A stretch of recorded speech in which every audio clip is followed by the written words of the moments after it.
Kids, this is a house cleaning episode because I've got a lot of stuff that I've wanted to talk about for a long time, going back to July actually. So this one's going to be recorded over the course of probably several days. I have no idea how long this will take me to record all this, but normally I like to do this podcast. Well, every episode has been done in one shot, and then as I've said from the beginning, I try to do very little editing just to preserve the the natural aspect of everything, to keep everything genuine and real and in the moment. But as I've said previously, I listen back to everything and I'll cut, you know, a 5 second pause down to a 2 second pause, or I'll, do whatever. So there's a little bit of editing that goes through, but normally when I record, I just kind of, eject my thoughts on things and then that's that. And I'm gonna do that for sure, but like again, I have stuff that I want to talk about that go back to July and you know, life doesn't, slow down. So, I'm sure I'll talk about things, coming up in my life as well that'll get looped into this episode. But yeah, anyway, all that preamble aside, there are some things that I want to talk about. One of them being just kind of the world of video games for me because September has been a very active month for gaming for us gamers. So yeah, let's dive into that.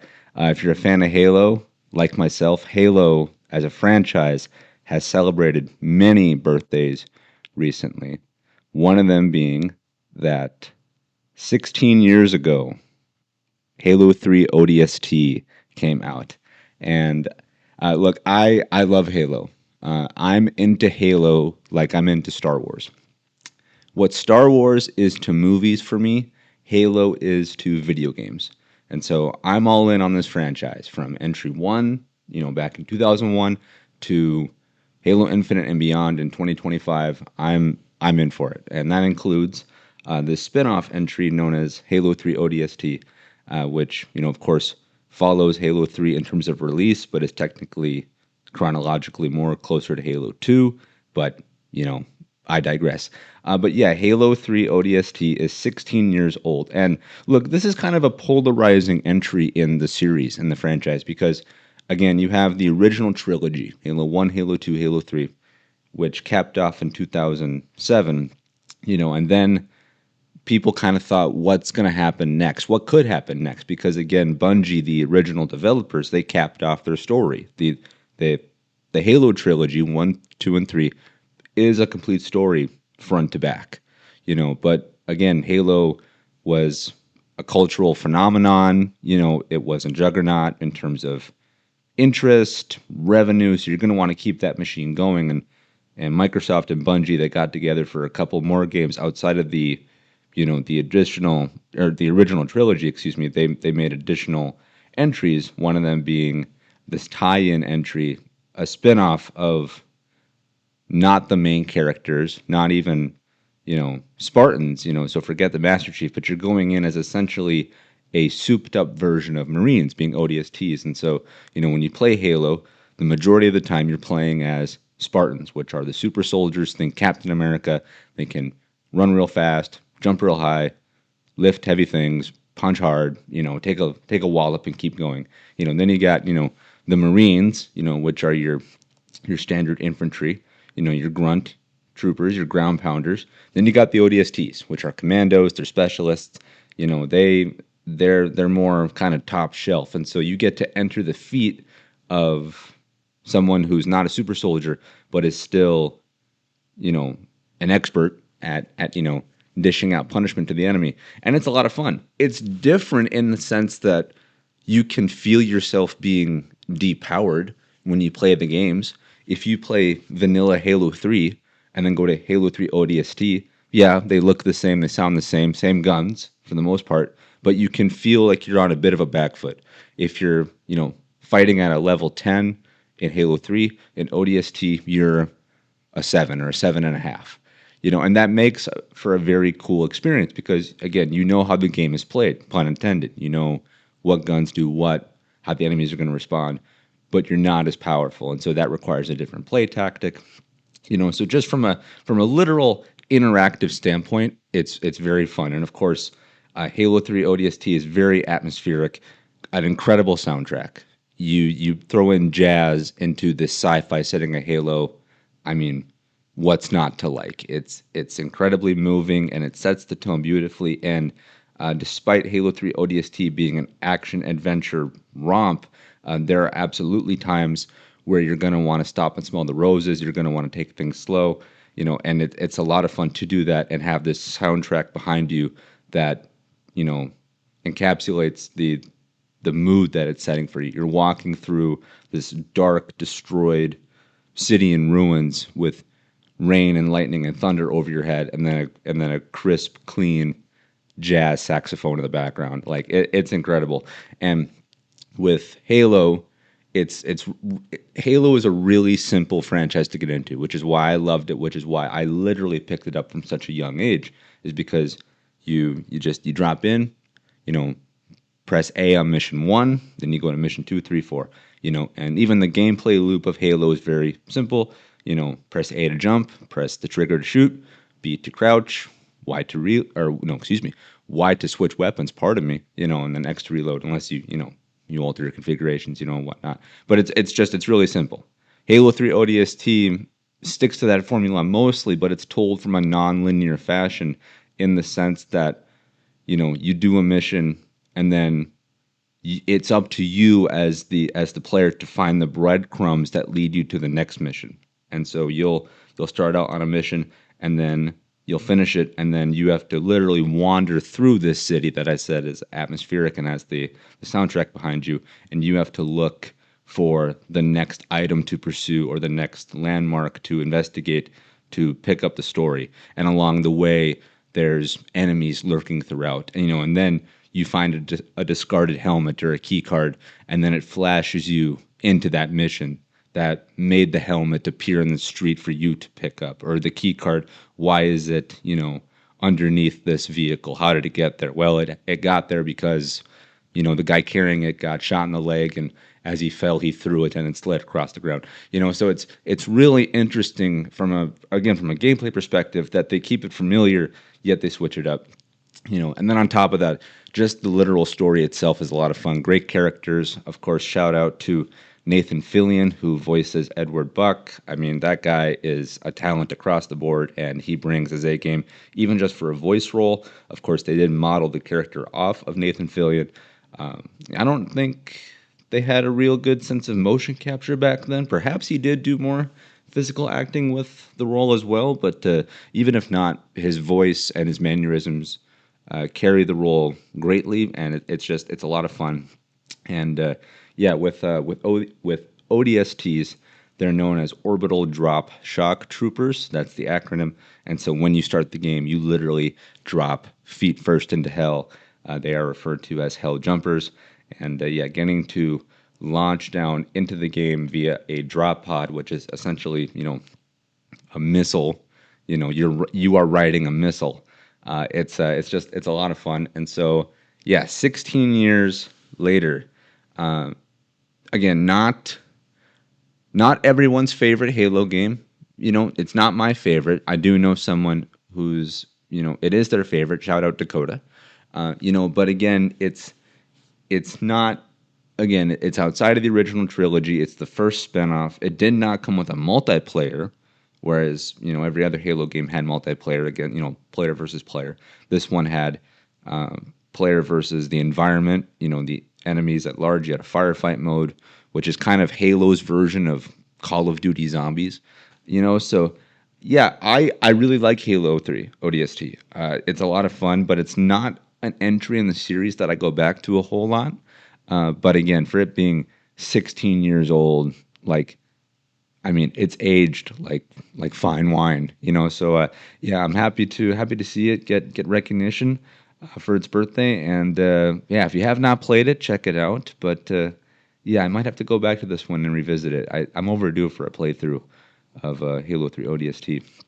And then speaking of Halo and Halo 3.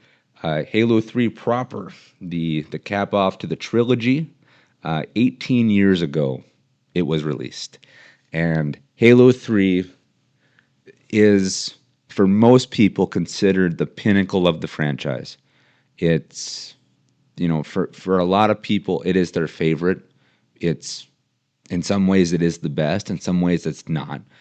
It is, in my opinion, one of the greatest games ever made because it very much is the capping point to a proper trilogy. It's in the same vein of, Star Wars, you go A New Hope, Empire, Return of the Jedi. Return of the Jedi is very satisfying. You look at the prequel trilogy of Star Wars. People think, they're not as good. But Revenge of the Sith is freaking awesome. It goes all out. It gives you everything you can want and more. Same with Halo 3. Everything that you've loved about the first two entries, they just ramp it up for the third. On top of that, it looks great, it sounds great, it plays great. I mean, this game is awesome. It's like playing an action adventure sci-fi movie. I mean, you're in it, and yeah, I think that the story is amazing. I think that the worlds that you encounter are so much fun. I think it really does give a sense of agency to the player. Whereas Halo 3 ODST kind of depowers you a bit, Halo 3, again, it gives you the keys to the car and it says go nuts and have fun along the way. So there's like, I have so many amazing memories with this game. Like, I remember the first time I ever played it was at a friend's place. Shout out my friend David, back when we were kids. And I remember we sat down and we played Halo 3 campaign co-op from beginning to end, one shot, the whole way through. That was it. And, depending on how you play games, that could be several hours. I don't remember how many hours it was for us, but it flew by.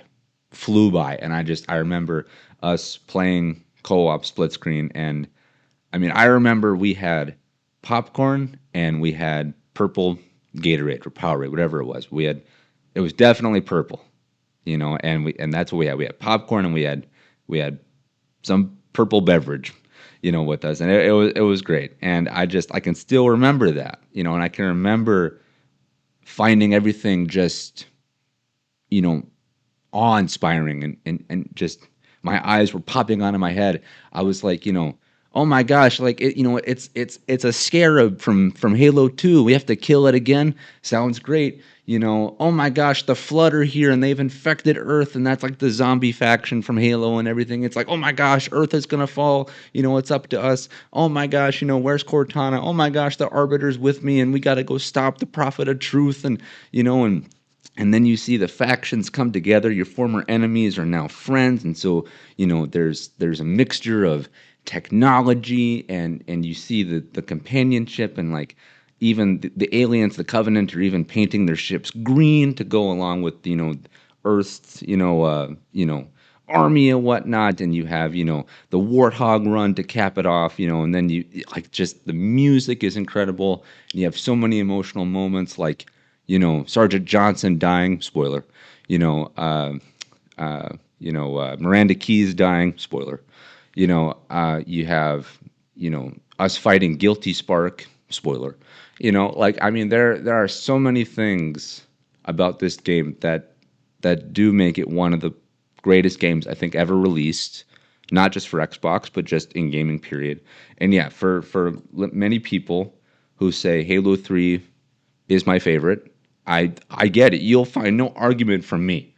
I like Another Entry more for other reasons, but like, because I came into the franchise late, but like, if I would have been 18, 19, 20 years old in 2007 when Halo 3 came out, oh my gosh, I would be falling out of my chair.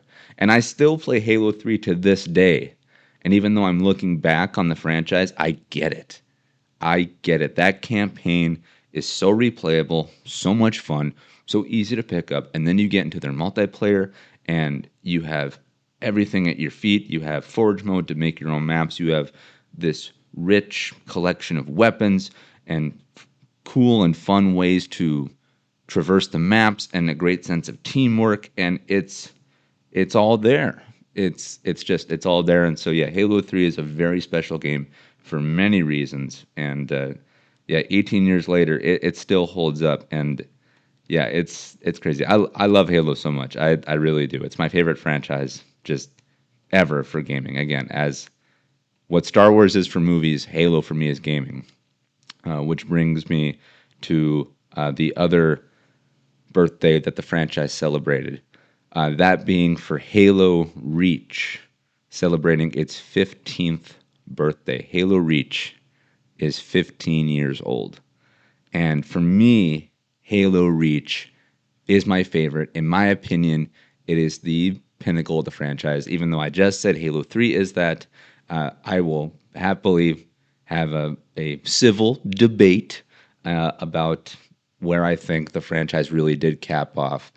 For me, it's Halo Reach. And what's interesting is that Halo Reach is in a similar vein of ODST, whereas it's a spin-off. It's technically a prequel, so it predates Halo 1, and you get to find out what was happening to humanity's forces prior to you stepping into the shoes of the Master Chief. And so you are part of a group of Spartans known as Noble Team, and it is your job to defend the planet Reach, which is a stronghold of humanity. And if you know anything about the story of Halo, whether you've consumed extra media like books, or if you just really pay attention to the beginning of Halo 1, it says in many different ways at many different times, Reach fell. When you start Halo 1, Halo Combat Evolved, you start on a ship called the Pillar of Autumn, and you are escaping a planet. You don't really have any context for it. You just know that you're being pursued and that you're leaving a planet. The planet you are leaving, you are fleeing from, is a planet called Reach. And you are fleeing because at that point in the history of Halo, humanity just lost the planet Reach to their alien adversaries, the Covenant. And now Halo Reach, the game, talks about what happened to that planet and on that planet during those final moments. And for me, Halo Reach is so special because I was 12 going on 13 years old when this game came out. I remember seeing commercials for it. I remember, because again, I played Halo 1, 2, 3, and ODST, and that was all, I was looking back. I inherited this collection of games from my father. My dad and I, we played Halo together, couch co-op. He showed me multiplayer, he showed me the campaign, he showed me Firefight, so on and so forth. And I was like, wow, this sure is great. Like, I can't believe it. We have, this great trilogy plus one more game. We have these 4 great Halo games. Wow, that's amazing. Then I found out that they're making another one. And so this Halo Reach was my first, excuse me, Halo Reach was my first entry, like, where everything was going to be fresh for everyone included, or everyone, myself included. Just as the larger community was picking it up for the first time, so was I.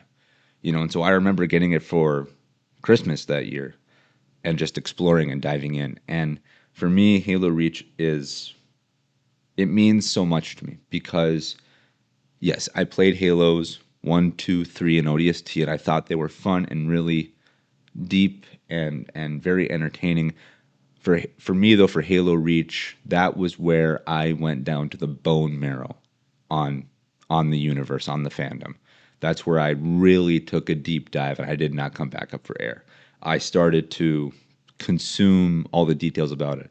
I started to get into, Halo YouTube and watching analysis videos and funny videos and watching, like learning how to like play the game better, by watching other people. I started, reading books, and I remember when Halo Reach came out, this was the game that I wanted my friends to play with me. I wanted to play Halo with them, but what I really wanted was for them to play Halo Reach with me. And so I got my cousins into it, and I got my 2 best friends in the whole wide world. So I had 3 cousins plus my 2 best friends. From 2010 to 2012, like, I introduced 5 new people to Halo, and we all played Halo, and we all played Halo Reach, and it was freaking phenomenal. I remember doing couch co-op, multiplayer, campaign, Firefight, talking about the game, talking about the story. Like, we couldn't believe what we had, to play, day in, day out. And it was on the 360, which is like the best console like ever.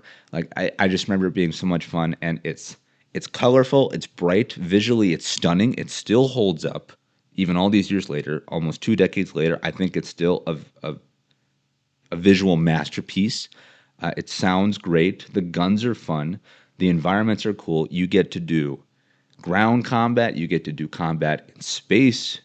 You get to drive vehicles. I mean, you're working with grenade launchers and rocket launchers. I mean, this is everything you could want in a science fiction ensemble game. And then on top of that, there's this sense. The story provides this sense of just freaking dread, and that in the same way ODST does too, to where you are by yourself, lurking around this city, wondering what else is also lurking around the corners coming after you.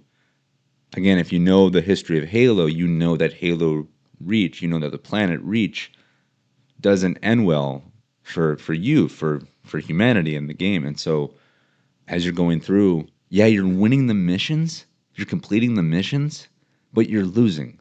You're losing objectives. You're watching buildings and cities crumble, and you're watching characters die. The squad that you're with, Noble Team in Halo Reach, you get to see them cut down one at a time. And it's like, as a kid growing up, I was like, well, this can't be. We're the good guys. We're the heroes. Clearly we have to win. Clearly we have to win. We have to succeed. What do you mean we're not all going to make it? Like the first time I was playing the campaign, I couldn't believe it when George sacrificed himself to detonate that engine drive, that slipspace drive into that supercarrier. I couldn't believe it. I was like, oh my gosh. And then you have, let's see if I can remember the order and how this happened. George sacrifices himself, again, spoilers. George sacrifices himself. Kat gets sniped while you're fleeing, which that in of itself, that took my breath away. Because again, you're ex-villing, you're running, and you're not playing it as a player, you're watching it happen, and then just bam, she gets popped, and it's like that's that. And then you technically part ways with June. So he did not die, funny enough, in the story. He actually leaves. He doesn't abandon the team. He gets assigned to a different task there in the end, which I always thought was kind of odd. I always thought that was kind of odd that they left that door open. I always thought that was a little odd. But anyway, so you have George, he's dead. Kat, she's dead. You have June off on a different assignments. He lost another team member, Then you have the leader, Carter. He sacrifices himself. He does a kamikaze type maneuver, driving a dropship into a scarab, which is a giant walker. Then you have Emil doing a final stand of his own, going, close quarters combat with the enemy. He just gets overwhelmed. And then you, as the player, Noble Six, the sixth member of the team, when the game ends, you have completed your objective. The Pillar of Autumn, the ship carrying the Master Chief into Halo 1, has escaped, protected by you, the player. You get to watch it leave, but you're watching it leave because it's leaving without you. You had to stay behind on the planet to defend it as it took off. So you're watching it fly off into the sunset. You are then left on the planet, and you're by yourself. Your teammates are gone. Again, June, he left and whatnot, and that's it. Getting to the Pillar of Autumn was the end game. That was like the last ferry, and now it's just you.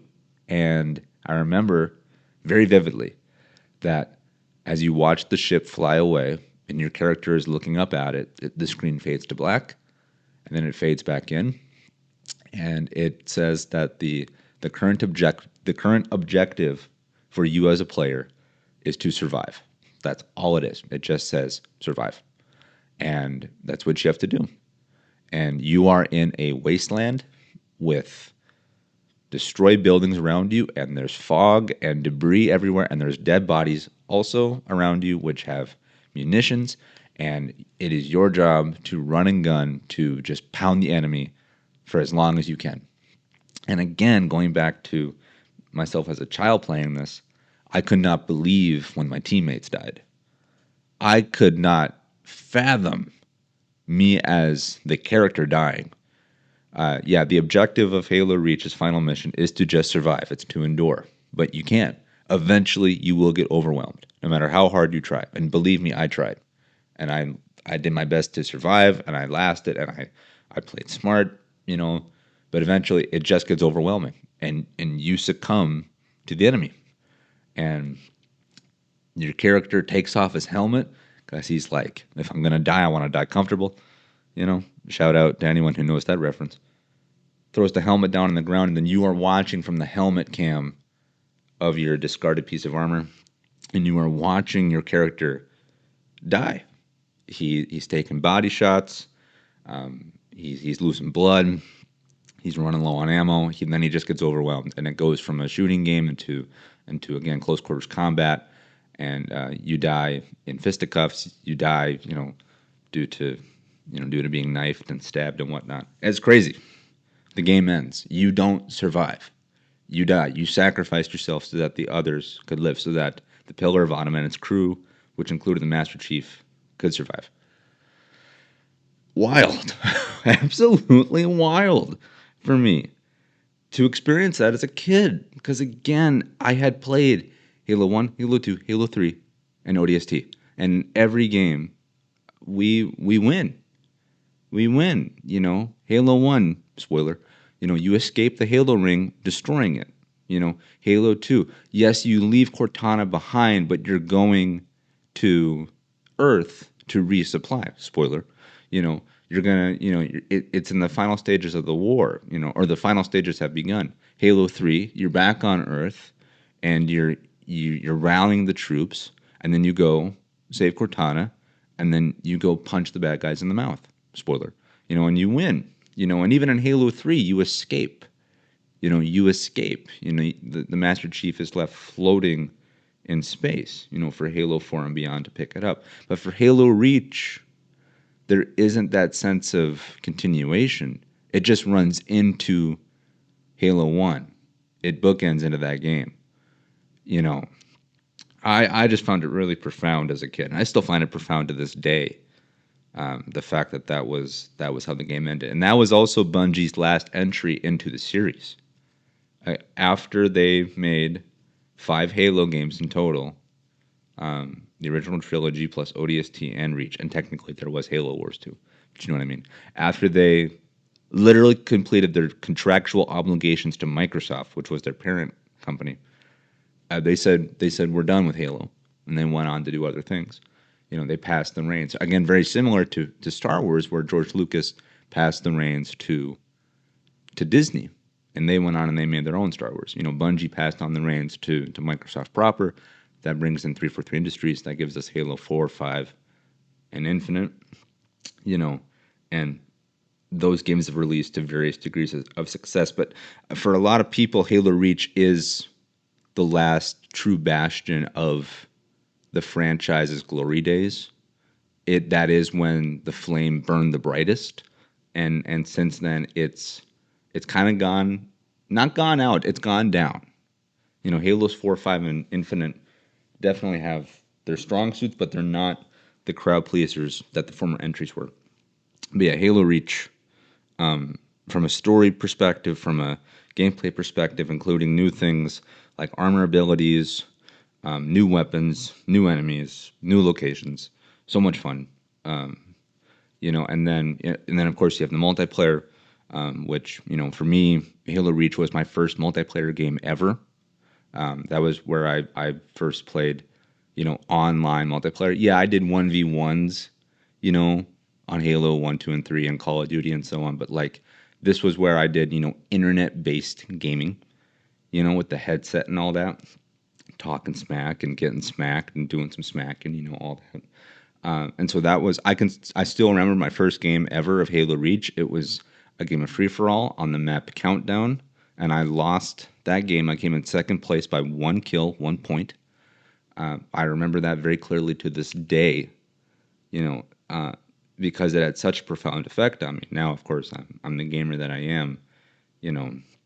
And then, like I said, on top of that, I had friends and family now included, and so I was playing Halo with them. It wasn't just me and my dad playing Halo now. It was my friends and my family playing Halo with me now, and that persists to this day. Not as much as we used to, because we all grew up and we got jobs and families and stuff like that. Again, it's been 15 years, but we still play Halo to this day. And I still play Halo Reach to this day, because it's just that fun. Fun doesn't die. It just ages. And this is proof of it. Halo Reach is 15 years old. And so, yeah, look, I know it's just a game. And it's just one game in one franchise among thousands. And yes, video games can become a time suck, a money suck. They can be all-consuming. And no, you should not spend every waking moment of your life playing games. You should go outdoors. You should have friends and have jobs and have lives beyond the screen. However, when there's time to kick back, relax, and play, whether by yourself or with a family member or with friends, Halo is a great experience. And Halo Reach is a phenomenal experience. And I'll even take it a step further here, just before I get off this point on Halo here, is that for myself, I'm handicapped. I was in and out of wheelchairs from surgeries all throughout my early years in adolescence. So like from ages like 2 to 15, I was in casts, in hospital rooms. I was laid up, and I couldn't always go play catch or, run, jump, climb, swim. But what I could do is I could sit on the couch, rehabilitate, and I could watch movies and watch TV, listen to music. I could play games. And as I said, my father introduced me to Xbox, to Halo. And, we didn't just play games because we wanted to, but there were times where that's literally all I could do. And so going through my early years of growing up and feeling very alone at times, when again, every other kid in my class was outside running and jumping and having fun, I couldn't. But I found a sense of comfort and a sense of release in these games, not just by myself, because they were a very fun experience, but also, again, with my dad, with my friends, and with my family at large. So, again, it's just a game. Halo is just a collection of games. But for me, they go a little beyond being just games. And I'm very, very thankful to have had them at the point in my life that I did. I'm very thankful to have them now. And I'm very thankful that there are new fans being made all the time. And the sky's the limit. And at some point, I hope new fans get a chance to play Halo Reach. And then older fans, go back and enjoy Halo Reach, because it is still a phenomenal game. And it's a lot of fun. And just enjoy Halo at some point. Just find time to enjoy it. As I said, fun doesn't die; it just ages. And so, happy birthday to Halo 3 ODST. Happy birthday to Halo 3. Happy birthday to Halo Reach. You look better than ever. So, yeah, thanks for all the fun.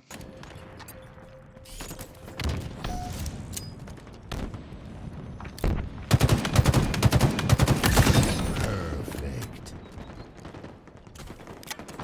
Bomb.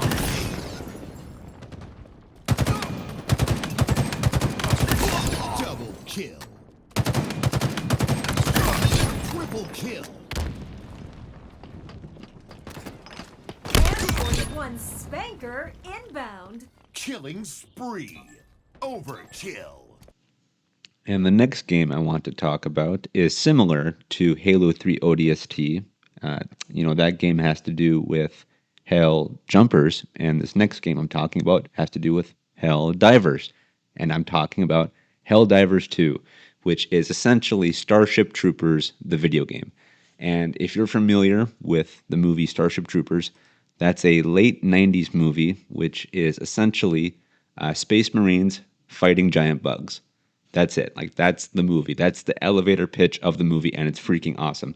And Starship Troopers is one big satire. It pokes fun at things like patriotism and authoritarianism, militarism, colonialism, xenophobia, stuff like that. And while none of those things sound really appealing to like consume, like in terms of media, again, the movie Starship Troopers shines a light on that and makes fun of that and, is doing this all tongue in cheek. And so if you're in on the bit about what the movie is portraying and how it's portraying it, it makes it for a very fun and very enjoyable experience. And also, it is a little bit of reflection as well as being, an uber patriot, being consumed by all that, and so like in Starship Troopers, it's like, how do you want to defend humanity? How do you want to serve humanity?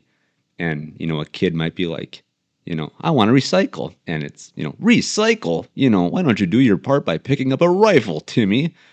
Go join the front, and the motto one phrase in the propaganda of the movie is, I'm doing my part, so whatever you do in life, make sure it's in service of the Space Marines, of the United Front of Earth to fight these giant bugs, and that's the movie Starship Troopers. And I really like that film. I think it's very entertaining, and especially for it being a product of the late 90s, I believe it's either, I think it's 95, 96. Regardless, though, it has great special effects and really good use of practical effects as well. Lots of good action, lots of good blood and, stuff like that.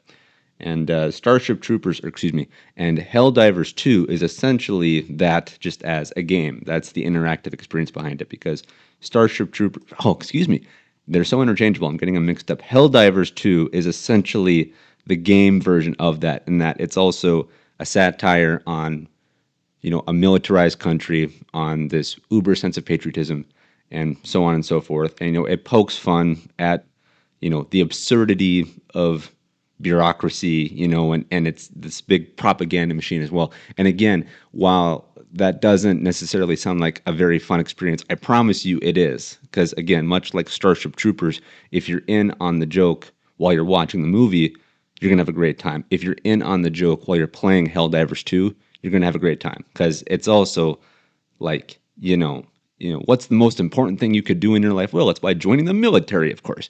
It's stuff like that. And in Helldivers 2, you are a Helldiver, and you are just you're portrayed as this uber awesome, super duper commando unit, but you find out that you're really more or less just fancy cannon fodder because you load into a drop pod, very similar to an ODST, and you rocket down to the planet, and you come up out of your pod, weapons ready to go, and your objectives in the game are to kill the enemy, to help civilians escape, to raise flags on planets in the name of democracy, to, take over things, to colonize them, to extract valuable assets, such as minerals and stuff like that. And it's just a great sandbox shooter because, like, the real fun of it is not only the joke part of the game itself, but it's also just the fact that you get to shoot things with, like, really cool guns, and you just get to blow things up in really cool ways. Like, the fun part, the real bread and butter, the real frosting on the cake that is Helldivers 2 are these things called stratagems, which are essentially airstrikes in a variety of different forms, whether that's a strafing run, an orbital bombardment, gas grenades, automatic weapon systems like, ground deployed turrets, stuff like that. You can call them in as many times as you like, and so if you see a group of enemies that are 30 deep, you just press a command into your controller, you throw out this targeting node, and then it calls down this airstrike in glorious fashion. You're just constantly blowing stuff up. It's a lot of fun, and it's great. It's team focused. You can play the game by yourself, but it's designed for squads of 2 and up with a max of 4.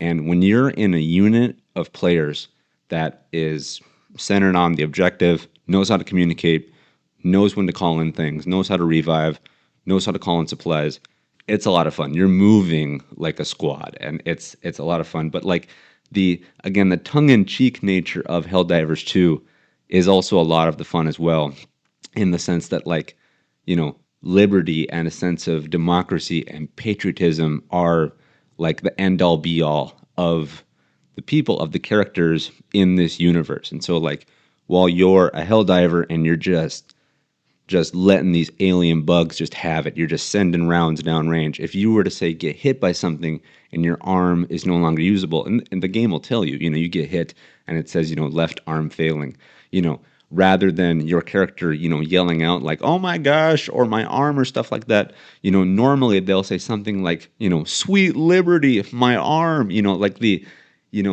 liberty to them is so top of mind that it becomes, an adjective, it becomes a noun, it becomes a verb. It's the thing that they're ultimately pursuing, and so when you prime a grenade, for example, your character will say, how about a nice cup of liberty?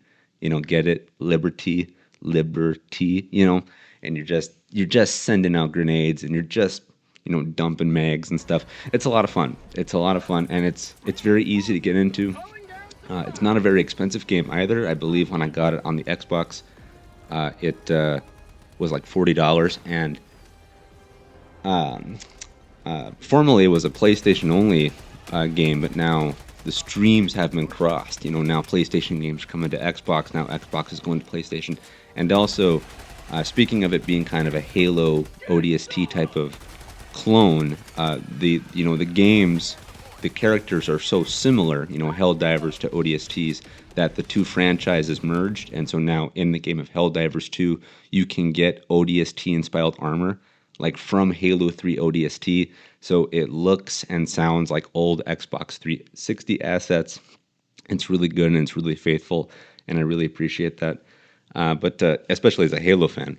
But yeah, it's a lot of fun, and the games don't last very long. Like the matches, like if you have like an hour to play, just like one hour, you can get in and play 2 or 3 missions.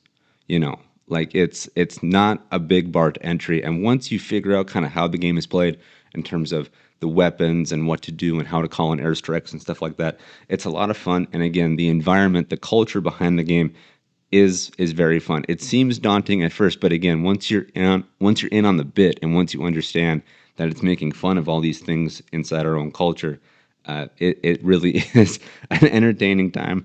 And yeah, Helldivers 2 is a very fun game, and if you have not played it, please pick it up, and then hopefully we'll be able to squad up one day and play it, and take on the bugs, and shoot the robots and the aliens, and do all that stuff. So yeah, hopefully I'll see you dropping in at some point. This is Pelican 1. I have visual on the extraction zone. Pelican 1, landing in progress.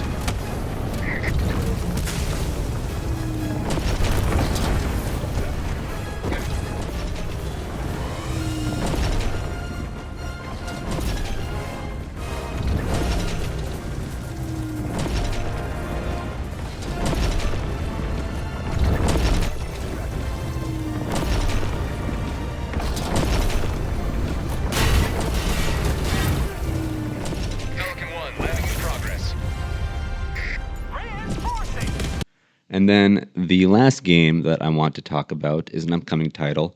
At the time of this recording, it is still upcoming, though, as I said, I'm not entirely sure when I'm going to release this or get this out, so maybe the game will be out by then. But I'm talking about Battlefield 6, which is very close to its release date. I believe it drops the 10th of October.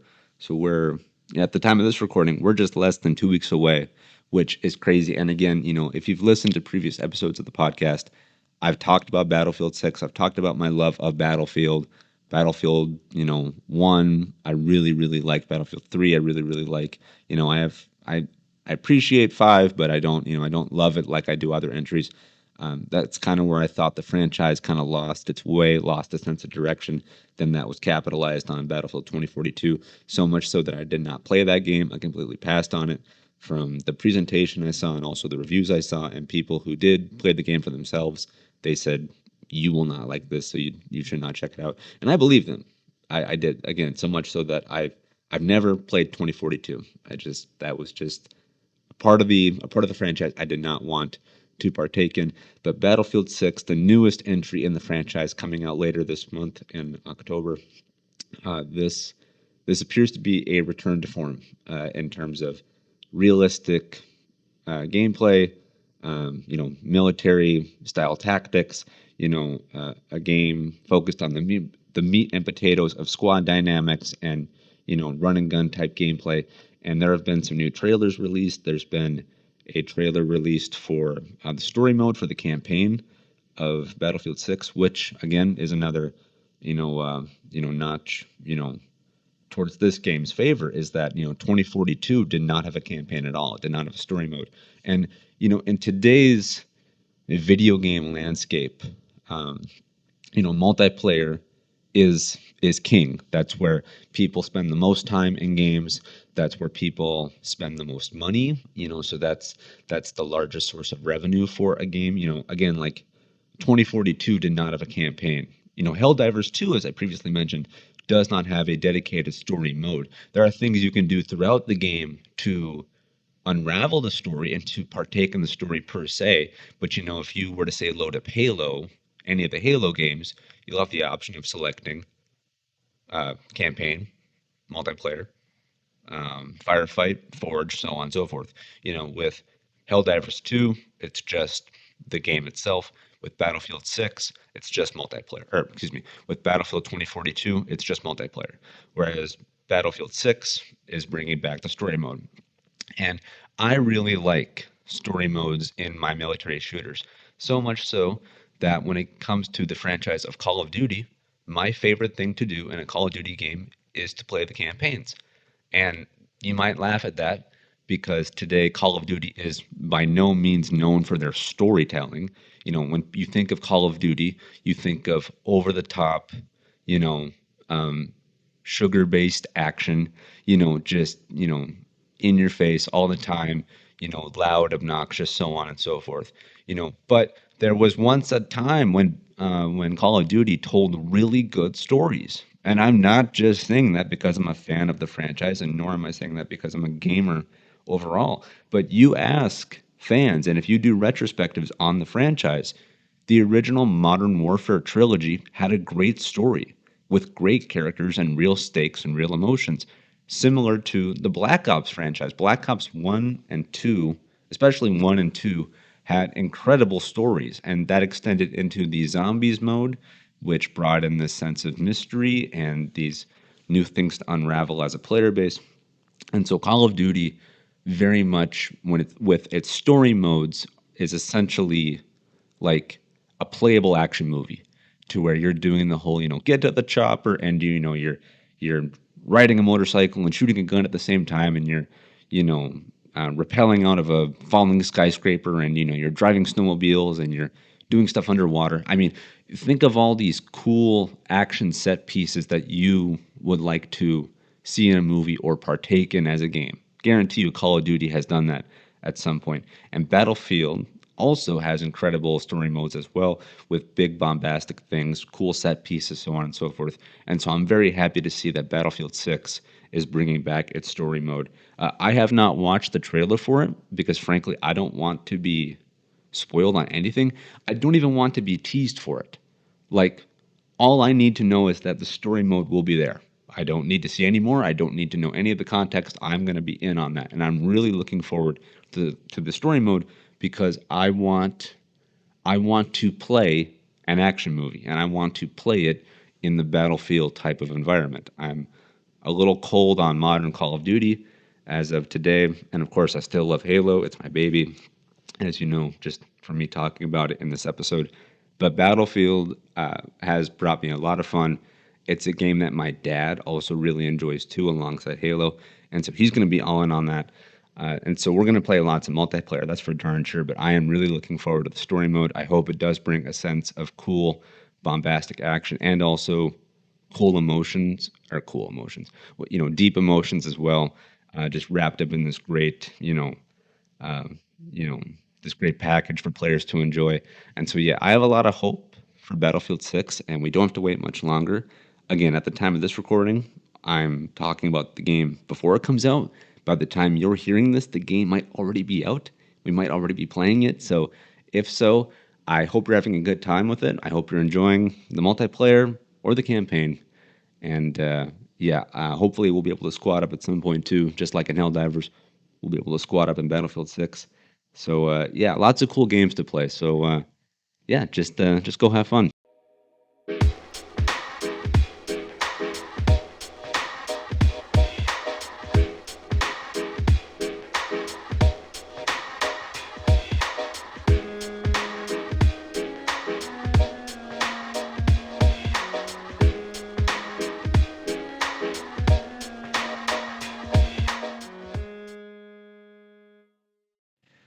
All right, kids, and now let's move on to some movie news. And speaking of the previously mentioned Call of Duty franchise, and how I feel that there are good stories to be told inside of that universe, despite it being a big, bombastic, multiplayer-driven experience, clearly other people in the world also think that Call of Duty has good storytelling potential, because Paramount Pictures has announced that they have acquired the rights to develop a Call of Duty movie. Yes, kids, a movie based on the Call of Duty franchise is coming. And there are not many details about it. There are not any casting announcements, nor are there any directors or writers announced. No release date. There's no info on what game or games the movie will draw inspiration from, but this is just the basic press release that Paramount is now in the business of Call of Duty, and they intend to make a feature film based on the property. And this is really interesting, and I'm really happy about this from multiple perspectives. Excuse me, but for Paramount, let's talk about them for a little bit, because Paramount is a rather interesting studio. If you're not familiar with the state of Paramount, they were in a pretty bad spot for years and years and years. They are one of the pretty much bigger companies, I'd say, when it comes to filmmaking. Of course, you have Disney, Warner Brothers. Now, of course, you have stuff like Apple and Netflix, but it was really Disney, Warner Brothers, Universal, Paramount, and Fox at one point before they got acquired by Disney. But, speaking of acquisitions, Paramount was having a tough time. They were not getting a return on their investments. A lot of their movies, despite being, audience hits, were not making a lot of money back. Occasionally, you would have something like a Top Gun Maverick, which comes out and makes, over $1 billion. But lately, they just haven't seen good return on their investment. So much so that Paramount was in this kind of state of free fall where they were thinking about doing a sale, or thinking about selling off parts of their, overall collection and their empire as it was. And they thought about doing perhaps an acquisition, being acquired by another company. And there were all these questions about, will Paramount even survive? Will the brand, the Paramount, the logo with the mountain and the stars around it, will they be shut down, and will their assets just be absorbed by some other company proper? There were a lot of questions surrounding that. And Paramount has been around for a long, long time. I mean, they've had their hand in the release of the original Indiana Jones movie, Raiders of the Lost Ark. They've had hands in some of the early Marvel movies. They've also been in the business of Tom Cruise for a long time, again with the previously mentioned Top Gun Maverick. They've also done work with Mission Impossible, which is another Tom Cruise project as well. They've also released Transformers. I mean, Paramount is known for some really great entertaining projects. And so the idea that they were going to just go away, that they were going to shut their doors completely, was not good, because that means that a lot of creative people lose their jobs, and it also means that there's just less competition overall in the entertainment landscape. And you want to have a diverse palette of options to breed competition, so that when new things are being made and there's more innovation and so on and so forth. Well, thankfully, that crisis was averted, and Paramount was acquired by a company known as Skydance Media. And if you're not familiar with Skydance as a title, that's okay, because they're kind of more of a minor-ish player. But they definitely have had some hands in some very interesting projects. Again, they also had a hand in the release of Top Gun Maverick.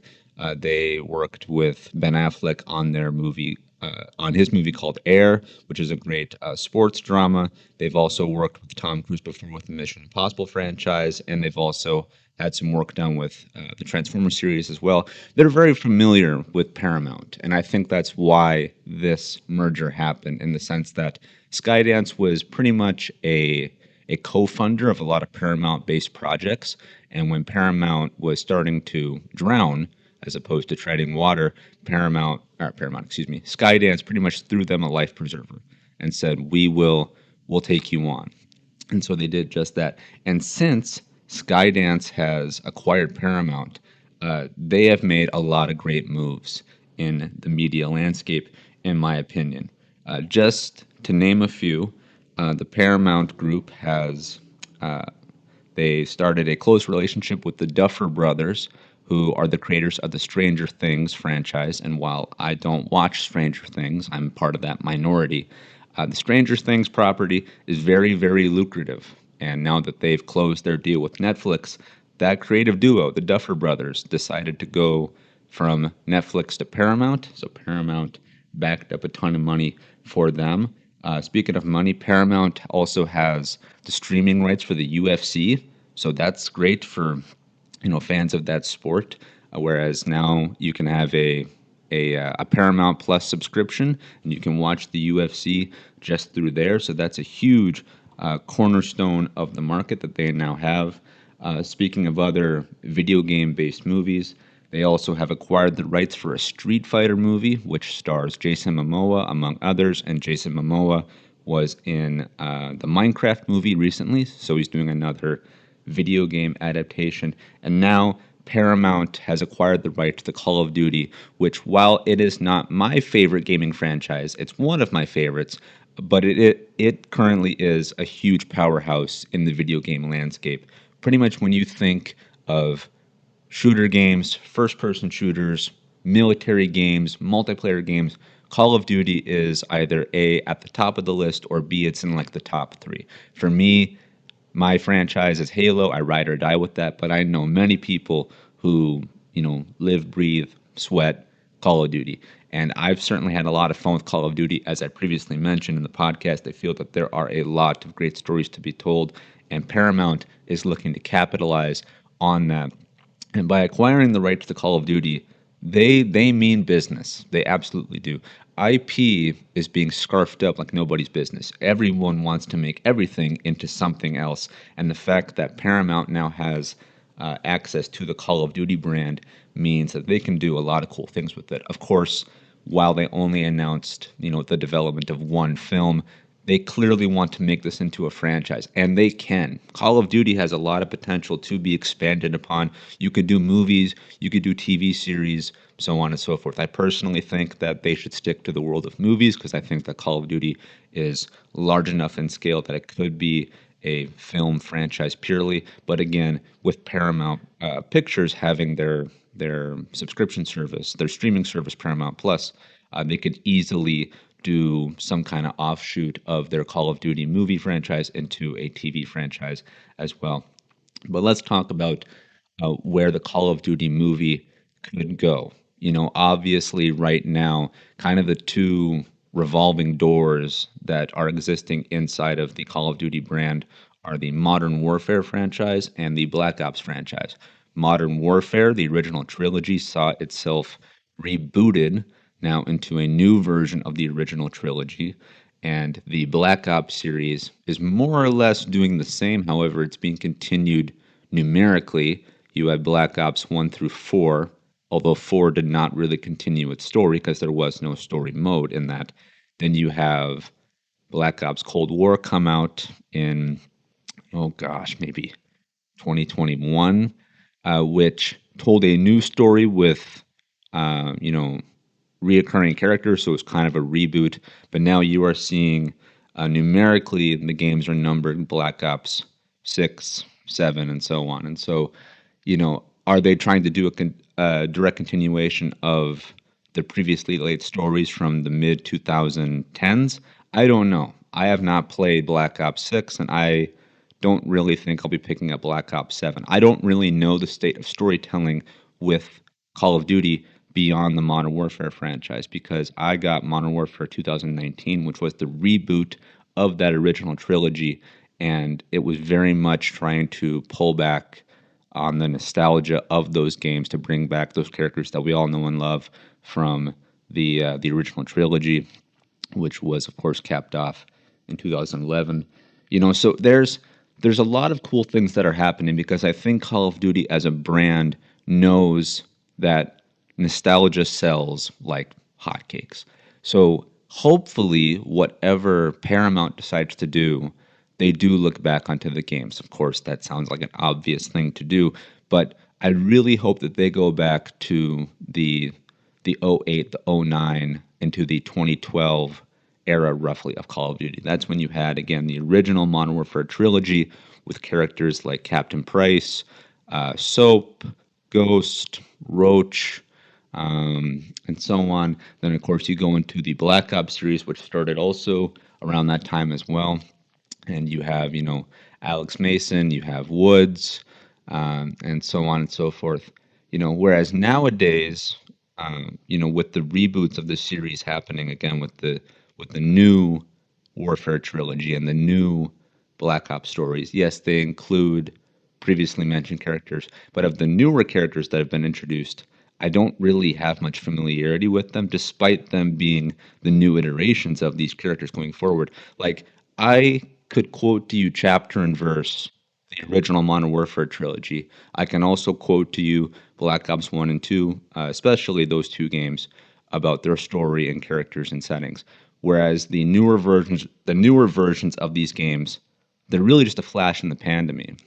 Like, I remember, a spoiler for, a decade plus old game, but I mean, I remember in the original Modern Warfare 2 when you're betrayed by General Shepard. You're approaching that airplane that's ready to pick you up, and you think that you've won. You think that you've successfully extracted, and the general comes out and meets you and says, "Hand over this data pad." Have you completed your mission? "Yes, sir, we have." And he said, "Good. That's one less loose end." And he pulls out his revolver and he just dumps you. And then there's your companion Ghost, who is standing, 5 feet away, and he turns, trying to bear arms. He pulls up his rifle, he shouts no, and boom, General Shepard just thumps him with the revolver as well. And I remember as a kid, again, I was thinking very similar to Halo Reach. I was thinking, well, like, clearly something's going to happen. Clearly, the general's going to get arrested. He's going to get shot. The plane's going to blow up something. Then clearly, there's going to be a medevac team that comes in and saves the player, and saves Ghost. That doesn't happen. As your character is dying, you're watching the general turn into the villain. The guy that you were previously following is now becoming the villain, and you hear him relaying orders and these strike commands and stuff. And you're watching these enemy soldiers come in, and they pick up Ghost's body and they just dump him onto you, and then they burn the bodies. Why even leave anything, to be evaluated? Make everything unrecognizable. And it's freaking tragic. That's like where the third act of the game begins, and then you go on to, well, at the end of Modern Warfare 2, your character that you then inhabit after your original one dies, he gets seriously wounded, and you end up, again, spoiler, you end up killing General Shepard by throwing a knife at him, while you're bleeding out. And it's freaking awesome. I remember doing that. And I remember the game ending where your character then, a medevac does get called in. Your character gets picked up on a stretcher. And Captain Price and, I can't remember the name of the other guy that picks up your stretcher. I want to say Nikolai. I think it's Nikolai and Captain Price. They're carrying you on a stretcher towards a helicopter, and Captain Price is like, "We got to get him out of here. He's talking about you. We got to get him out of here." And I think it's Nikolai. He goes, "Da, I know a place." Boom, snaps into credits. That's it. He just says, "I know a place." And that's it. You don't know if you're going to make it. You don't know if you're going to live. You don't know, what other two-headed serpent is going to come up out of the death of General Shepard. Then you go into Modern Warfare 3, That picks up, you're picking up the pieces, doing all this cool stuff, yada, yada, yada. Then it finds out that there's been a mole inside your unit, that there's a betrayal happening. Soap, who's from the original trilogy, ends up dying very tragically. I remember where that, when that happened, I was very sad because, we just lost Ghost. Now we're losing Soap, and then you're playing the character that ends up being a traitor. And so in Modern Warfare 3, you have Captain Price who turns on you, punches you in the face, throws you down a flight of stairs. And again, this is all first person, so you're watching it happen, and you're looking up the stairwell as Captain Price, is marching down towards you, and he chambers around in his pistol, and he says, "Soap trusted you, and I did too. So why the bloody hell does Makarov know you?" And Makarov, was the enemy. He was the big bad throughout the original trilogy who was orchestrating this whole thing. He was this puppet master, and you find out that there's been this game of deception going on the entire time, and it's freaking awesome. And then at the end of Modern Warfare 3, you end up killing Makarov, you infiltrate his compound. It's freaking awesome. And that's it. That was the end of the original Modern Warfare trilogy. And I remember the same guy that I played Halo 3 with, their campaign, I played that campaign one shot with him, just front to back. That same guy, we also played the Modern Warfare 3 campaign front to back, nonstop. So much fun. So much freaking fun. I remember when we finished that game and him and I just sat back and we were like, wow, like I can't believe we just finished that game.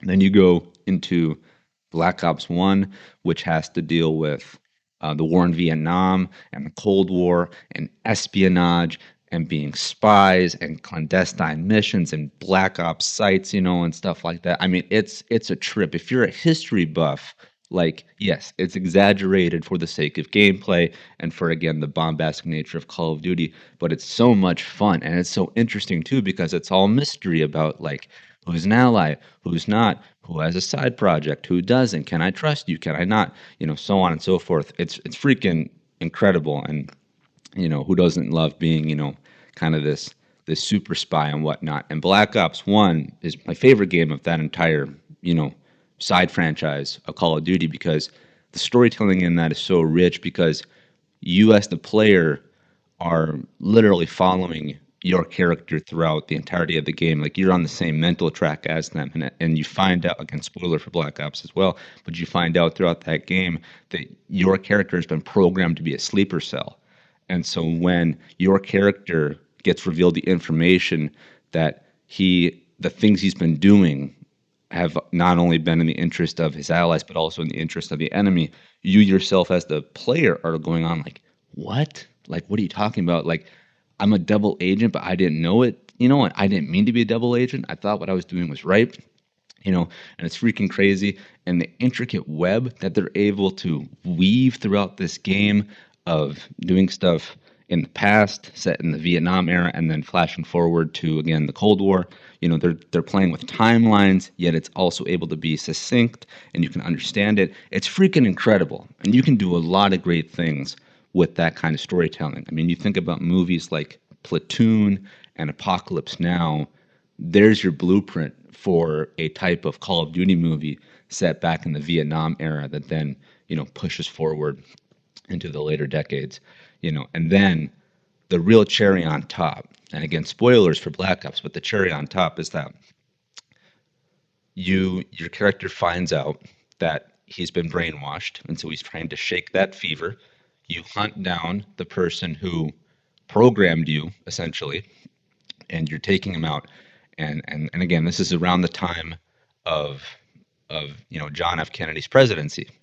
And he's the president during the game, and you find out that there's all these operations going on with these sleeper agents. There's stuff that they have planned out to try to take down the U.S., and one of them is to eventually get John F. Kennedy killed, which of course is a real life event, very much how the War of Vietnam is a real life event. And while you're killing the man that programmed you, you're taking him down in a flooding ship, if I remember this correctly. It's been a long time since I've played that campaign. But again, this is the reverence I have for these franchises, is that I can pull back these thoughts on games that are a decade plus. So at the end of Black Ops 1, You're killing the guy that was responsible for you being reprogrammed, for you becoming a sleeper agent, and for the enemy. You're killing him, and you're in this flooding ship on some sea. And as you're choking him and drowning him, you're saying, you tried to make me, you had me betray my own country doing this and this. You tried to make me kill my own president. And the enemy's last words are, he laughs and he goes, try, or tried. And then you kill him, you drown him. And so as a player, you're like, whoa, you're like, what? What are you talking about? And then you have to get the heck out of Dodge because the ship is sinking, it's going to explode, whatever. You have to do this extract. And you do just that. And so game's over. You won. The bad guys won, or excuse me, the good guys won, as you should, and you killed the bad guy and you discovered the truth and so on and so forth. Then as the credits start to roll on the game, they intercut footage of John F. Kennedy in the Dallas Plaza where he ends up getting shot. And so you're watching him, you see his motorcade, and then the camera shifts to the crowd of people. Everyone there smiling, waving, holding American flags, and it's shifting through. And then it focuses on a person in the crowd, which they've digitally put in, and it's the face of your character. And you're led to believe that your character, before he discovered the truth about him becoming a double agent, was that he successfully killed John F. Kennedy. And so you can, believe whatever you want about the real life event, whether there was one shooter, multiple, so on and so forth. But in the narrative of Call of Duty, it is never explicitly said, but it is highly implied that your character was responsible for the death of President Kennedy. Crazy. I remember the first time I played that, and I saw that ending, my jaw was through the floor. I couldn't believe it because, again, at the end, when you feel like you've won, you're led to believe that you still lost. And it's such a profound experience that a Call of Duty game can give you that. And so, like, with a Call of Duty movie, if they can get just like half of the mystery of the Black Ops series or half of the cool bombastic nature of the original Modern Warfare trilogy, you're going to get there. And I don't think they should rely on the reinventions, 2020 onward, or 2019 onward, excuse me. They rebooted the original. They rebooted the Modern Warfare trilogy now with a new series of games. They rebooted the Black Ops, series with a new collection of games. I've played some of them. I like Modern Warfare 2019. I like Black Ops Cold War, which is technically Black Ops 5, I think. This stuff is confusing because it's like, is it a continuation? Is it not? So on and so forth. But the point I'm making is that the original iterations of those games, I remember very, very fondly and very, very vividly. The newer iterations, which some of them are less than 5 years old, and I've played them, I remember parts of them, pieces of them, but I don't have the same reverence for them as I do the originals. The newer versions are fun, don't get me wrong. The newer versions of Modern Warfare are fun, as are the Black Ops series, they're fun. But I think the storytelling capabilities peaked in the previous attempts, in the original versions. And so, Paramount and Skydance, if you're listening, and I know that you are, if you're going to go back, or if you're going to make a Call of Duty movie, you got to go back. You got to go back to the original source. You got to look at the original blueprints of the original collection of games.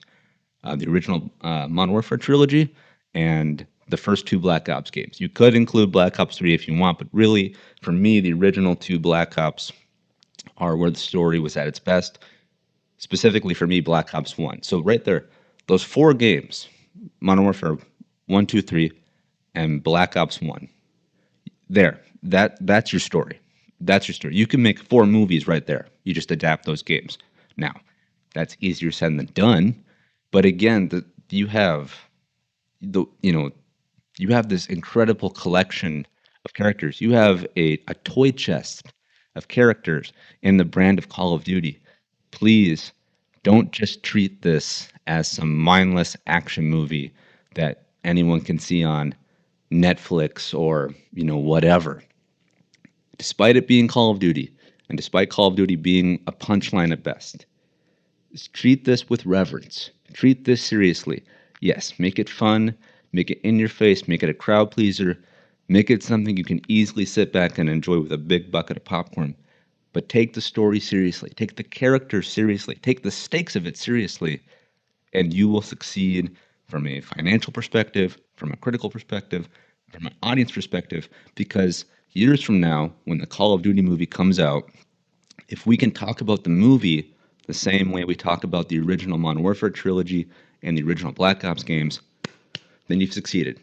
Because it needs to have a long-lasting impression. And then, of course, you can have the franchise go beyond one movie. You can do a trilogy. You can do, whatever. The sky is the limit with the Call of Duty franchise. And so, yeah, Paramount, please, if you're listening, and I know that you are, take this seriously. Take your time. Don't rush it. And, you could do a lot of cool things with the Call of Duty franchise. And so we eagerly await for that movie to hit theaters, whenever it does. But I'll be watching, and I hope you will be too.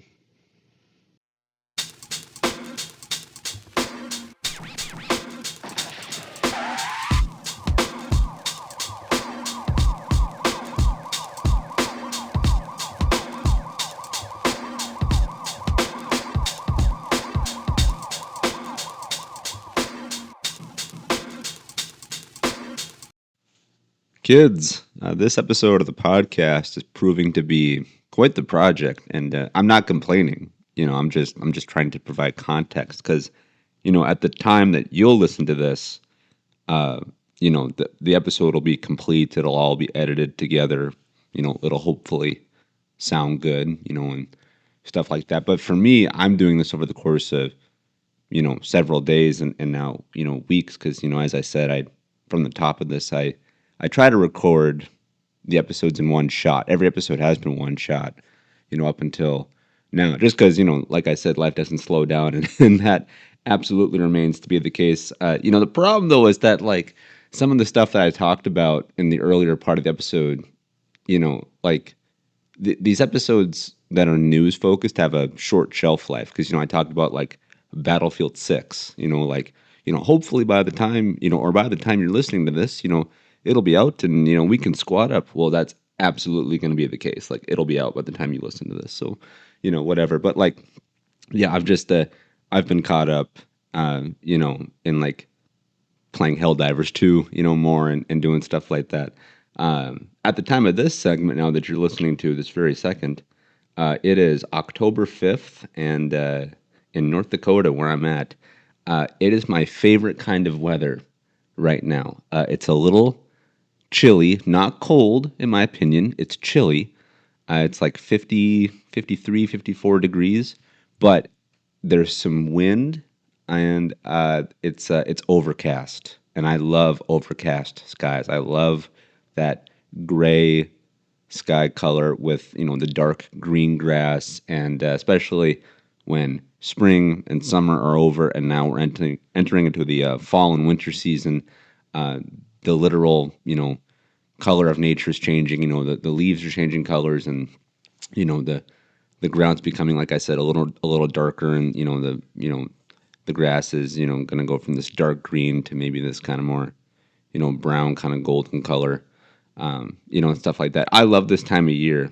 For me, it's the most relaxing part in regards to the weather. I just this kind of weather, again, with it being overcast, it really does make me feel relaxed and stuff like that. This to me is like prime football weather, and it's also, and we'll talk about football a little later. But I love fall. It's my favorite season of the year, and this is the kind of weather where I just want to go for like a run. Like I just feel like I want to be active, and like I said, it's chilly but not cold, and so for me that just I don't know if I'm alone in this, but to me that just kind of springs out this drive to just go do things. As the seasons change, I just feel this desire to just go do something. Maybe I'll go for a run at some point, but instead I'm going to run at the mouth, ba-da-cha, and I'm sitting here recording a podcast. And what better thing to talk about than Tron 3? seamless, seamless segue. But yeah, like I said, I got a lot of things I want to talk about, and time just does not stop. But again, at the time of this recording, with it being October 5th, Tron 3 has not yet come out.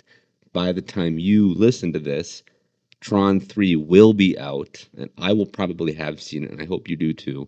But yeah, some new posters as well as a new trailer has been released for Tron 3 in anticipation of the film. And I'll say this, Tron is a cool property. It's kind of like Star Wars. It just has immediate appeal, where it's like, oh, Star Wars, spaceships, moving stuff with your mind, lightsabers, like aliens. What's not to like? Tron is kind of in a similar boat, where it's like, ooh, this cool future neon bright world, and you have cool motorcycles and cool, discs that are like lightsabers. They can cut through stuff, and there's this cool disintegration effect when people die. Like it's very appealing from a visual standpoint. Similar to how Star Wars is as well. I'll say this though, despite Tron 3, despite Tron overall being kind of an easy sell in terms of a property, Tron 3, Tron Ares is an interesting movie in that I'm gonna see it, and I like Tron, and I'm here for this, but I'm not like overwhelmed by it. I'm not really excited. Every now and then I get reminded that Tron 3 is coming, where I'm like, oh yeah, Tron Ares. I see, a poster in a theater, or I see a trailer or something. Every now and then there's this reminder that comes out that this movie is on the way. Whereas like with Superman, I was literally counting down the days. I was, on the pulse of that movie. With Tron 3, I'm like, okay, like, yeah, it's coming. I'll get to it when I get to it. But that doesn't mean I'm not, looking forward to it. I am. I'm just, it's kind of hard to be excited about this movie because this is kind of a weird thing to be doing for Disney. Because, like, the first Tron, oh boy, that came out, well, that was when Jeff Bridges was young. That came out maybe 70s or 80s. I'm guessing that was after Star Wars, because Star Wars kind of lit up the sci-fi genre appeal, and that was 77. So I'm going to guess the original Tron was in the 80s, but I'm taking a pure shot in the dark here. And then, like, nothing happens. Like, nothing at all. Save for maybe a few comic books and some toys and stuff like that. But Tron as a visual medium, as a movie or a TV series, it was not happening. Then comes either 2010 or 2011, you have Tron Legacy, directed by Joseph Kosinski, who did Top Gun Maverick as well as F1. But before those two films, he did Tron Legacy, which is, Tron 2, still continuing the original story somewhat. You bring back Jeff Bridges, so on and so forth. You're now following his son. But again, there were decades in between Tron 1 and 2, and then Tron Legacy comes out, and it's all quiet on the front again. There's nothing. Again, that was 2010, 2011, right around that time frame. And now, a decade plus later, roughly 15 years, Tron 3 is coming. And I don't really know where this started from. Like, I remember in the immediate aftermath of Tron Legacy, there was this kind of swell for another bite at the apple, because Tron Legacy had incredible visuals. I mean, just jaw-dropping. Still to this day, jaw-dropping. Had one of the best soundtracks ever, bar none, for a film, brought to us via Daft Punk, and there was a lot of potential for the brand of Tron to be reinvented with Legacy. The film itself, I did not love initially. It took me a long time to appreciate that movie. I don't even think I like it, or like I don't even think I love it now. I like it. I think I strongly like it. The last time I watched it was maybe 2018 when I was a little older. Well, I was certainly older. Back then I was just a kid.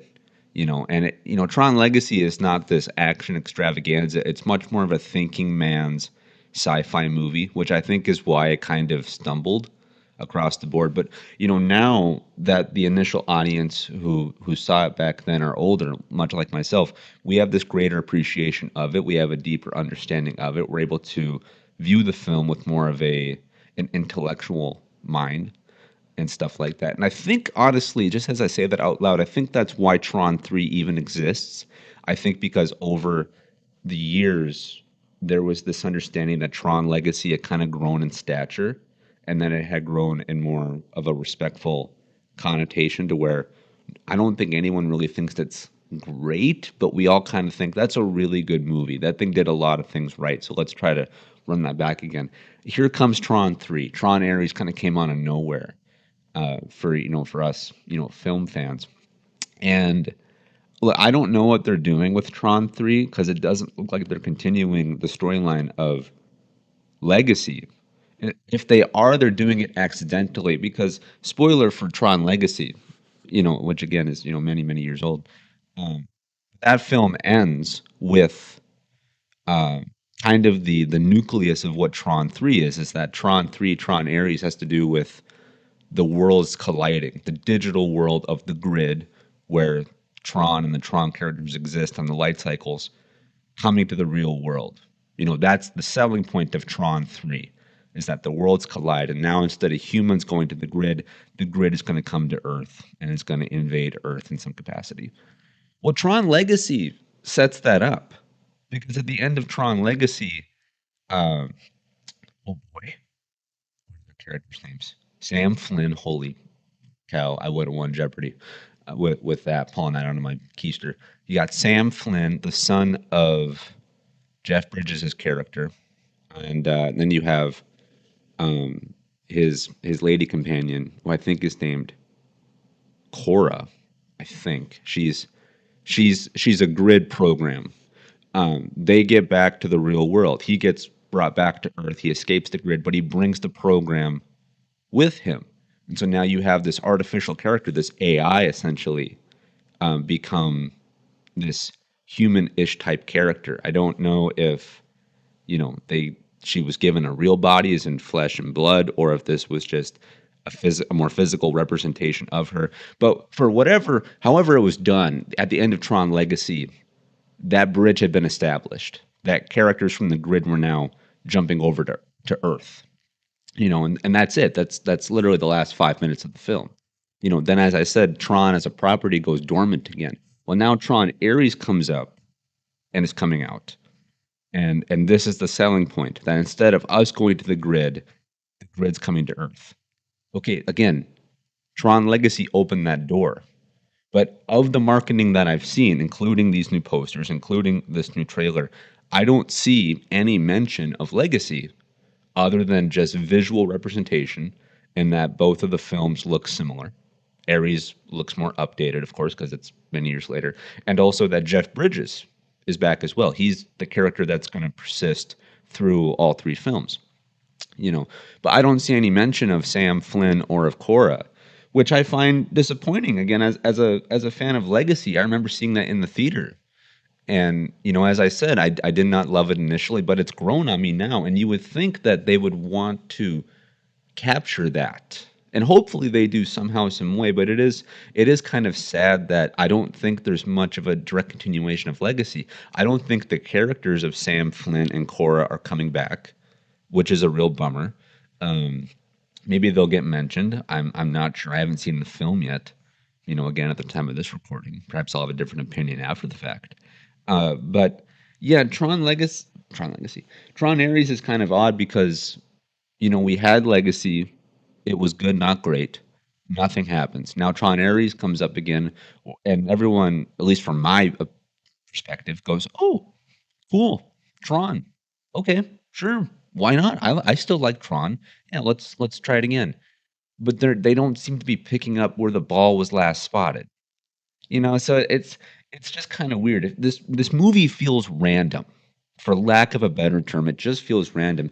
And on top of that, on top of Legacy seemingly being forgotten in terms of the storytelling, you have weird devices going on in this movie.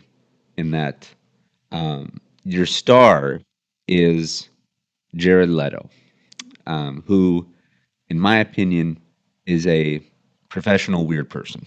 You know, he's an actor, he's a musician. I really enjoyed his music up until a certain point, and then I enjoy his acting career also to a certain point as well. But he's just kind of professionally weird, you know, and not quirky weird as in like endearing. I mean weird as in like your typical celebrity, like annoying person. Like he kind of has that annoying factor. And I don't mean to kill him. Mr. Leto, if you're listening, and I know that you are, come on the podcast, let's have a chat. You know, because his band is 30 Seconds to Mars. Okay, when I was a teenager, that band was like sugar to me. I was all in on them. I had their CDs. Literally, I had physical copies of their CDs. I had the shirt. I even saw them live in 2014 when they were billed with Linkin Park and AFI at the Minnesota State Fair. So I saw 30 Seconds to Mars live, and they put on a great show. It was awesome. So I can now say I was in the same room. Well, it's not really a room. I was at the same venue as Jared Leto and the rest of the band. So I can say that. I can look back on that. But Jared Leto as just kind of a dude, you can Google him and you can find out kind of the weird antics he's done, both with the band and outside of the band. In like 30 Seconds to Mars, they lost one of their members. I thought that their later music wasn't as good. They kind of have weird antics with their fan base, which, in my opinion, are led by Jared Leto. And then him as an actor, he just takes these weird roles, stuff like that. Like, he was in Blade Runner 2049, a good movie, a really good movie. I love that movie. And he was good in it. He played a good character, but the character, was kind of weird and trippy. And so Tron for him makes total sense because this is exactly his wheelhouse where it is, two worlds colliding, digital versus, physical, and so now Jared Leto can do his version of the Matrix where it's, what's it mean, man? He can have existential crisis while riding a motorcycle. That's kind of, his deal. But Jared Leto was in Suicide Squad 2016. He played the Joker, and no one really liked him in that role. I thought he was fine. I thought he kind of got a bad cards. I thought there was potential in him with the role. I thought he could have been better had he been given better material. That movie was also chopped up into oblivion.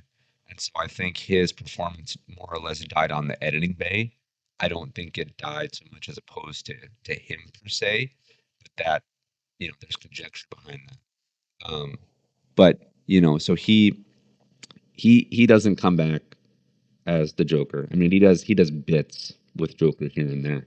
And then like I said, he does Blade Runner, which I thought was really good, and he was fine in it. Not a standout for me, but he was a good, solid addition. Then he does Morbius, which is some vampire movie, which I didn't even see, but that movie was more of a joke than it was, anything serious, But then he can also crank out an Academy Award-winning performance. I think he was in Dallas Buyers Club, so he kind of has a wide range, not so much from acting ability, I don't think, but more, he can do this ultra super serious stuff, and he can kind of do more, popcorn fare. But I think he really prefers material that's,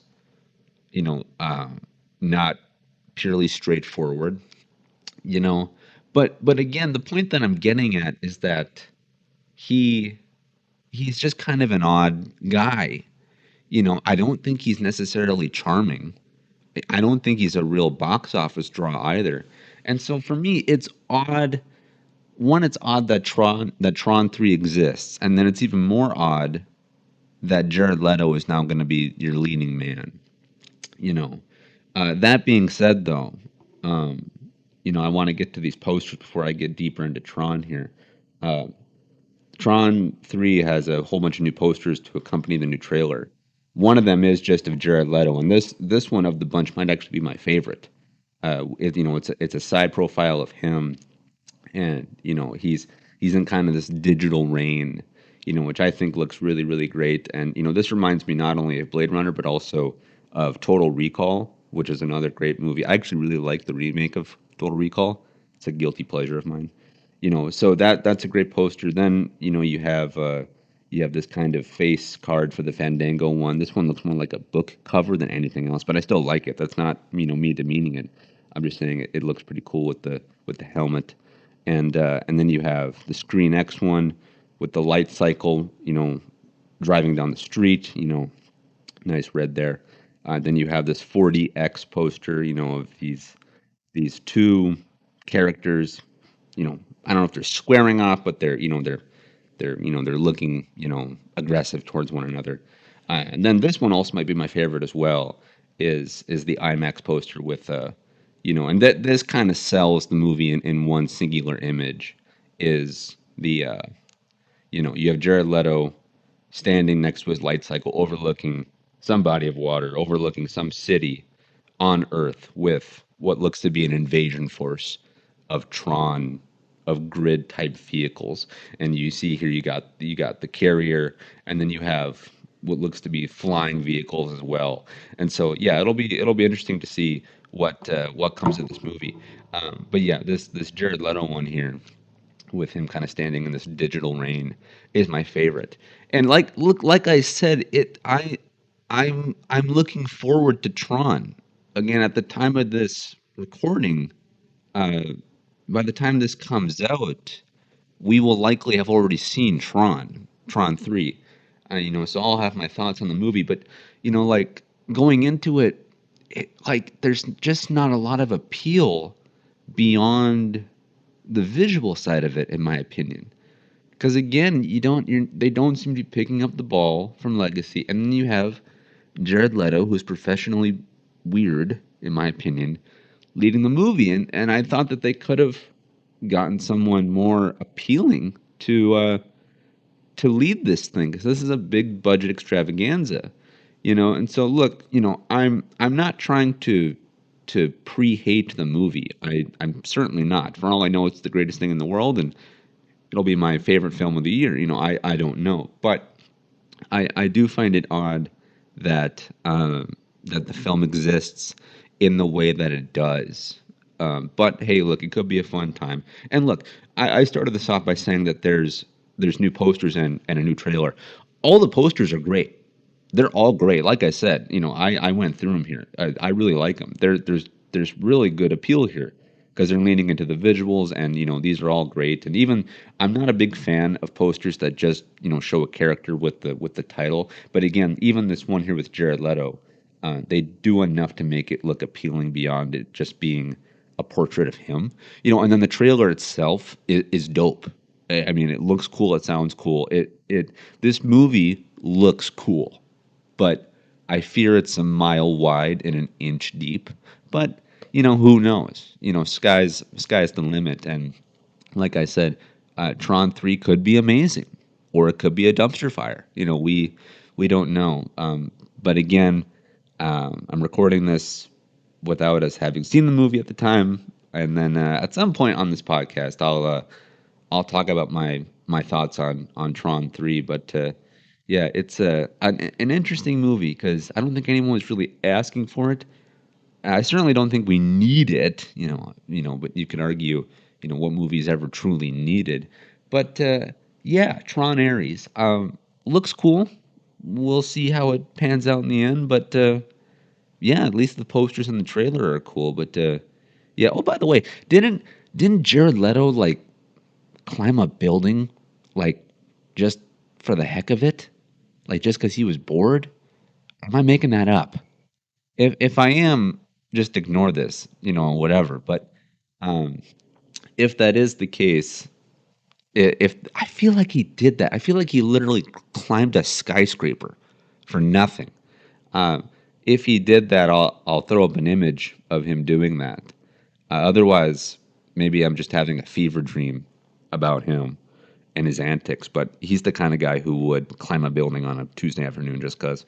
But yeah, so I'm going to Tron 3 for the light cycles and the visuals. I am not going for the Jared Leto of it all. But hey, look, I'm going to go in with an open mind and a full tub of popcorn. So, hey, I hope you're good, Tron 3. Yeah, please do not disappoint.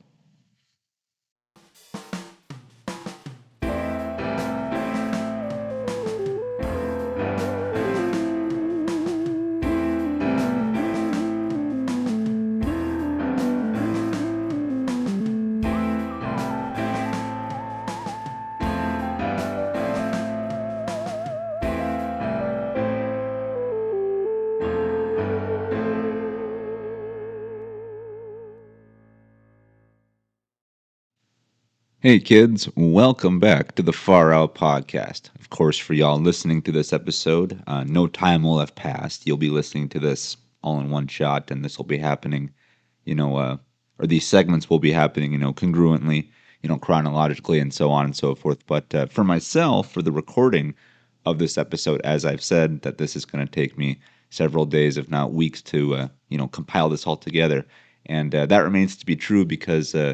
For myself, I am coming back to the recording of this because I had to take some time off in between the last segment, the segment where I talked about Tron, and this upcoming segment because I took a trip with my mom recently to Charlotte, North Carolina, and so now at the time of this recording, it is October 10th.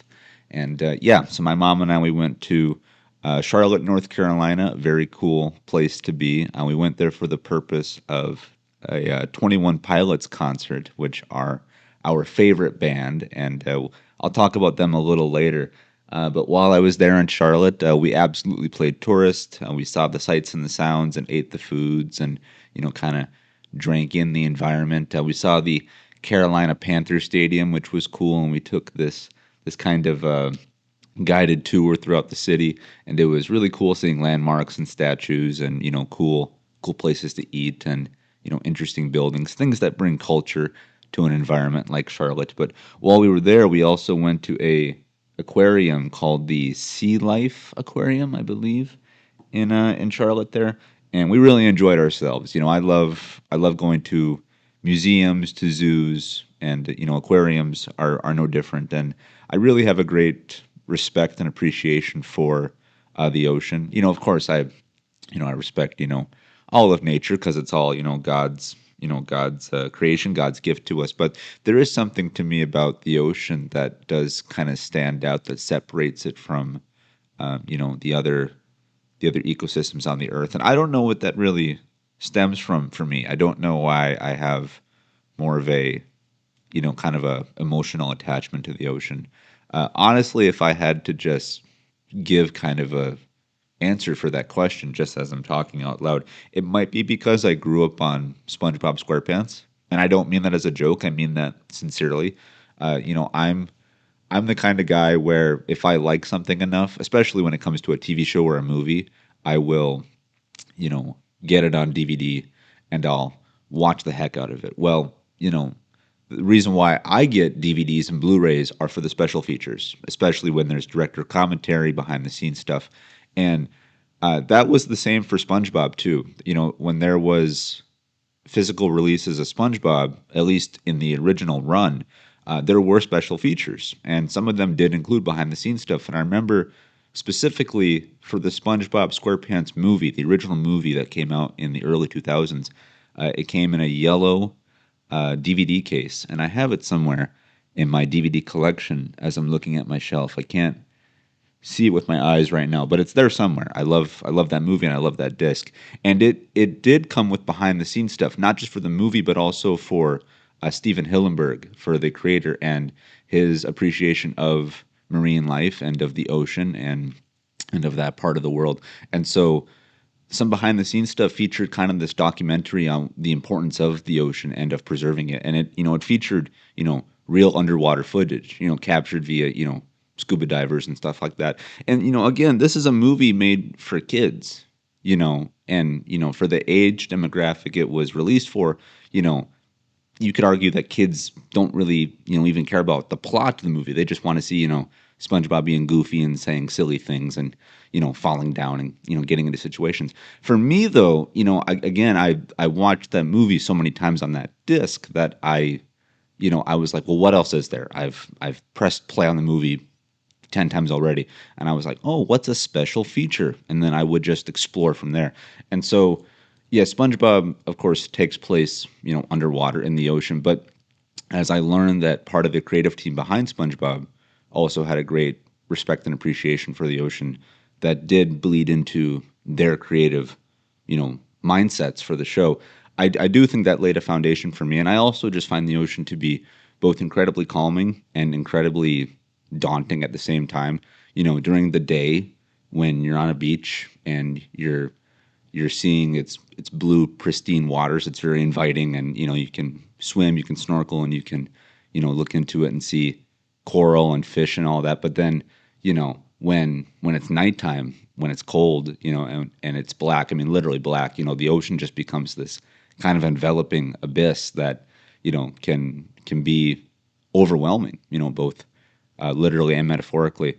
And so the ocean is something for me that just kind of, I don't know, I find it to be an interesting thing to ponder, just on this planet, and again, the majority of our planet is water. So yeah, and despite me rambling about the ocean, North Carolina, I believe, does border the ocean. I believe I could have actually seen the ocean at some point had I gone far enough in the state, but I did not. Instead, we went to an aquarium, which for me was just fine, because that very much is, you get to see all the, all the cool and the fun stuff. And this aquarium was awesome. I really enjoyed it. It was more favored towards kids, families and whatnot, but still they had incredible displays. And among what my mother and I saw, we got to see starfish, which were really cool. Again, shout out to SpongeBob, Patrick Star, and the guides, or the the workers that stood at each section of the aquarium. They would say, "Oh, this is this kind of fish. It does this and this, and it likes to do this." And then when we got to the starfishes, they had an exhibit where you could touch a starfish, you could pet them, and I did, and it felt cool to do that, because, again, me being from North Dakota, to get access to any kind of these animals, these creatures, is more or less through things like SpongeBob or nature documentaries. And so the idea that I would not only get to see an organism like that in the flesh, but also get to touch it, get to touch its flesh, that to me was very cool. And so I did, and it felt very spongy, no pun intended. Again, shout out, to SpongeBob, but that was cool, and we really enjoyed that. And then the guy that was working the starfish exhibit, he said that starfish can regrow limbs, and so if they get damaged or if they get bit, if one of their appendages gets broken off or something, they can regrow that limb. And not to sound all smartsy, artsy, shartsy and stuff like that, but I actually knew that. I knew that starfish could regrow limbs, but what I did not know is that if you essentially cut a starfish in half, both halves of the original starfish will regrow what they lost. And so essentially, if a starfish is damaged or dissected in just the right proportion, just the right way, one starfish can become two, which I did not know that. I assumed that the original host side of the starfish would be in charge of the regrowth process, and the rest, what was discarded, would just be discarded, that it would be considered lost. But essentially, starfish can one can become two, and I did not know that, and that was cool. And yeah, very, very interesting. And so getting to see starfish and to touch them and to learn about them was very cool. And but the coolest part for me that I think that I saw that day were these eels. They had a couple of different kinds of eels on display, and I took some pictures that y'all will see here if you're watching this episode of the podcast. And one of them was yellow, which kind of reminded me of that giant worm thing that attacks the Millennium Falcon in The Empire Strikes Back, as the Falcon is flying through the asteroid belt and they land inside, that cave. Would you find out it's not a cave, it's a giant worm? It really did remind me of that, because just kind of the shape of it and the look of it, and also this eel was continuously going in and out of like an enclosed area, kind of like this dome-like structure. And then we saw another eel, which did very similar things as well. He really enjoyed staying inside of this kind of enclosed area.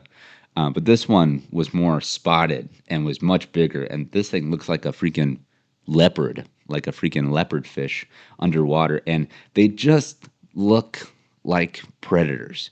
When you think of eels, you probably think of like electric eels, because that's been popularized in like, fiction and storytelling and stuff like that.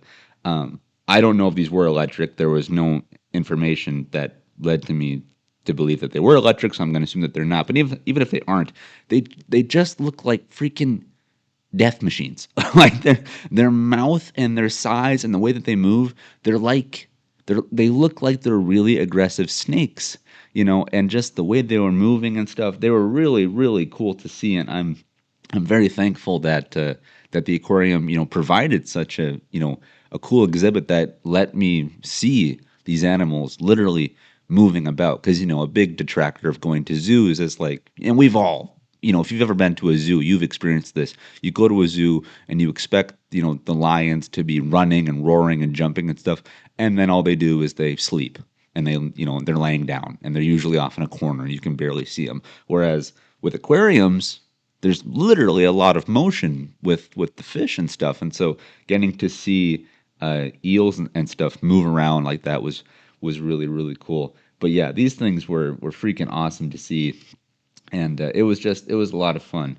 And I'm really glad that my mother and I got to do that. And then they had a jellyfish exhibit, which was really cool to see as well. Jellyfish are freaking nuts. I don't understand these things. Like, I've heard some of them don't have brains, which implies that they maybe don't have like a nervous system. But like, how can you operate without like, that type of literally system inside your body? Like, what do they do? Do they literally just exist? Are they filters? Are they predators? Are they, and they look, they're freaking translucent. Like, all they do is move and they sting, but like, so, what's going on with them? But I found them to be just incredibly fascinating.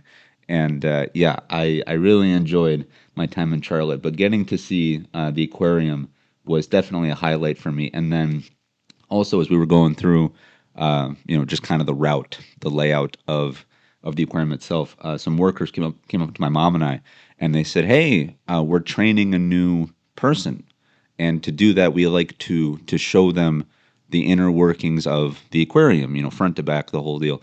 And this guy was like, "Do you want to accompany me and this new trainee, so that as I'm explaining the stuff to you, the trainee will get to see what that's like?" And my mom and I said, "Yeah." And so not only did we get to see the exhibit that everyone goes for, when they go to the aquarium, everyone, will get to see the same thing, but we got to see literally behind the scenes. We got to see the inner workings of the aquarium. And a lot of it was industrial, like, here's our filtration system. And, he talked about this thing holds so many gallons of water, and there's all our food. And, here's the nets we use to scoop up stuff, kind of basic stuff like that. Still cool to see, still interesting. You never think you're going to get literally a peek behind the curtain like that. But then they brought us to this upper level where we got to look inside one of the tanks, one of the giant, enclosures and stuff. And so we had a top-down view of what we previously saw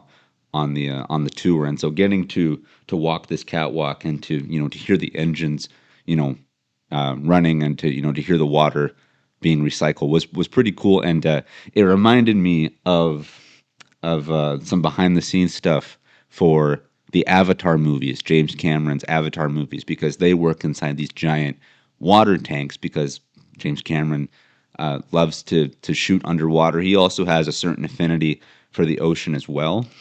And, with him and the Avatar films, a lot of that takes place, with this great understanding of nature. And so he tries to replicate that to the best of his ability while also having the majority of his film, almost all of it, exist in a 3D digital environment. Yet when it comes to the water sequences that you'll see in the Avatar films, they really did film that underwater in these giant tanks to really capture the sense of motion that the characters and the actors would be experiencing. It's not meant to just be an imitation. It's like if you see a character swimming in an Avatar film, odds are that swimming is based on the real motion of the real character or the real actor, doing that technique in the movie, in the environment, because James Cameron does motion capture for all the Avatar films, and so that did remind me of that. And I got to feel one step closer, to Jimmy C as he's working on the Avatar films, Avatar,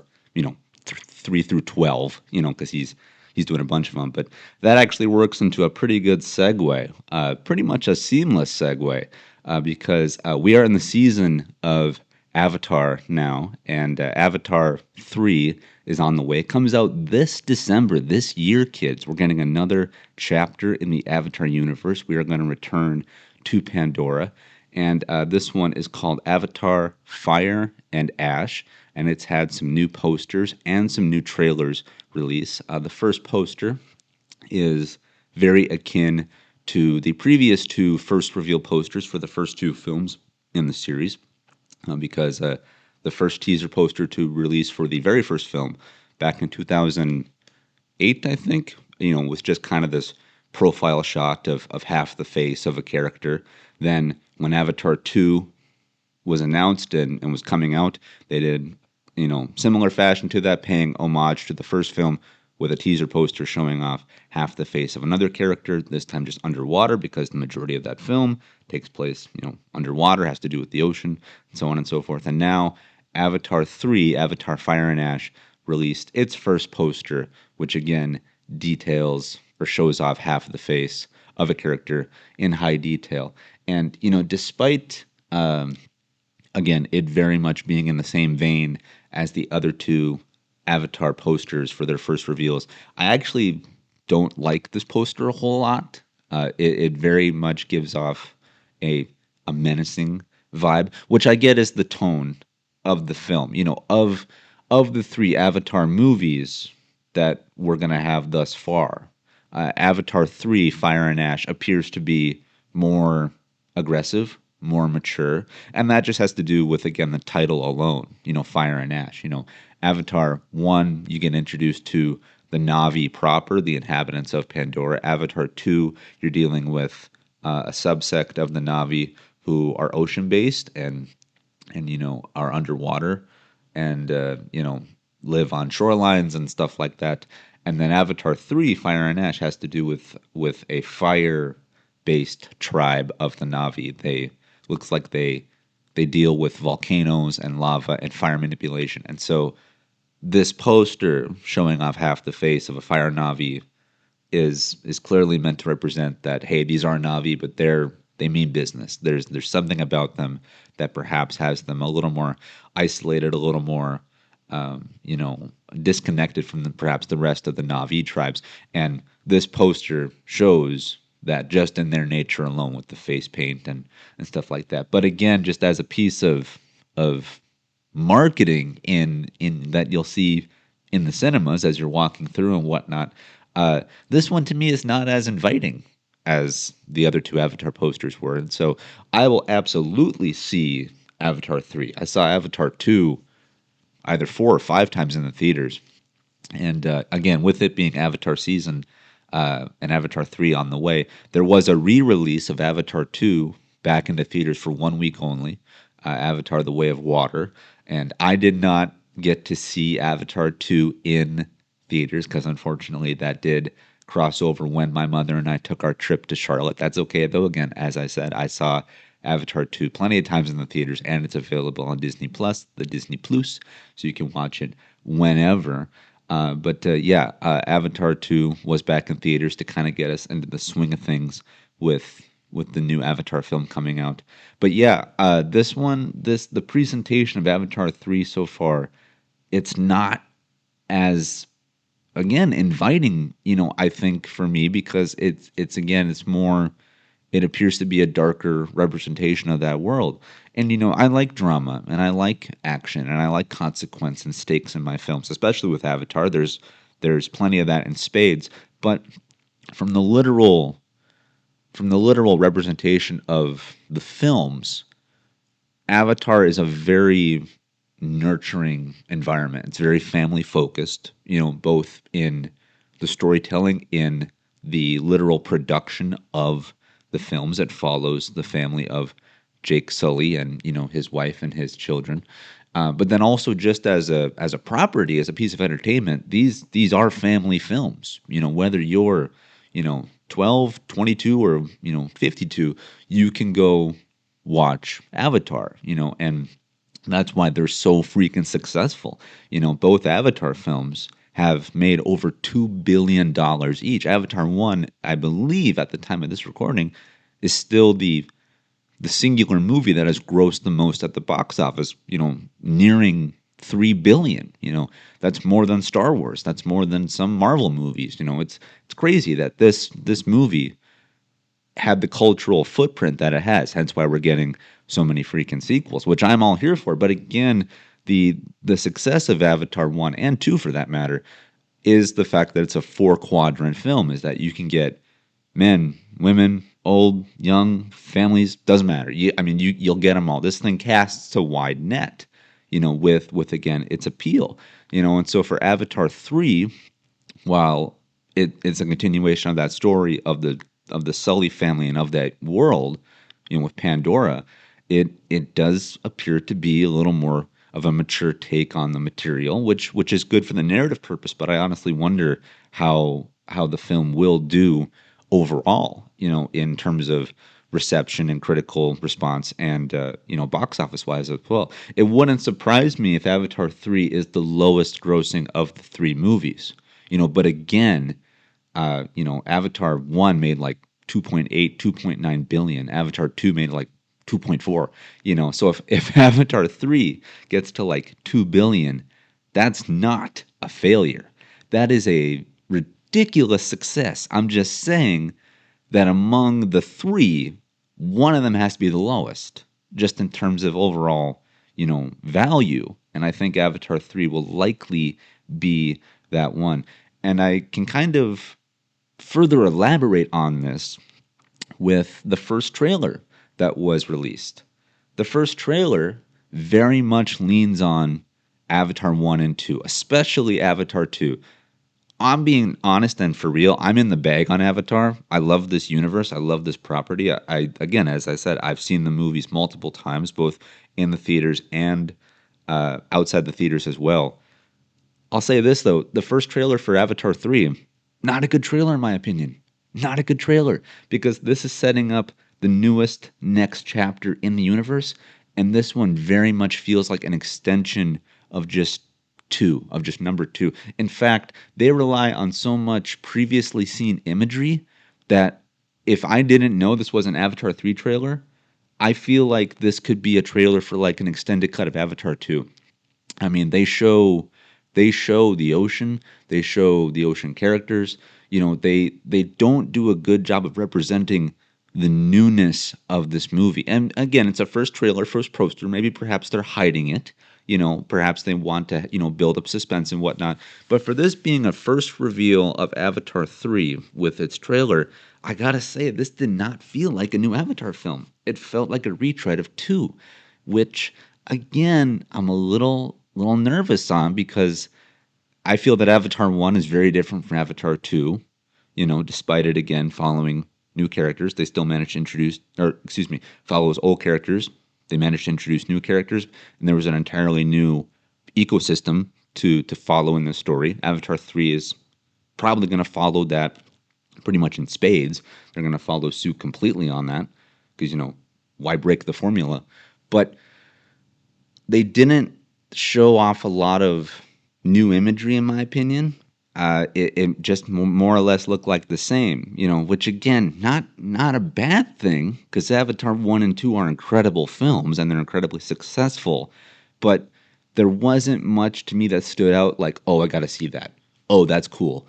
Oh, that looks interesting. In fact, they really did show restraint when it comes to showing off the new Na'vi, the fire-based Na'vi, the Na'vi that are more red and gray as opposed to the blue and the green Na'vi that we're used to. But of the imagery that we saw with the characters, it really did look like, oh, this is another Avatar film, because it has the characters we know running through a forest or splashing in the ocean, and whatnot. There wasn't a lot of imagery that said, oh, right, this is the fire-based one because they're fighting on the side of a volcano and there's explosions and lava flowing and stuff like that. There was very little, I think, to set this trailer apart from other trailers for the Avatar film series. Again, I'm not throwing out my yellow flag like we're in trouble, but I'm just saying, I was incredibly excited for Avatar 2. For me, it completely delivered, hence why I saw it multiple times in the theaters. I am still excited for Avatar 3, but I gotta be honest, the first poster and the first trailer for Avatar 3 brought down my excitement a little bit. Maybe by 15%, 20%, which, not a lot, but that's not what you want to do with your marketing campaign. You don't want to make people less interested. You want to only increase interest. You want to build the hype, And so it'll be interesting to see, again, how this film does overall, especially when compared to the other entries in the series. But that was just the first trailer and the first poster. How does the follow-up compare? Well, Avatar 3, the people over there at 20th Century Fox, or I guess 20th Century Studio now, because they've been bought up by Disney. Since I'm behind on my film news, there has been another poster for Avatar 3 and another trailers, and then we have two of each. And I'll say this, the new poster, the second poster, much better in my opinion than the first one. Shows off more characters, has kind of a better image style, I'd say. And again, very focused, on the Sully family, and pretty basic in terms of a poster overall, just kind of shows the heads of a lot of different characters.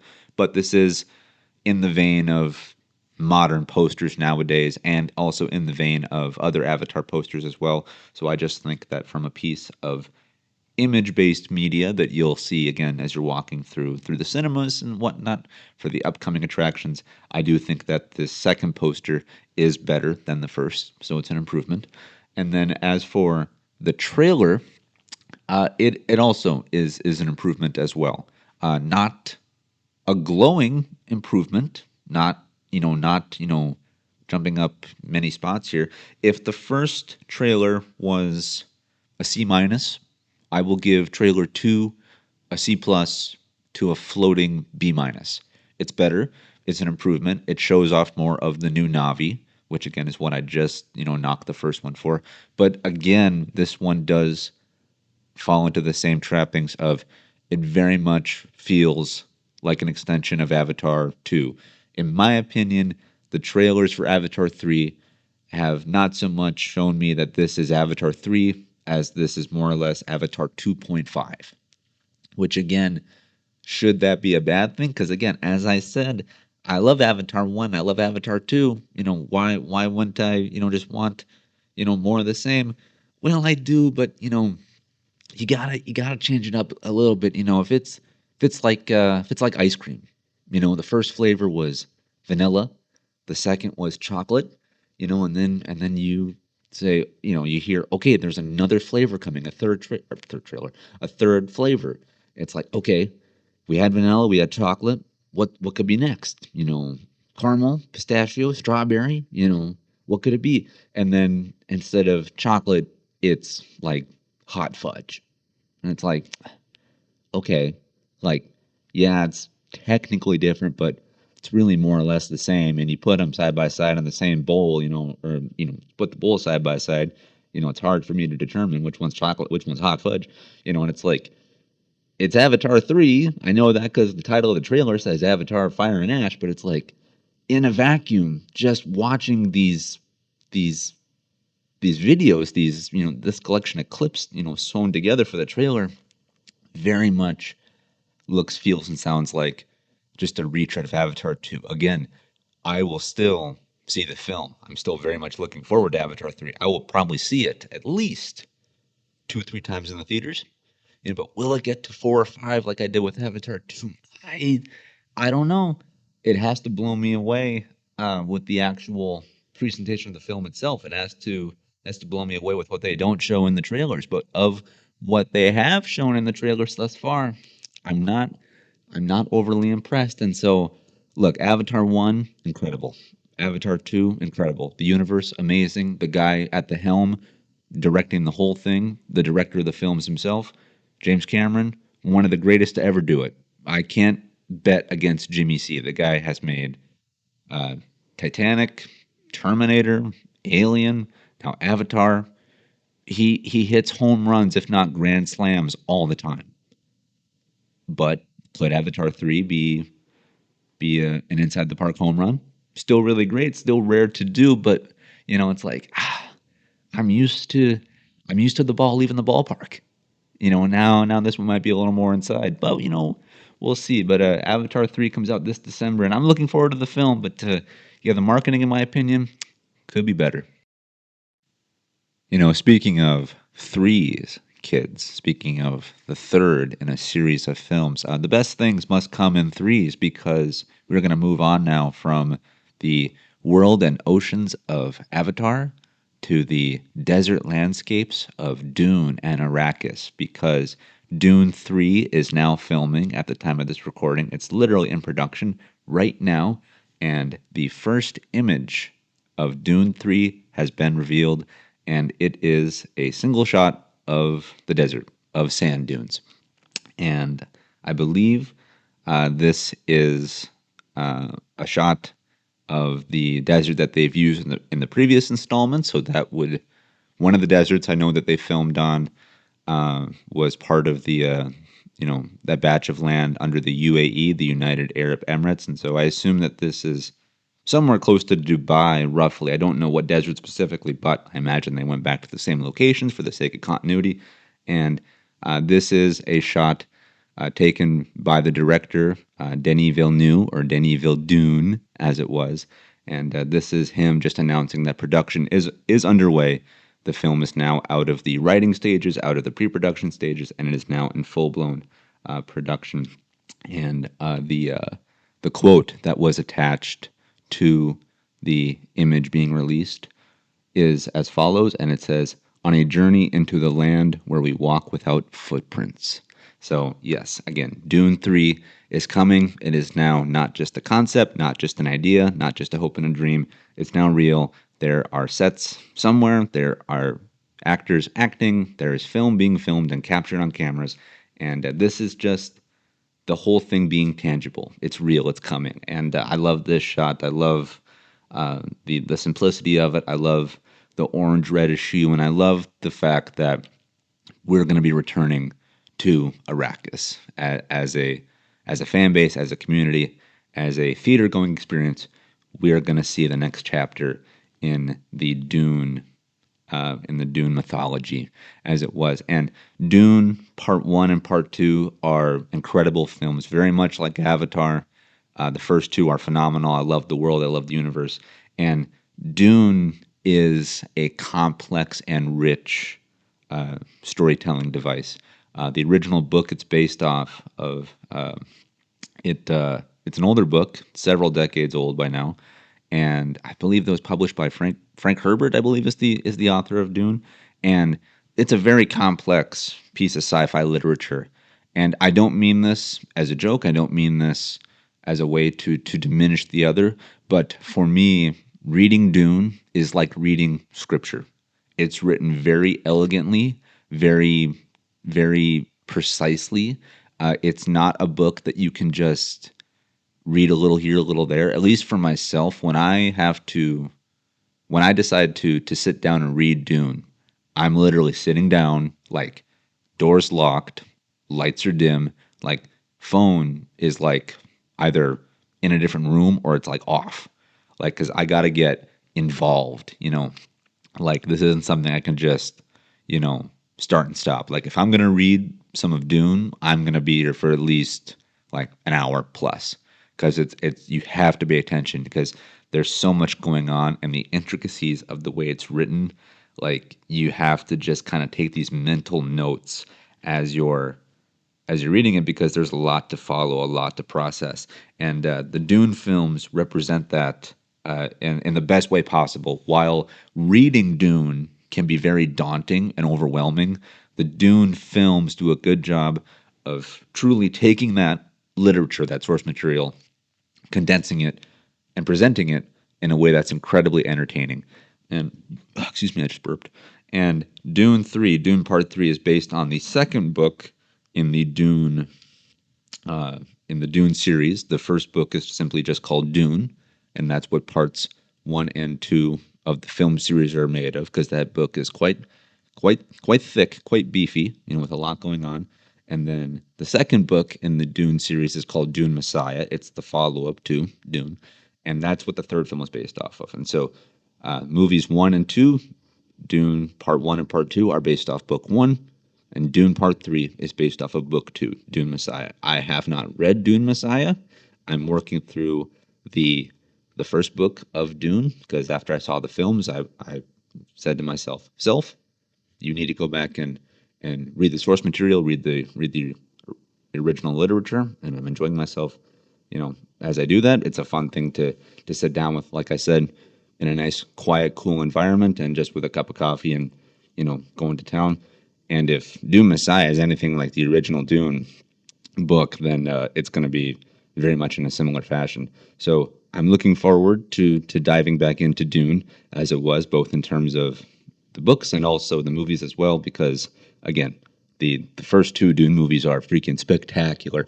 In an era where we have Star Wars and Star Trek and things like Battlestar Galactica, and all that, all these different sci-fi franchises. To go into the world of Dune, I remember when I first saw the new Dune made by Denis Villeneuve, it blew my socks off. Like it transported me to a universe that is incredibly unique and set apart from anything else you could watch or consume in today's media landscape. As I said, it's very different from Star Wars, which, Star Wars is the de facto, that is the sci-fi universe. It's like when you think of football, you think of the Patriots. When you think of baseball, you think of the Yankees. When you think of sci-fi, you probably think of Star Wars, or to a lesser degree, perhaps Star Trek. Yet when you're watching Dune, the movies, like, it doesn't feel like a copycat. It feels very real, very original, very, very deep and inviting and mysterious and raw. And again, going back to the original literature, it's the same way. Very real, very original, very raw. You just want to get in. With Dune 3, I've heard that Dune Messiah as a book is not as good. It's literally not as long. There's kind of less going on. It gets a little more on the weird side. And Dune is already a weird universe as it is. But I hear that Dune Messiah is even further into the weird. So I wonder how Dune Messiah as the movie, Dune Part 3, is gonna pan out. Again, could this be very similar to Avatar 3, where it's not as inviting, it's not as broadly appealing as the first 2 installments were? Maybe, I don't know. But again, just as how I'm looking forward to Avatar 3, I'm very much looking forward to Dune Part 3. And, whereas I feel that Avatar 3 has stumbled on its reveals and its first presentations for marketing, Dune Part 3, just with the simple image of sand dunes, it's like, I'm in. I can't wait. Take my money. When does this come out? I believe it comes out Christmas 2026. And so a little over a year until we're back on Arrakis. But, oh, baby, like it's real. It's being shot right now. Footage is being edited and mixed. And, yeah, it's coming, baby. So the spice shall flow December 2026, and it cannot get here fast enough. In keeping with the subject of firsts, the first posters for Avatar 3 and the first image of Dune 3, we are now going to look at the first poster released for Christopher Nolan's upcoming movie titled The Odyssey, which is going to be a rendition of Homer's Odyssey. And Homer, the old philosopher, he also wrote the Iliad as well. So there's the Iliad and the Odyssey. But I believe that this adaptation done by Christopher Nolan is going to be covering just the Odyssey as a book proper. I'm in the process of reading both of those books because I want to know the source material going into the film. I'm listening to them via audiobooks. I'm doing the Iliad first because the Iliad technically comes first before the Odyssey, and it sets up kind of the context of things that happen in the Odyssey book. But what's interesting though about the Iliad and Homer's writing is that it's not so much, at least from my understanding of history, it's not so much an actual book. It's not like there's page 1, chapter 1, so on and so forth. I believe it's more or less told in the form of either a continuous poem or a collection of poems. And so to have it put together into a novel type form, I believe that the publishers are taking some creative liberties. Again, I don't know like the real intricacies of that process, but to make it consumable as a book, Penguin Publishing, the versions that I'm listening to now, I think they've done a bang up job. I'm able to follow it for the most part, and that's not a knock on Penguin Publishing. Again, especially because I'm an aspiring author, and so Penguin, if you're listening, and I know that you are, if you want to reach out and we can be in business, then drop a comment down below. But no, for listening to the Iliad, it's much like Dune. It presents itself in the complex way, like how Scripture does, whereas you really have to pay attention. And for me, listening to the Iliad and eventually the Odyssey, the only reason why I didn't get them in paperback was that my local Barnes & Noble, shout out to them as well, they didn't have the Penguin Publishing versions that I was listening to. Because when I get books, I like to get the physical copy that I can read in my own home. But then if I'm, say, doing something where I can't have a book, if I'm like going for a jog or if I'm working out or something, then I like to have it on audio, on tape, and so I can continue consuming the story even when I don't have the physical copy in front of me, to turn the pages on. I'll say this though, as I'm listening to the Iliad, it's incredibly confusing. I don't think that's a knock on Penguin so much as I just think that's how Homer wrote it. I think that in trying to maintain the level of authenticity that the work deserves, there's parts where I'm just flat out confused because it talks about like Odysseus, son of blah blah blah, daughter of blah blah blah, son of founder of the blah blah blah, conqueror of the blah blah blah, the wielder of the blah, and I'm like, oh my gosh, I'm like so many proper nouns and family trees, and the descriptions of things are not great, but of the story beats that I can follow, of the overall sense of the plot, that I can follow, it's interesting, and it's really it's inviting in the sense that, like, if you're a fan of this kind of history, which like the thing about the Iliad is that part of it's based on real stuff. Like the Greeks and the Romans were clearly real factions, with real people, real armies, real wars and whatnot. But then you get into like Zeus and the gods and Mount Olympus and so on, and that's where you have to understand that that's dramatized fiction type stuff. Those elements are not real, but there are real elements of history inside of the book itself. And so to constantly be dissecting, okay, this is real, this is not, this is real, this is not. It's not so much a mental challenge as it is more or less a mental game, at least for myself. And so it's proving to be a long, time consuming, somewhat frustrating, but also fun experience. But again, I like to think I'm a smart man, but clearly consuming and understanding the work of Homer is above my pay grade. But getting back to the movie at hand, Christopher Nolan, I mean, what else is there left to say? I mean, he's much like Denis Villeneuve. He's one of the greatest to be in the business of filmmaking right now. Just to go through some of his resume, he did the Dark Knight trilogy, which is arguably the best rendition of Batman that we've seen on film. He did Inception, Interstellar, and most recently he did Oppenheimer, which is crazy. He did this, historical biopic, which grossed nearly, $1 billion, and that thing is freaking phenomenal. I mean, this guy does not miss, except for Tenet. But that's just my opinion. I've only seen the film once, but Tenet, like Inception, can be confusing. Interstellar can be confusing. If you pay attention, you can make it through, and you'll really enjoy yourself. With Tenet, I was completely lost.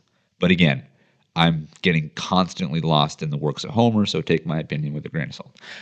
But for the Odyssey, after everything he's done, he has carte blanche of the industry. He can pick whatever he wants with the cast of whoever he wants. He can have a blank check. I mean, this guy can do anything. The sky's the limit with him. And he chose to do a version of Homer's Odyssey. Wow. I mean, freaking wow. We should be so lucky that the guy with that deft of a hand is going to be working on one of the great historical epics. Now, talking about the marketing of the film itself, we're in an interesting time with the Odyssey, because clearly this is an event movie, very similar to how a Star Wars movie is an event, an Avatar is an event, the Avengers are an event film. Christopher Nolan makes event films unto himself as well, and the industry knows this because the film comes out July 2026, and I actually saw a teaser for this movie in the theater when I saw Jurassic World Rebirth, and I will talk about that movie later in the episode as well. I'm planting a lot of seeds for what's to come later in the episode, but I promise I will get to all of them. But yes, when I sat down, kids, in the theater to watch Jurassic Park 7, Jurassic World 4, as it were, there was a trailer for Christopher Nolan's The Odyssey, a movie that comes out at the time that trailer was playing. It was a year away. Now we're a little less, but there's already enough footage for a teaser. The teaser is freaking awesome. I mean, put it into my veins. It's going to be an absolute buffet for us to consume. So the teaser, again, which is being dropped a year in advance, crazy. The last film I remember doing that, dropping a teaser a year plus in advance, was Star Wars The Force Awakens, which announced the comeback of Star Wars as a property to the theaters. So the fact that they're putting Christopher Nolan on par with the return of Star Wars, I mean, here we go. So the teaser was awesome. Showed off a lot of cool locales, characters, some interesting dialogue, so on and so forth. It's a good thing that I really enjoyed the teaser, because I do not like this poster. And again, I understand the film was a year away. We're now a little less than a year away. It's not, the marketing campaign is not in full swing. These are meant to be appetizers. I understand that. I'm just saying, as a poster, very much as how I was talking about Avatar, as I'm walking through the Cineplex to go to my theater, if I see the Odyssey poster on the wall, it's not going to grab me the way other posters can. That being said, I'm happy that this film is coming. I'm happy that it exists. I'm happy that the trailer is out, and I'm happy that the poster exists as well. I'll say this though: I much more prefer the initial announcement image for the Odyssey as opposed to the first poster. The first image that showed it was filming, very similar to the first image of Dune. It announced production is underway. It shows Matt Damon as Odysseus, and I think he looks freaking awesome. I love the color. I love the look. I love the sense of realism to it. It doesn't look like it's fake. It looks like it's real materials, and there's a sense of literal weight to it, whereas the poster itself just did not do that for me. There's not much going on in that image, whereas again the first image showing off part of the cast and one of the main characters in the movie itself, I think is very enticing. It's very appealing, and so I hope that, and I mean, come on, they're gonna nail this. But like, I hope that in future marketing they lean into it. And again, I have to provide context for all of this. It's just a single poster. It's just the first teaser poster. I get it. And it says "Defy the gods" and whatnot. But the first image I thought was a home run, first at bat. Now here with this poster, it's a single. And then the teaser is a double, if not a triple.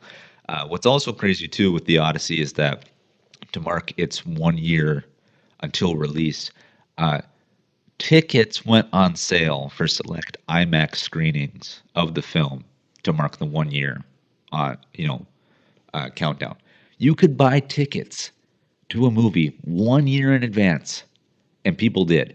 They sold out in minutes. Now, I'll say this. I'm not saying this in a mocking way because I'm absolutely someone who would do that. But I'm nowhere near an IMAX screen.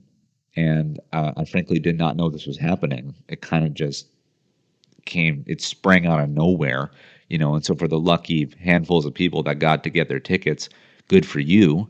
I hope you have them in a safe somewhere because you have to wait, months to actually use them. But yeah, they dropped a teaser, a poster, and did a ticket sale a year in advance for this movie. The industry is betting that this movie's going to be freaking ginormous, and I think they're right because again, look at Christopher Nolan's history. The Dark Knight trilogy, incredible. Interstellar, amazing. And Inception, amazing. Oppenheimer, amazing. And really his only misstep, in my opinion, well, for me, there's two. I'm not a big fan of Dunkirk, and I'm not a fan of Tenet. Dunkirk has grown on me more over the years, but that took a little bit of uphill work. Tenet, again, I've only seen it once. That movie outright confused me into oblivion. But again, even on his bad days, his quote bad days, he still makes beautiful, epic, moving movies, and so the Odyssey should be no different. I think he's going to hit a grand slam with this thing. This thing, like I said, probably is a blank check, one of the greatest casts ever. It's working with this incredible source material that deserves a level of authorship with filmmaking that like only few can do, and Christopher Nolan is one of the few. And so, yeah, the Odyssey is coming, and we're now less than a year away. It comes out July 2026, and it's going to be an event for going to the movies. So hope to see you there, and we'll see if Christopher Nolan can stick the landing when adapting Homer's The Odyssey. And while we might have to wait until July 2026 to see the return of Christopher Nolan to the theaters, we won't have to wait nearly as long for the return of Star Wars, because just a few months earlier, in May of 2026, Star Wars returns to the movie theaters with the Mandalorian and Grogu movie. Yes, kids, The Mandalorian, the Disney Plus series, its next extension, or perhaps its conclusion, is going to be in a movie theater via an actual movie. This is not like some, 2.5 hour episode. This is not some, holiday special thing. This is an actual bona fide movie coming to the theaters in May of 2026, and it is bringing Star Wars back to the theaters after taking, I believe, at the time it comes out, it'll have been 7 years, I think, because the last movie that they released in theaters was The Rise of Skywalker, which was episode 9, and I believe that was 2019. And yeah, since then, Star Wars has just lived on the small screen via Disney Plus, the Disney Plus, as it were. And it's, to various degrees of success. Of course, The Mandalorian is the crowning jewel of that experiment. Those first couple of seasons are amazing. People are not really over the moon about season 3 of The Mandalorian. I still like it, I think, more than most. So, I think kind of simply for The Mandalorian, they're 2 out of 3, 2.5 out of 3 when it comes to production, so there you go. We've also had the Ahsoka series, which I liked, did not love. But then there were a few things in there as well that, I have not seen it, which again, as I've said on the podcast previously, the idea that there would be a Star Wars TV show that I decided to pass on, that was unheard of to me 10 years ago. More Star Wars all the time, like, yes, please, where do I sign? Oh, apparently it's this Disney Plus subscription contract, which for me was perfectly fine. But we now live in a day and age where, since Star Wars has been regulated recently to the television screen, they've kind of just been pumping stuff out. And honestly, some of it, from the marketing to the reviews to the overall, web it's trying to weave into the greater mythology, it hasn't, struck a chord with me, and so I've skipped some of it. Like, Skeleton Crew. That was a series that I'm not sure many people have heard of. I've heard it's good, but I haven't, gone to check it out. The Acolyte is kind of a different story, where I was interested in seeing that. It sounded, really, really good and great and whatever. Then the reviews come out and I hear it's terrible.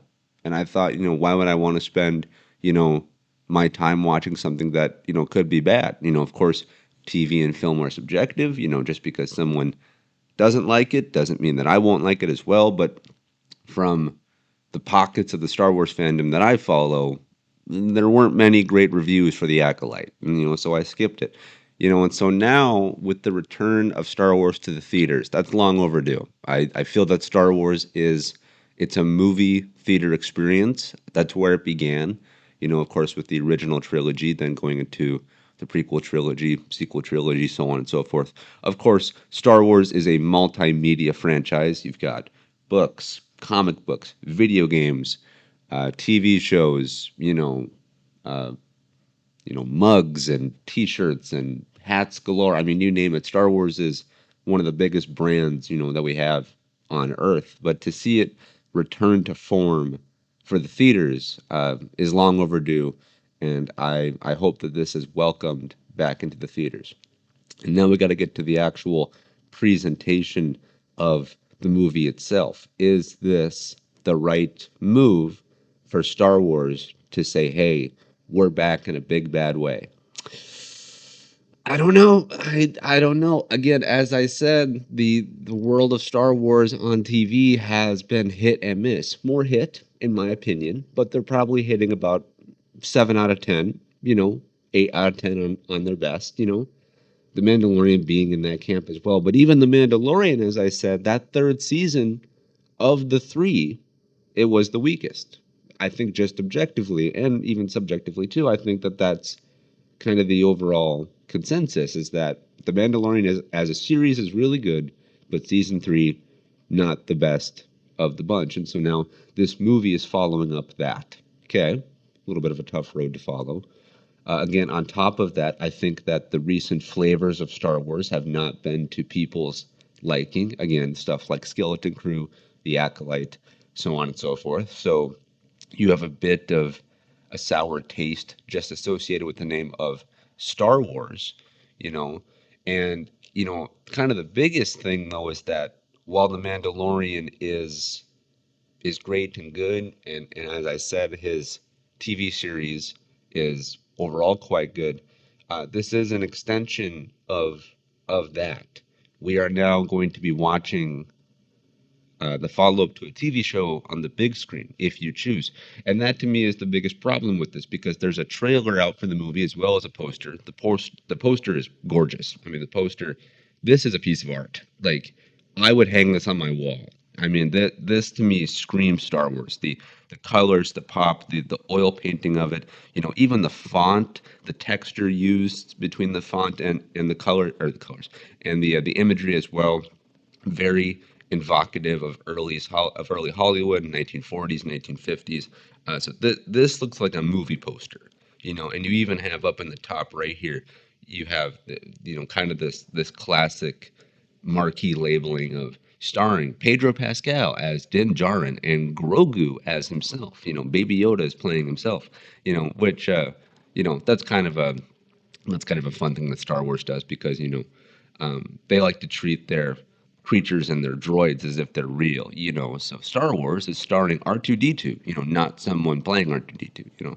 Star Wars stars C-3PO, not the guy playing C-3PO. So it's fun, it's on brand. But anyway, getting back to my original point here is that the Mandalorian and Grogu movie is essentially, quite literally, season 4 of the TV show compressed into a film. At least that's my understanding. Of what I know of this project is that The Mandalorian was intended to be continued via the series format, going seasons 1, 2, 3, and then 4. And then the higher-ups at Lucasfilm said, we need a new film. Star Wars is a film franchise. What's kind of the easiest layup we can do? Oh, take what's working and put The Mandalorian on the big screen. Again, you could argue if it's been working lately. But essentially what I'm led to believe is that they had season 4 planned out via a story treatment, so covering 6, 7 episodes, however many it would be, and then they just put this crunch on it into a film. Will it work? I don't know. I do not know, because you're now taking over 6 hours worth of storytelling and pushing it into 2. That, you're going to leave a lot behind. And also, just from a literal physical way the trailer is presented, the trailer very much looks like another episode of The Mandalorian.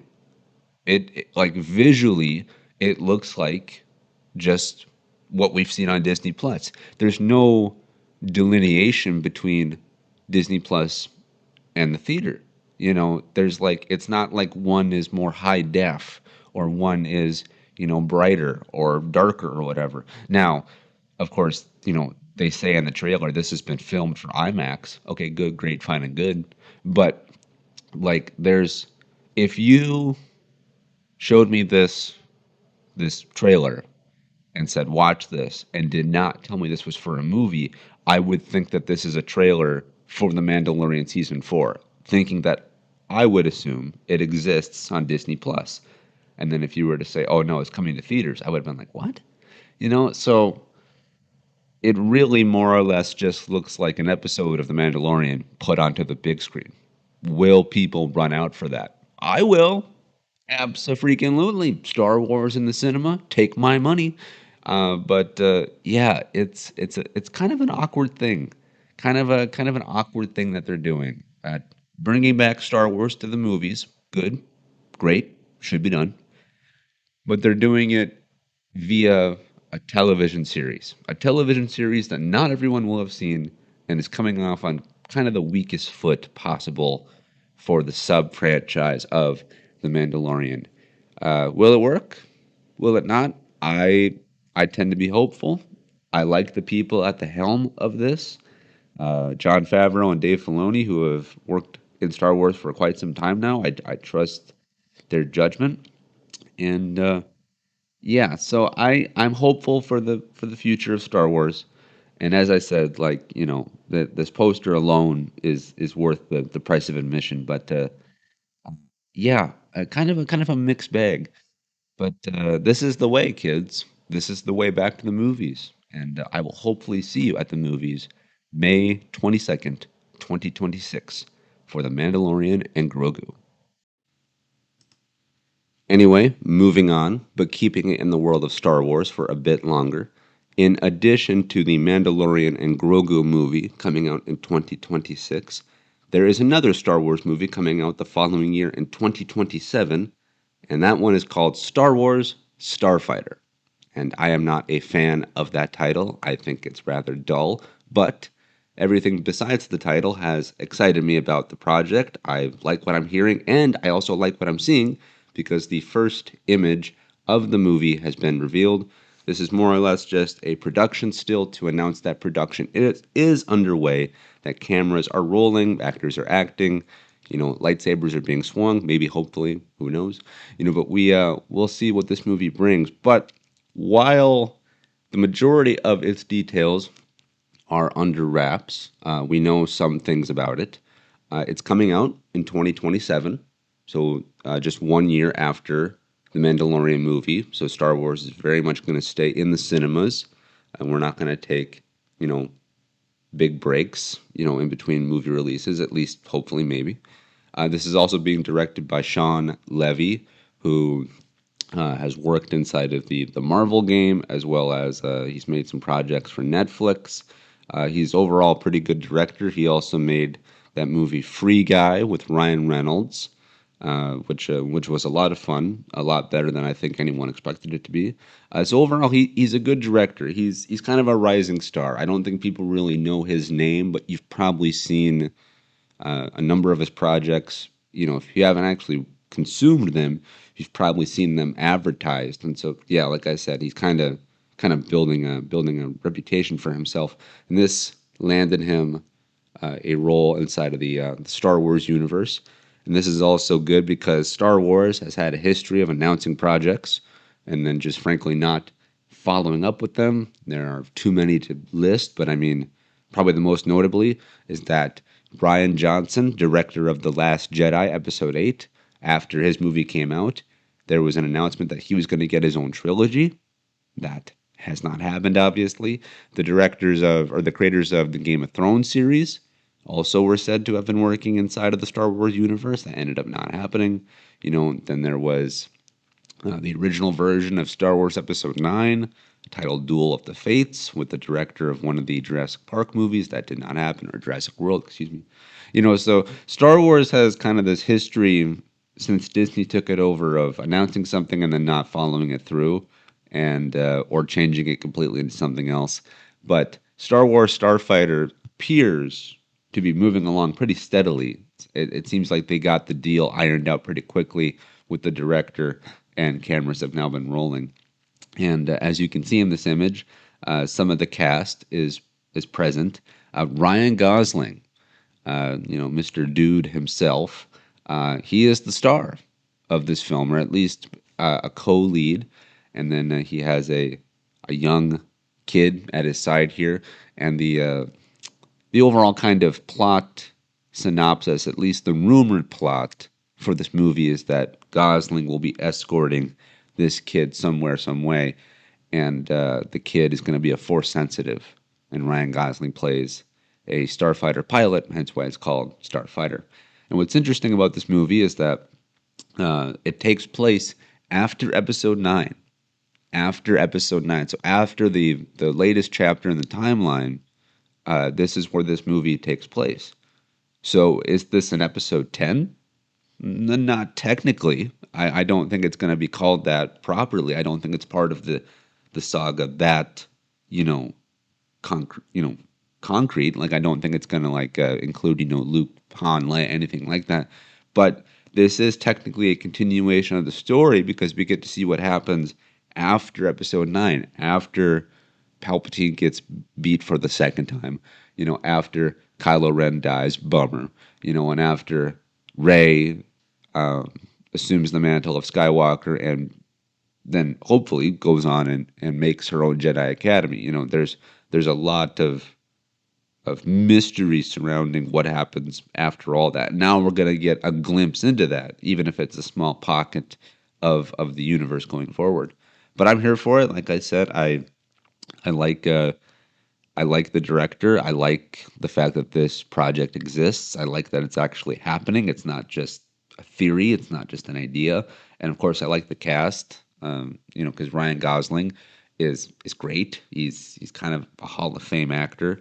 Movies like Drive and The Fall Guy and various other projects of his. I've been, I'm a big fan of his, and so to see him enter the world of Star Wars, I think it's going to be great because Ryan Gosling is kind of just like effortless. Excuse me, effortless.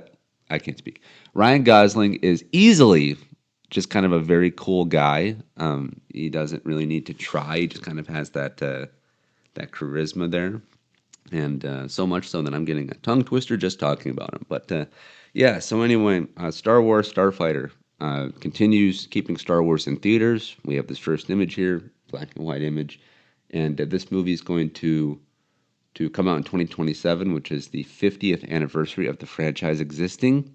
So, that'll be great because, yeah, Star Wars began in 1977, and we're still here 50 years later in 2027, or we're going to be.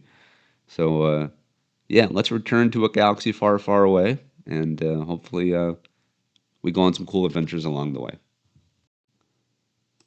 All right, kids, let's continue on with some movie news. John M. Chu, director of one of the G.I. Joe movies, I believe, and most recently and most notably, director of, I believe, both Wicked movies. I know he for certain did the first one. I think he did the second one as well. But he's kind of a big-time director in Hollywood. He is officially set to direct a live-action Hot Wheels movie. This is coming from Deadline. And, I mean, what more is there to say? I'm there. Sign me up. Live-action Hot Wheels? Are you kidding me? Like, okay. So, look. Like, as a kid, we all played with Hot Wheels. Or even if you didn't have Hot Wheels, if you had to get, a different brand, every kid at some point has had the little toy cars that you drive around your counter and your table and you imagine doing cool flips and tricks and going fast and drifting and all that stuff.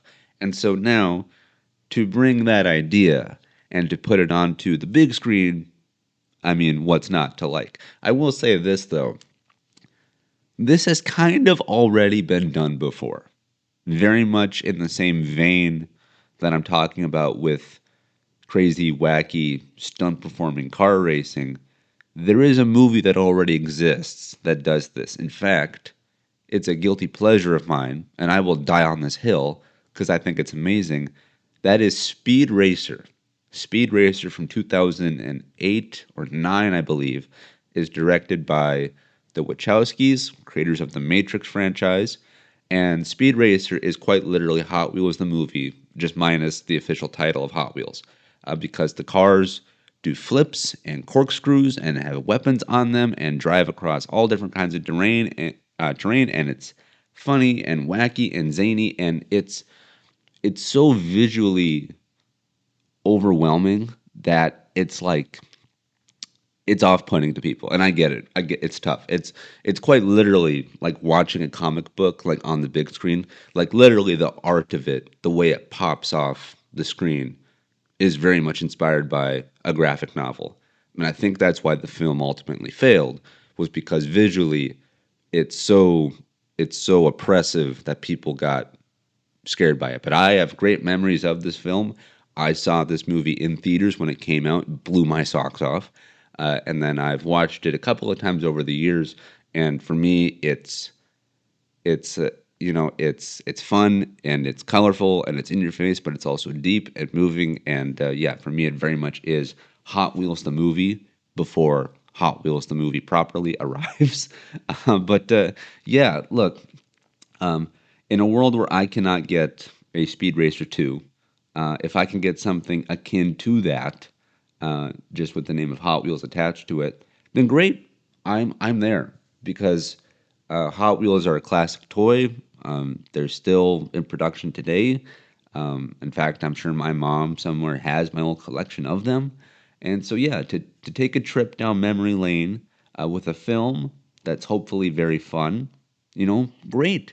Um, I will say this, though, too.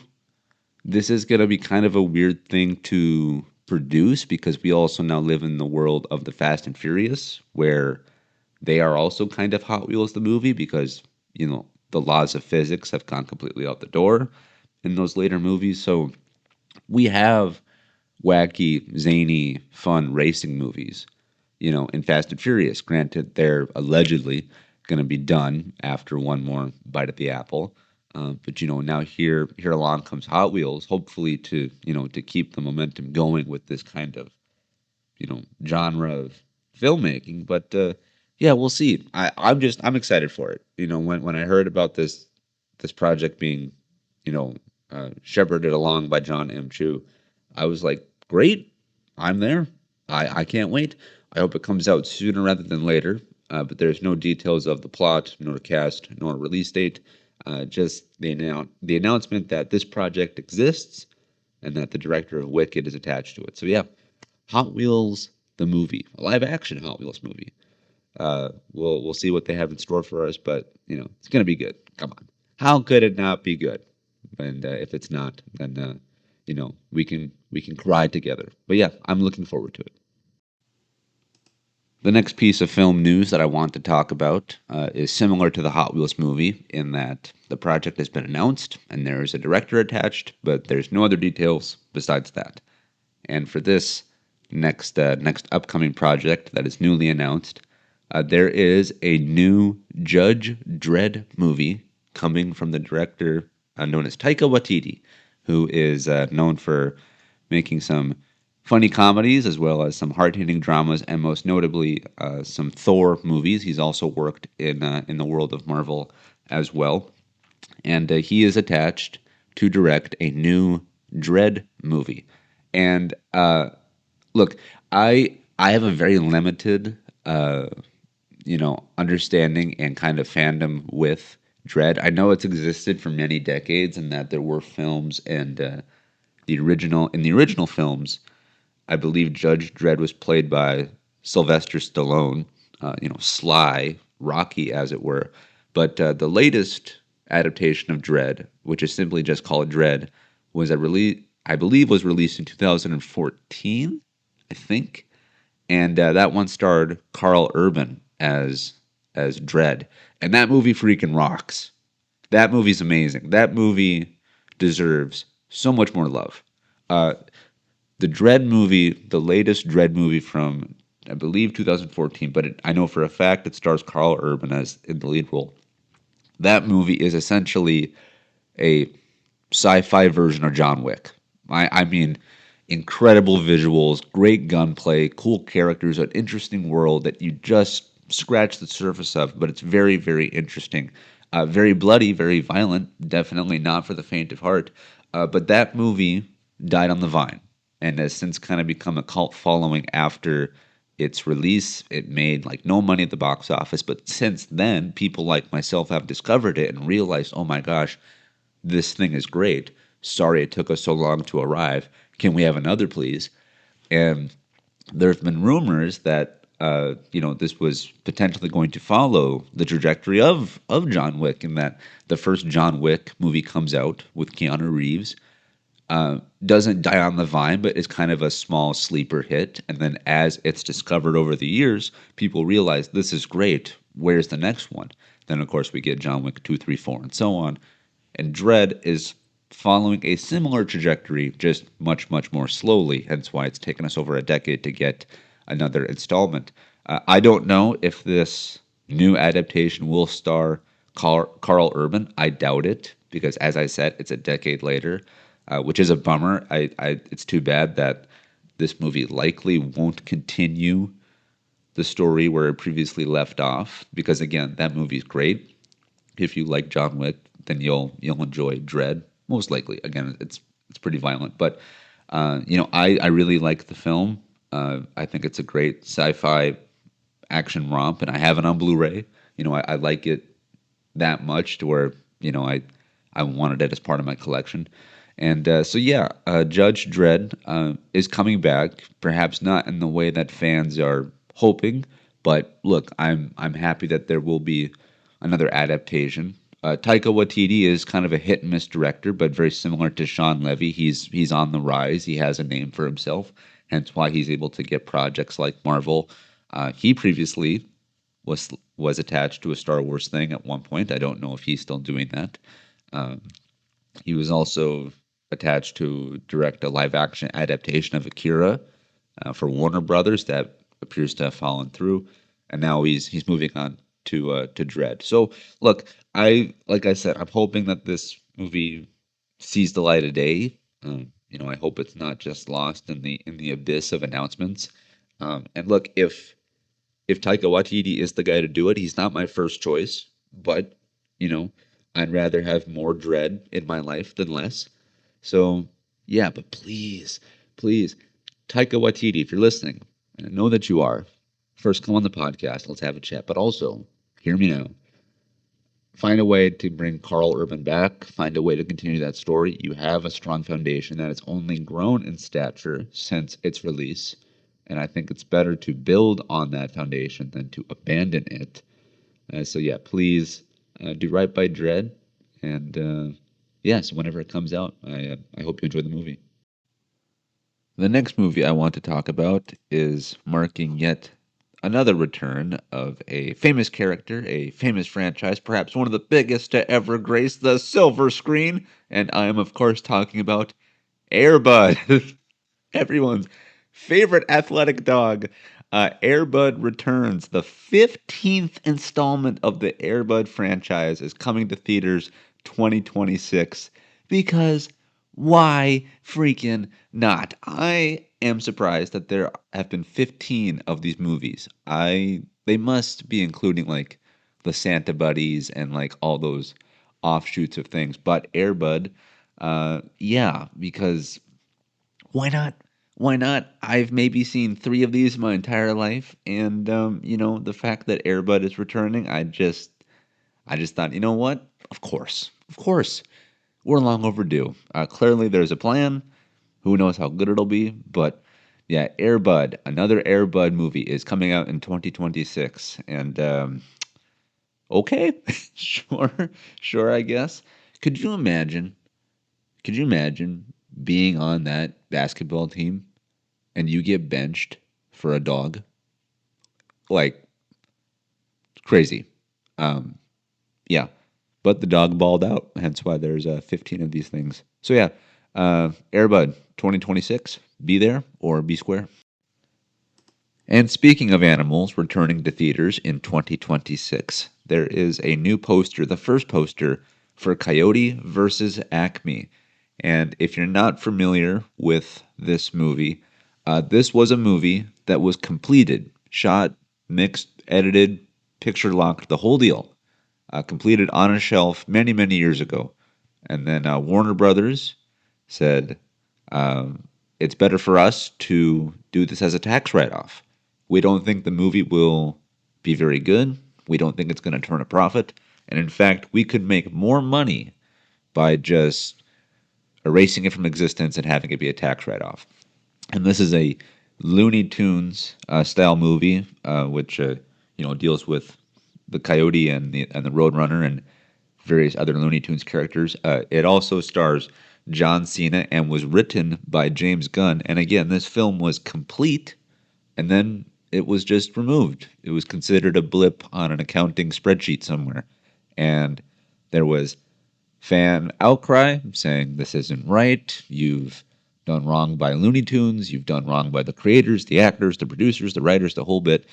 This deserves to be seen. You shouldn't just completely remove someone's hard work, years worth of hard work, by a large group of people just for the sake of saving money. And after some fan campaigning, the film was revived from the dead. I'm not sure how that was legally possible. I thought it literally was like a blip on the radar just for tax purposes, but the film clearly exists in some iteration, some form, somewhere.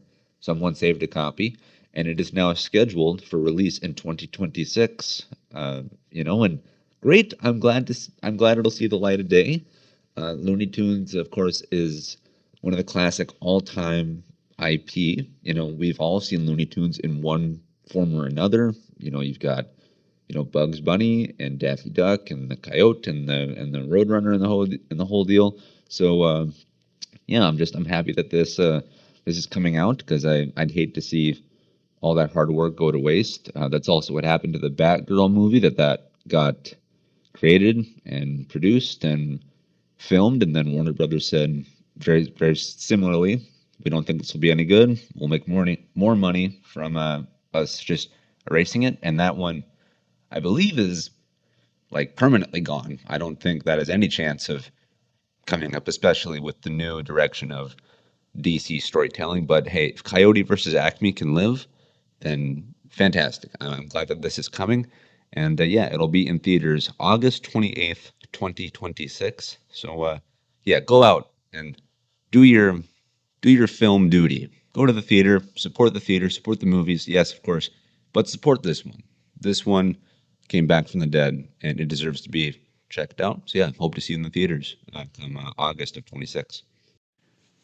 And while we might have to wait for 2026 to come bring us some new movies like Coyote vs. Acme and Star Wars, and then even beyond 2026, looking to 2027 for Star Wars, we have another movie coming out later this year, coming out later in the fall, that being Predator Badlands, which is scheduled to release in November.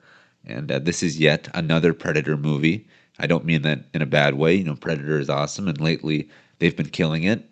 Prey, which was a Hulu streaming service release, not even a fully real movie. It was straight to streaming.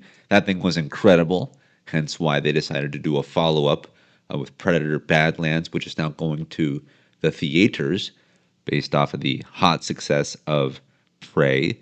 And then most recently, we had a reattempt at the Alien franchise with Alien Romulus, which did go to theaters, and I saw that one, and that one was also great.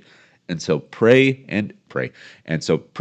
and Aliens are back on the high rise. They're riding the waves of their respective successes, and now we have another Predator movie coming out called Predator Badlands, and there are some new posters and some new trailers, but what I really want to talk about is a single shot from one of the trailers that was released a couple of months ago, that being this shot here showing an android of some sort. I don't even know her name. I don't know the character's name, but she's an android in the Predator universe, and as you can see here with all of the system information, her being a field unit robot, and so on and so forth. But if you really look down at the bottom of the screen here, you'll see that it says Weyland-Yutani Bioweapons Division. And this is confirming that the technology used in the Predator universe also exists in the Alien universe. And so now the stage has been set for another crossover of Alien and Predator, meaning at some point we're going to likely get Alien versus Predator once again. And yeah, look, Alien and Predator go together like peanut butter and chocolate. It's why we had the previous movies over the course of the decades, and we also had Alien versus Predator previously as well. But the fact now that both franchises, again, seem to be on an upswing, and they both seem to be shepherded by people who really care and understand the source material and the franchises, to have them now crossing the streams and creating bridges between one another again, I think will be great. I'm looking forward to it. This actual film, though, Predator Badlands as a film, I'm going to just say it right now, the trailers have not blown me away. I'm curious about the movie. I'm not really looking forward to it. I'm not even sure if I'll go see it. I probably will, but I'm curious, and stuff like this is going to get me there. If they continue to cross the streams between Predator and Alien, that's going to get me to the theater. But to see this actual installment in the franchise, I don't know. Badlands looks to be good, not great. I hope I'm wrong. I hope it's just an issue of the marketing. I hope the film is incredible and that there's good word of mouth and good reviews. But yeah, right now, the real, kernel that I'm focusing on is the fact that Alien and Predator are being set up to cross over again. And if that begins in Predator Badlands, then great. But I'm really more so looking for the long-term future as opposed to the short-term with this film coming out in November. So yeah, if I see it, I'll surely share my thoughts on it. Probably, maybe, I don't know. But if you see it, drop a comment down below. Let me know what you think. But yeah, Alien versus Predator, baby, it's coming. It's coming. So get ready. Get ready.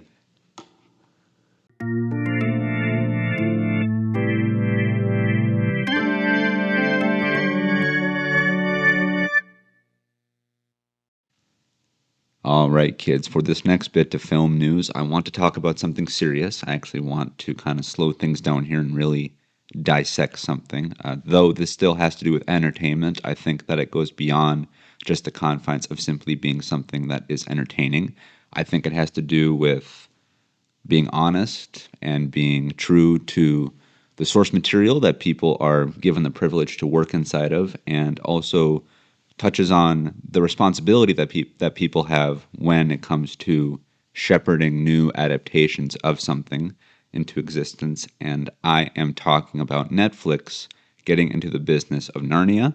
If you do not know, Netflix as a company has acquired the rights to the Narnia franchise, which is a collection of books created and written by C.S. Lewis and that entire mythology there.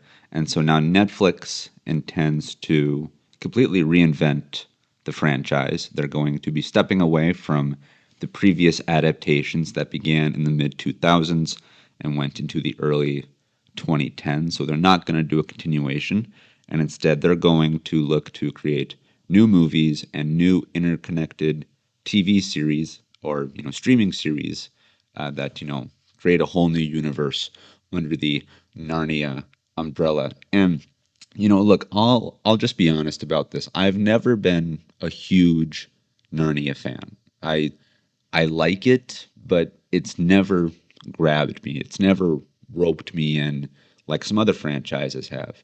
I got introduced to Narnia pretty properly when I was actually in college. I had read the book, or I had read one of the books. I had read The Lion, the Witch, and the Wardrobe when I was quite young, but then I took a creative reading class, I think, when I was in college, and throughout one semester, all we did was cover The Lion, the Witch, and the Wardrobe. We read the book, we listened to it on audiobook, we watched the film, and then we wrote several papers about that book, that novel, and that story. And so I got, pretty engrossed in the world of Narnia there for a bit, but that never really materialized beyond The Lion, the Witch, and the Wardrobe. I never had a desire to go read the other books or watch the other films. I've only ever read the one book, and I've only ever seen the one movie, and I've seen clips of the others. But my experience with Narnia is very much tailored around The Lion, the Witch, and the Wardrobe. If I'm going to a party featuring all my favorite, properties and IPs, as it were, Star Wars is my plus one. The Lord of the Rings is the group I intend to link up with at the party. I'm going to say, hey, we're over here. Come join us at our table. And then Narnia is someone I'll give a wave to, and perhaps I'll say hello to Narnia if I were to bump into them while I'm at the hors d'oeuvre table. But yeah, Narnia for me is something I don't necessarily have a deep interest in. It's, I'm a fan, but I'm not like, waiting patiently for the next adaptation. Despite that, though, the news of new adaptations did pique my interest, and it's not for the right reasons.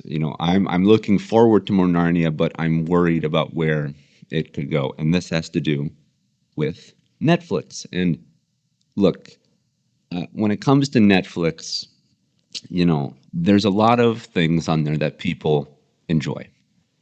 Sure, and I have a Netflix subscription. They have some TV shows that I legitimately like. They have a wide collection of things like Arrow and The Flash, things that they did not make. Then they also have a wide collection of things that they did make, such as House of Cards and The Ranch, that I really enjoy as well. So they have a good library of content. But just because something is entertaining doesn't mean it's always nourishment or nourishing to us as a viewer, and Netflix loves to play fast and loose when it comes to their adaptations of things, whether that's historical or fiction versus nonfiction, excuse me. For historical purposes, look to their Cleopatra documentary. That thing got lambasted for race swapping the titular character of Cleopatra. They cast someone who did not accurately represent the actual physical historical character of Cleopatra. That's legitimate history. That's not just pure fiction. And so much like when you're watching a biopic or a documentary or anything that has to do with an actual historical figure, there should be some sense of responsibility in that, look, we should try to have this be as legitimate as possible, because this will offer some kind of a history lesson for those who are partaking and watching it. However, on the flip side of that as well, you could totally have an adaptation of something be completely fictitious and stretch the truth, but you have to present that up front. You look at a movie like Inglourious Bastards, directed by Quentin Tarantino. That's a movie I really enjoy. I think it's a modern masterpiece, and I love World War II movies, and that movie does, clearly set itself inside of a real historical setting and plays on real history, again, dealing with World War II. But spoilers for Inglourious Bastards, but in that movie, Hitler dies, and not in the way that he accurately did. The way Hitler went out, historically speaking, is that he committed suicide in a bunker. Whereas in Inglourious Bastards, the Allies, the team that we're following, they breach into this theater that Hitler is in, and they blow him to smithereens with their machine guns, and that's how he dies, and so it's still accurate in the sense that Hitler died at the end of World War II, but it's stretching it and making it into more of an entertainment piece with him being blown away by the good guys. And so you need to have an understanding of what you're getting into when you decide to watch something. And Inglourious Bastards presented itself as Quentin Tarantino's version of World War II. It was not presented as, this is a look back on history, this is taking you back to history class, this is not meant as an entertaining documentary. This is Quentin Tarantino interpreting World War II. And so that's why I think that movie succeeds and stands up to the test of time. Whereas something like Cleopatra, which frankly I've never seen it, so I'm commenting on something I have not watched, but I remember this was Netflix saying, we're telling the history of Cleopatra. And then they go and they cast someone who did not accurately represent her from a historical standpoint. There was lots of backlash with that, and that thing has been lost to history. But this isn't the first time that Netflix has done that. They also released a sea or an ocean-based documentary called Seaspiracy, so not conspiracy, but Seaspiracy, in 2021. And that was lambasted for having people in the documentary talking about how come by 2048, our oceans will be completely rid of fish, that there's no way that we can possibly, continue to have fish as part of our dietary system, and that they also got, criticized for saying that there's no level of sustained fishing, possible for humanity. That this idea of sustained fishing is just completely fictitious.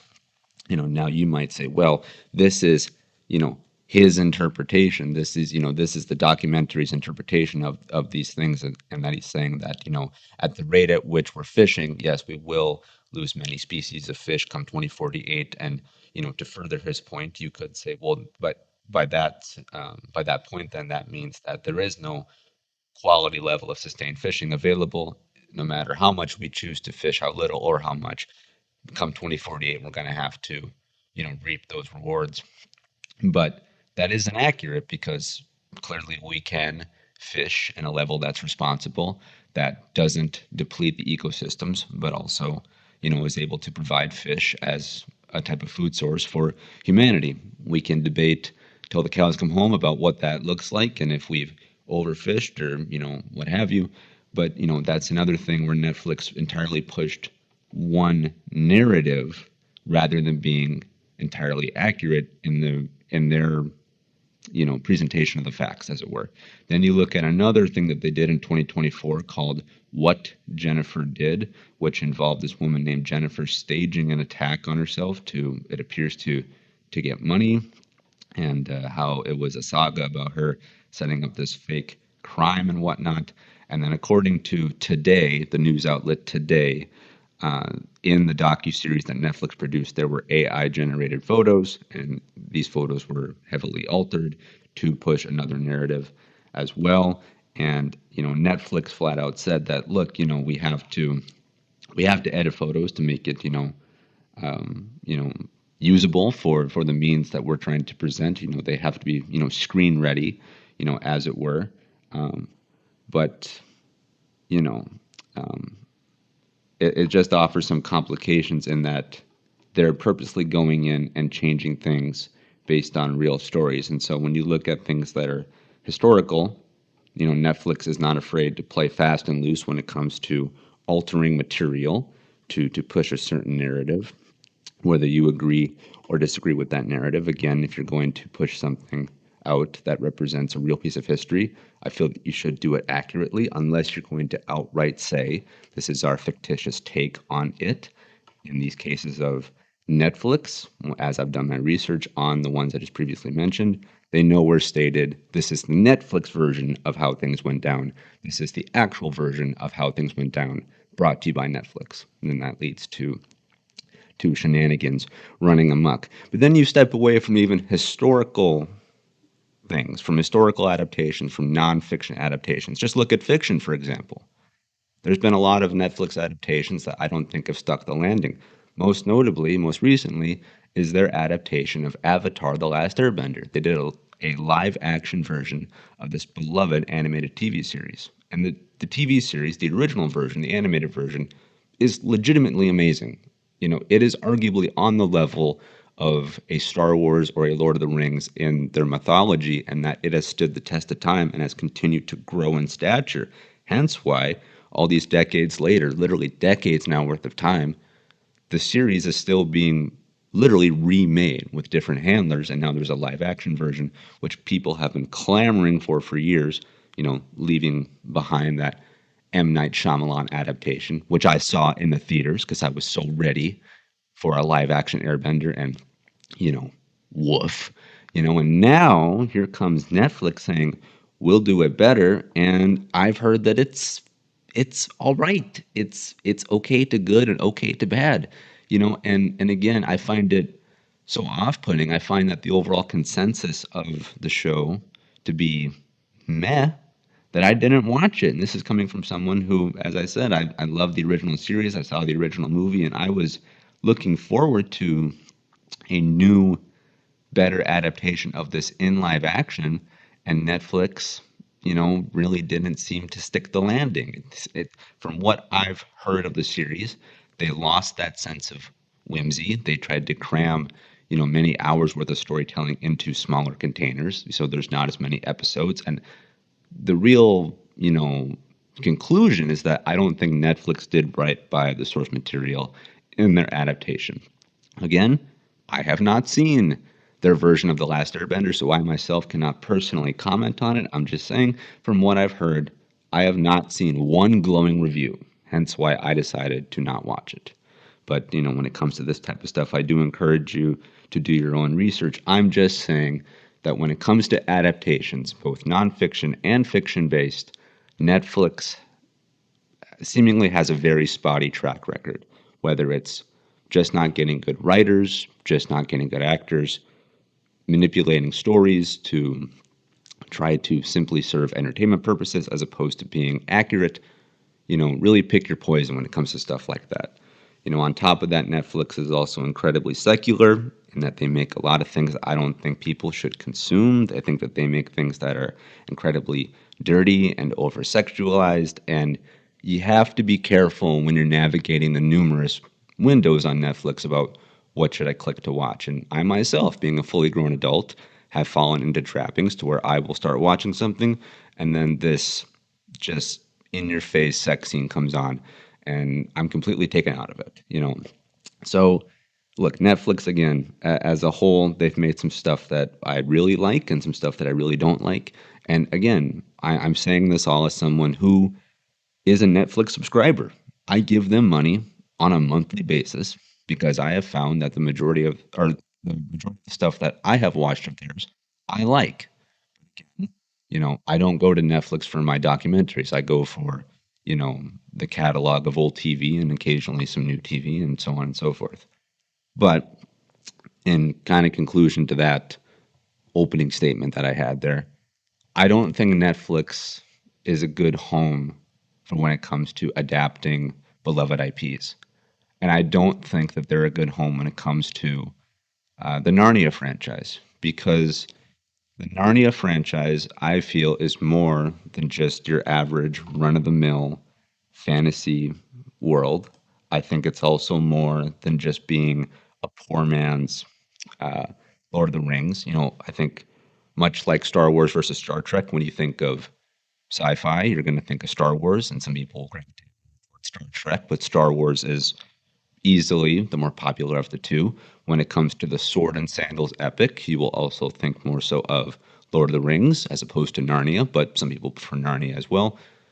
But even though Narnia is kind of the younger brother of the two and of that genre, there is still high importance on this IP because of the way it was crafted and what it represents and the themes it tries to produce. It's not just simply another action adventure tale. It's telling something much more deeper. I think that Netflix is going to lose this in adaptation. And again, I'm speaking on this from the perspective of someone who I have not seen a single frame of this adaptation. It's not out yet. I've seen no trailers, no posters, no pictures. In fact, the only information I have to go on regarding Netflix and Narnia are rumors. And it's just casting rumors. That's it. But that's enough for me to have my yellow to red-ish flag get tripped. Because Narnia, excuse me, my phone just buzzed. Excuse me. I'll look at that later. What was I talking about? Oh yeah. Narnia is essentially a tale of Christ. It has many themes that mirror Christianity, that expand on Christian themes. And you can see that in the original source material, in the novels, and you can also see that fleshed out in the movie adaptations as well. Yes, those were designed to be commercial successes. However, the original adaptations of those films, to my knowledge, especially with The Lion, the Witch, and the Wardrobe, because I have consumed that in more ways than one over the course of my life, I feel that it really stuck the landing on appealing to those natures buried inside of the Narnia franchise. Because you have to look at the actual writer, the actual author of the material, being C.S. Lewis. C.S. Lewis is someone who went through many highs and lows inside of his faith. At one point, I believe he was an atheist, and then he went to being agnostic, and then he returned to the faith and, kind of became this figurehead that Christians love to lean on as a source of doing right by adapting the Christian ideals into entertainment. You look at something like The Chosen nowadays, which is literally adapting the Bible and the stories of the Gospels and so on and so forth, and so that's outwardly, projecting those ideas and those concepts in a very direct way, whereas Narnia does that in a more quiet, reserved way, but it doesn't lose any of the meaning on the viewers. And so for people who are watching the films, there's still this layer underneath that you can grasp, that there's deeper meaning behind it just being a cool story of kids going into this fantasy world, defeating evil, and freeing the kingdom. Very similar to Lord of the Rings. Again, you look at the companion piece of that. The One Ring, is meant to represent temptation, meant to represent greed and things like that. And I remember I believe it's the Fellowship of the Ring, when Frodo at one point is holding the ring, or perhaps is it the former ring bearer? Anyway, semantics. In the Fellowship of the Ring, someone is holding the One Ring at one point, and this thing is literally speaking to him. It's it's tempting them to put the ring on because that will corrupt their soul. And I believe it's Gandalf who intervenes and says, you need to drop the ring. You need to let it go. This thing will corrupt you from the inside out. And the bearer of the ring literally turns his hand to the side, and the ring falls onto the ground. And the ring hits the ground with such force that you would think it weighed 50 pounds. I mean, it drops like a stone, and it just thuds. And it sounds like if it were to fall on top of you, it would hurt, despite it being a little itty bitty ring that weighs a couple of ounces. But again, it's a literal material version that's meant to represent the temptation to sin and how heavy that can be and how much of a burden that can be when someone is forced to carry that burden as well. And so the idea of letting it go, though it's a small ring, it's meant to represent that much deeper weight that we carry beyond just our muscles, but also into our own bodies and spirits as well. Okay, and so Narnia very much plays on the same things with that as well. Most notably, and I think most directly, is that Aslan, the magical talking lion, he is meant to be a representation of Jesus.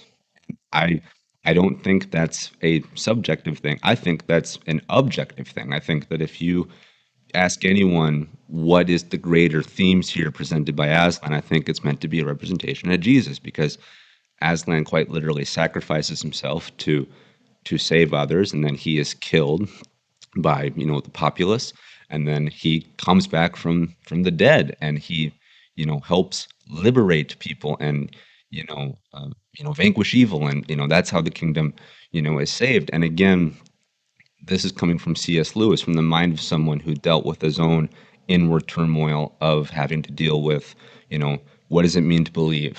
Where do I fit in the greater universe? Where do I fit into God's plans? Am I insignificant? Am I significant? What does it all mean for me and those around me? So he himself, as he was wrestling with his own, morality, as he was wrestling with his own thoughts on the Lord, this is at the time when he was crafting stories, and so he very much put Christian motifs into his stories because his own heart was being changed. And again, the point that I'm making is that Narnia it's special and it's deep because I think it's meant to represent more than just entertainment. I think it's meant to represent Christianity, and it's meant to appeal to people on a much more deeper level. Okay, this brings us to kind of my core issue with Netflix, because based off the rumors that I've heard, they are not going to do right by the character. And again, I want to preface this by saying that it's a rumor, but it's kind of the most leading rumor and has been the most leading rumor since, frankly, the project was announced. But before I get to that, I do want to give a little bit of pretext here. Adaptations with things are tricky because you have to draw the line between artistic vision, being accurate, so on and so forth. Again, as I previously mentioned, I feel that when you're telling a historical story, you have a duty to be accurate to history. When you're telling something entirely rooted in fiction, you also have more liberties, sure, but you also have a duty to represent the source material that you're adapting in a proper and respectful way. But with fiction, you can be looser, you can have more flexibility in its execution because, again, it's fictitious. The guardrails are much farther away, and there are less guardrails overall. All right, fine, good.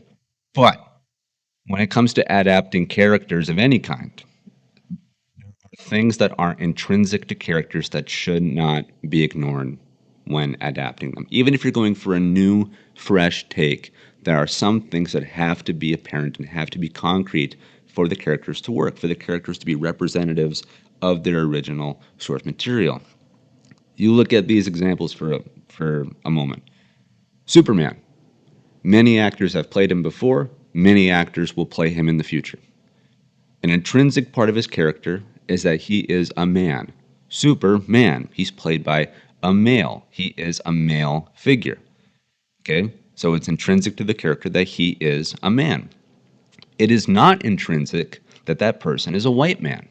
So an African American could play Superman. An Asian person could play Superman.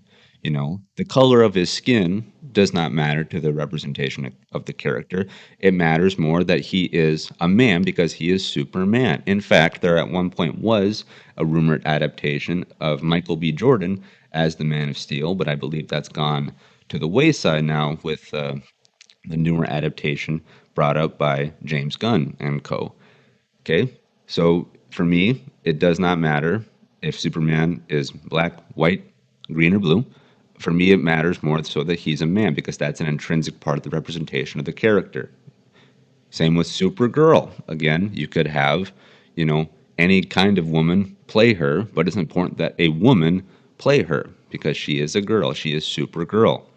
You look at someone like James Bond. Okay, James Bond is a male spy. That's the way he was characterized and represented in the original source material, and I feel that going forward, all adaptations of James Bond should have him being a male. Now, with him being under the umbrella of, the British moniker, he could be played by any number of British people because there are, British people who are Caucasian, black, what have you. The race of the character doesn't matter, but I feel that the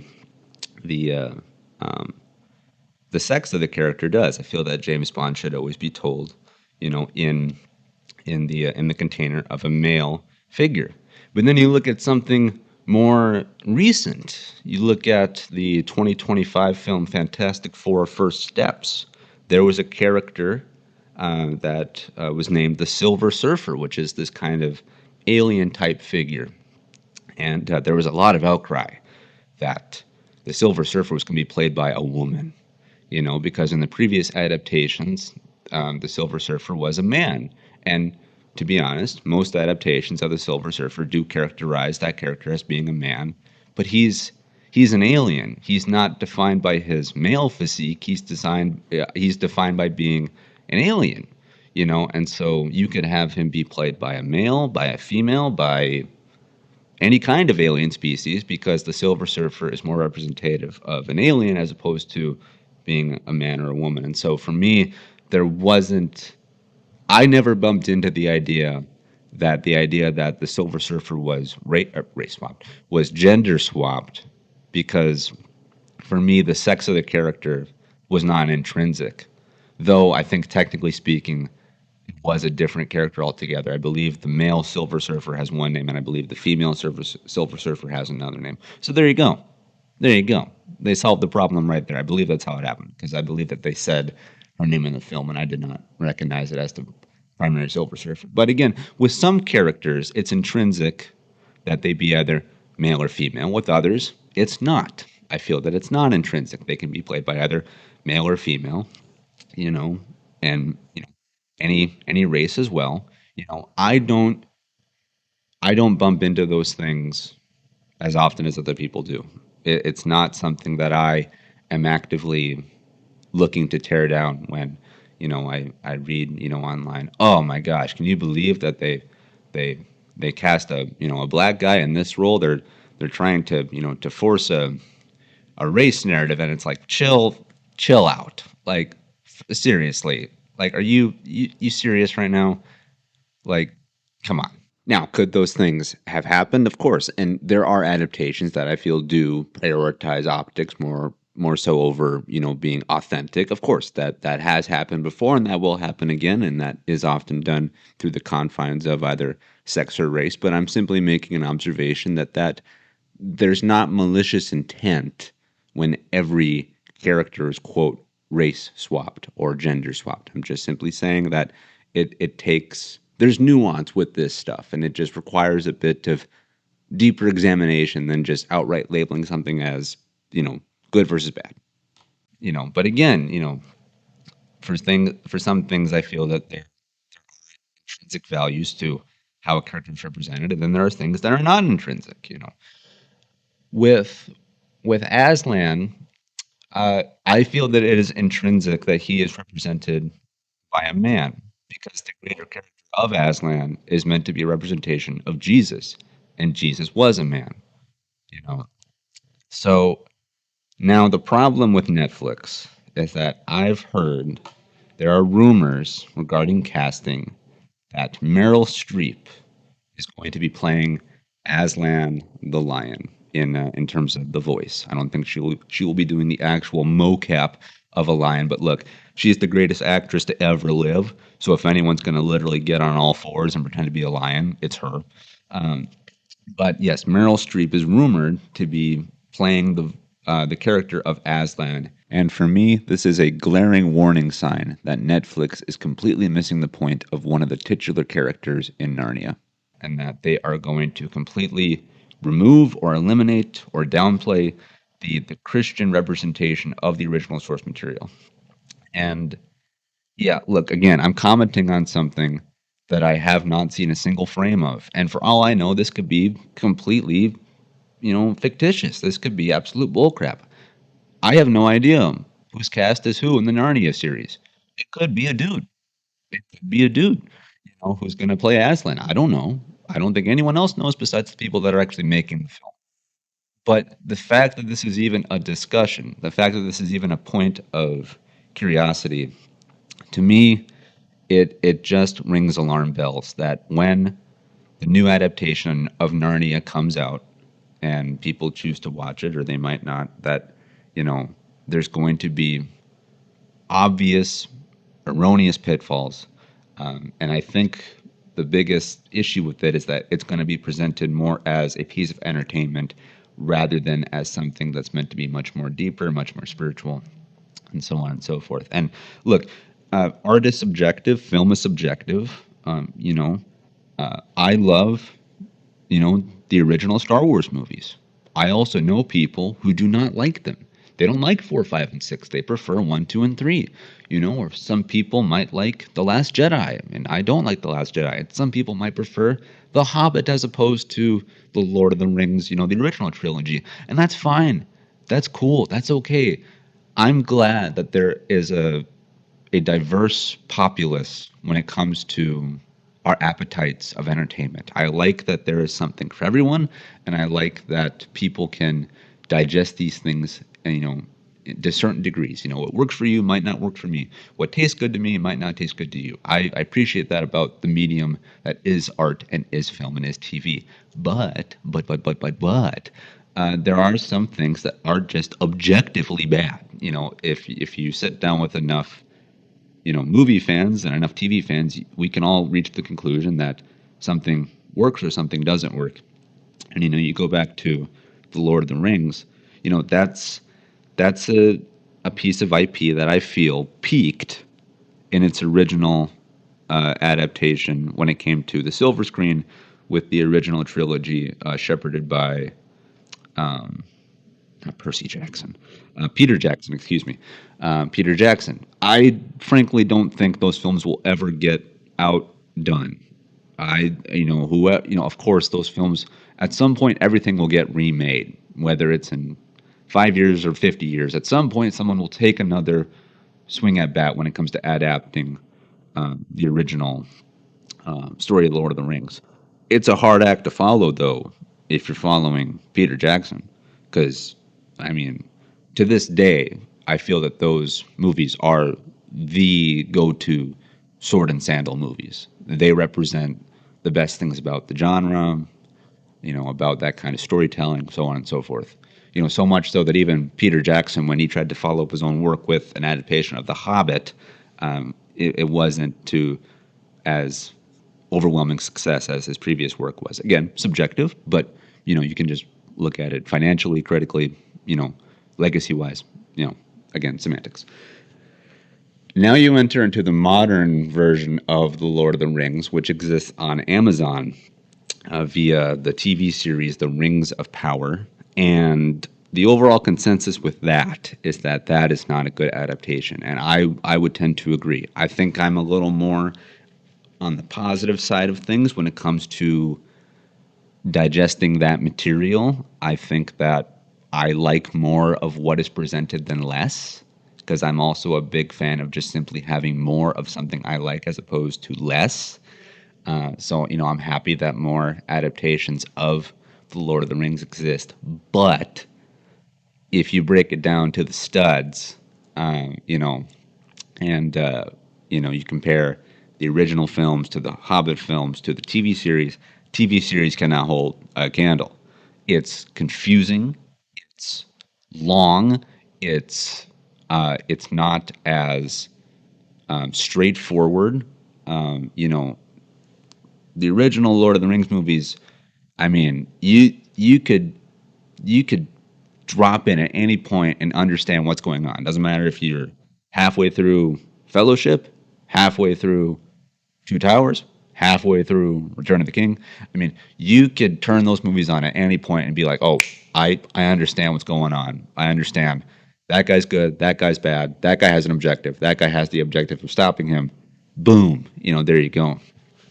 Lord of the Rings, Fellowship, The Rings of Power is meant to be the prequel to the prequel, and nothing makes sense in that series. I'm sorry, but there are things that they set up and plot threads that they try to weave into an intricate web, and it just ends up becoming a knot. I mean, again, like there's clearly good craftsmanship on display with that adaptation over on Amazon, but I mean, boy, they aren't making it easy on themselves. And I think part of that is because I think that they lost the real sense of whimsy and charm that the original adaptations had in the original films, and also just the original source material with the books written by Tolkien.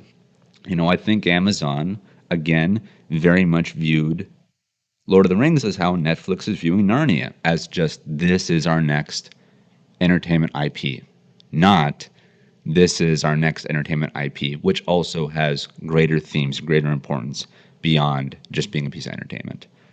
And so, yeah, I'm sure my comments will ruffle some feathers, and I'm sure it'll create some conversation, and that's what I'm looking forward to.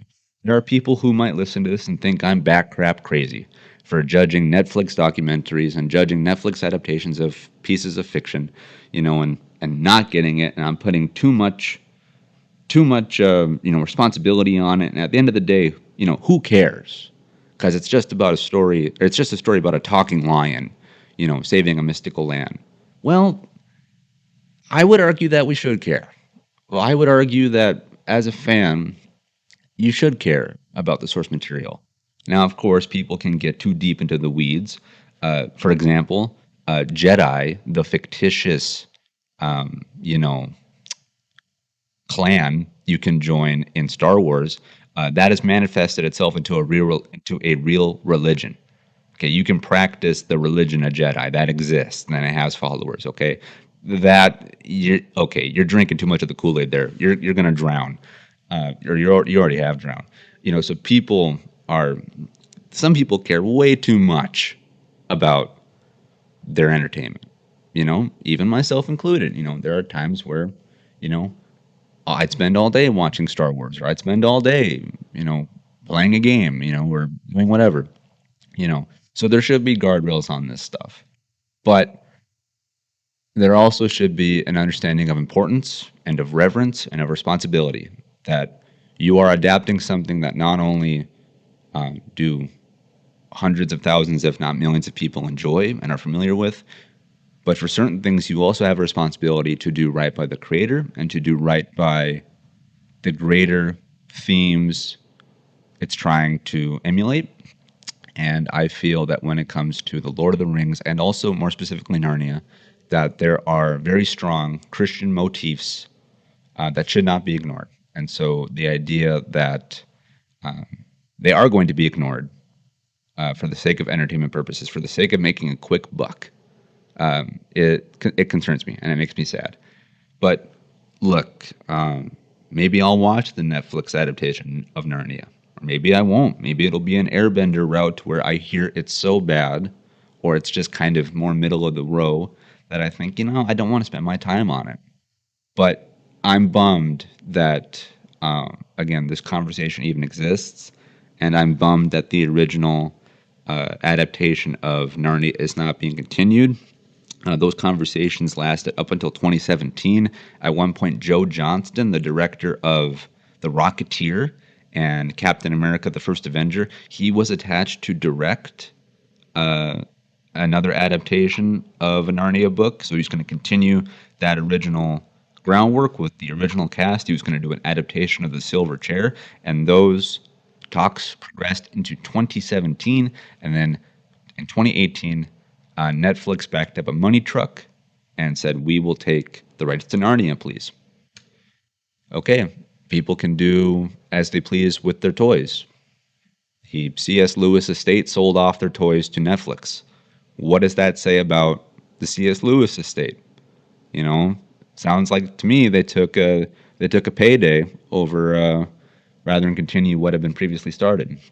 Again, not trying to demonize anyone specifically, but I think at the end of the day, the conversation surrounding Narnia over the last, frankly, decade plus has been more profit-driven than substance, and I'm just concerned as a fan. But I remain hopeful that those who are now in control of these IPs will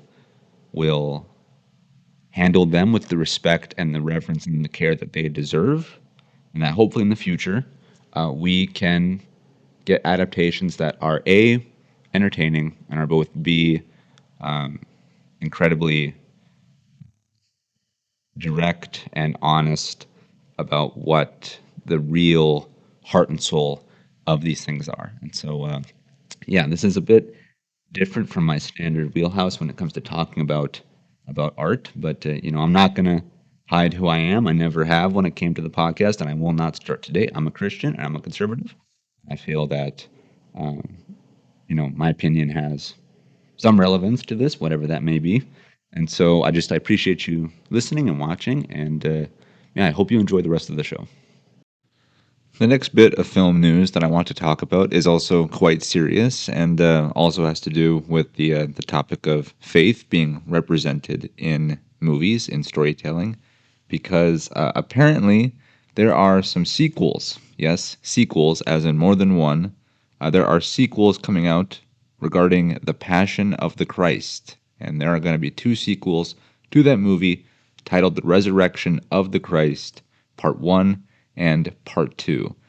And this is an odd thing, a somewhat complicated thing. I think it's also a good thing, though, because, look, The Passion of the Christ is a remarkable film. Whereas I said earlier that the Lord of the Rings are still the gold standard for the sword and sandals epic, I feel that The Passion of the Christ is perhaps the best adaptation of a biblical story on screen, big or small.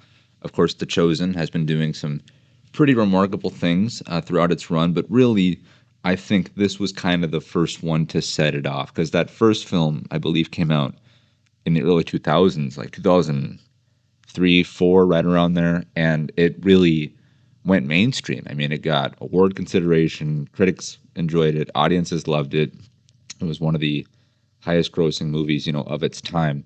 And it also just told the story of the crucifixion of Jesus in a powerful way, in a way that moves you to tears, to just feel this overwhelming sense of despair, but also hope, in that the realization that we're getting to see a pretty accurate treatment, in my opinion, of what went down, because you read scripture and you'll come away with one interpretation and someone else will have another interpretation of it, about what it might or might not look like. But to see it represented on film, to kind of have a front row seat to a very in-your-face, unflinching, bloody, gory depiction of the crucifixion, it's a movie you can't not feel changed by.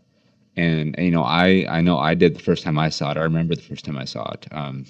I was at college, and I was with my Bible study group called CRU. CRU stands for Campus Crusade, and the movie's quite long, and so we started it and watched about half of it as a group, and they said, okay, great, we're going to reconvene either the next day or the next week and finish the film, and then we're going to talk about it. And that night, after just watching the first half, I went back to my dorm room and I rented the movie right then and there, and I watched the whole thing. The whole, not just the second half. I watched the whole thing front to back.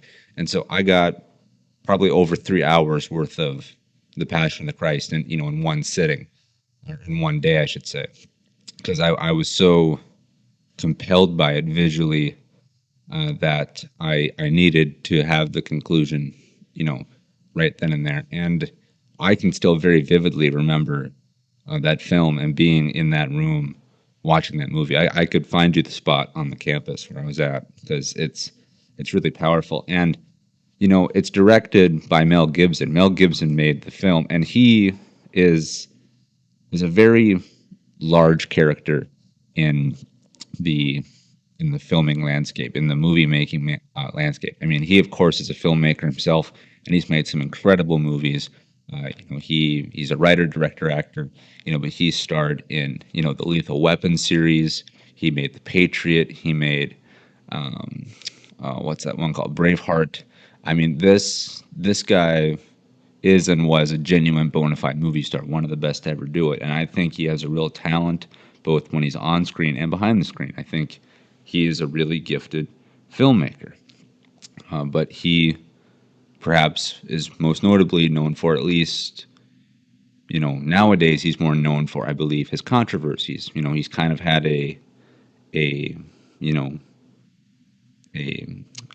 not a recovery tour, kind of a reshaping of his image tour. He's done some work to better himself and has put himself back on to screen. But I think mostly and sadly he'll be known for the controversies. And he had a real fall from grace, and he struggled with alcoholism, and he has said some very, very heinous things where he got arrested for his alcoholism. He was drinking and driving one night, and he got pulled over, and then he really just let the cop have it. Not so much targeting him. I mean, he had choice words for him too, but I'm going to read part of the quote here of what he said when he got pulled over.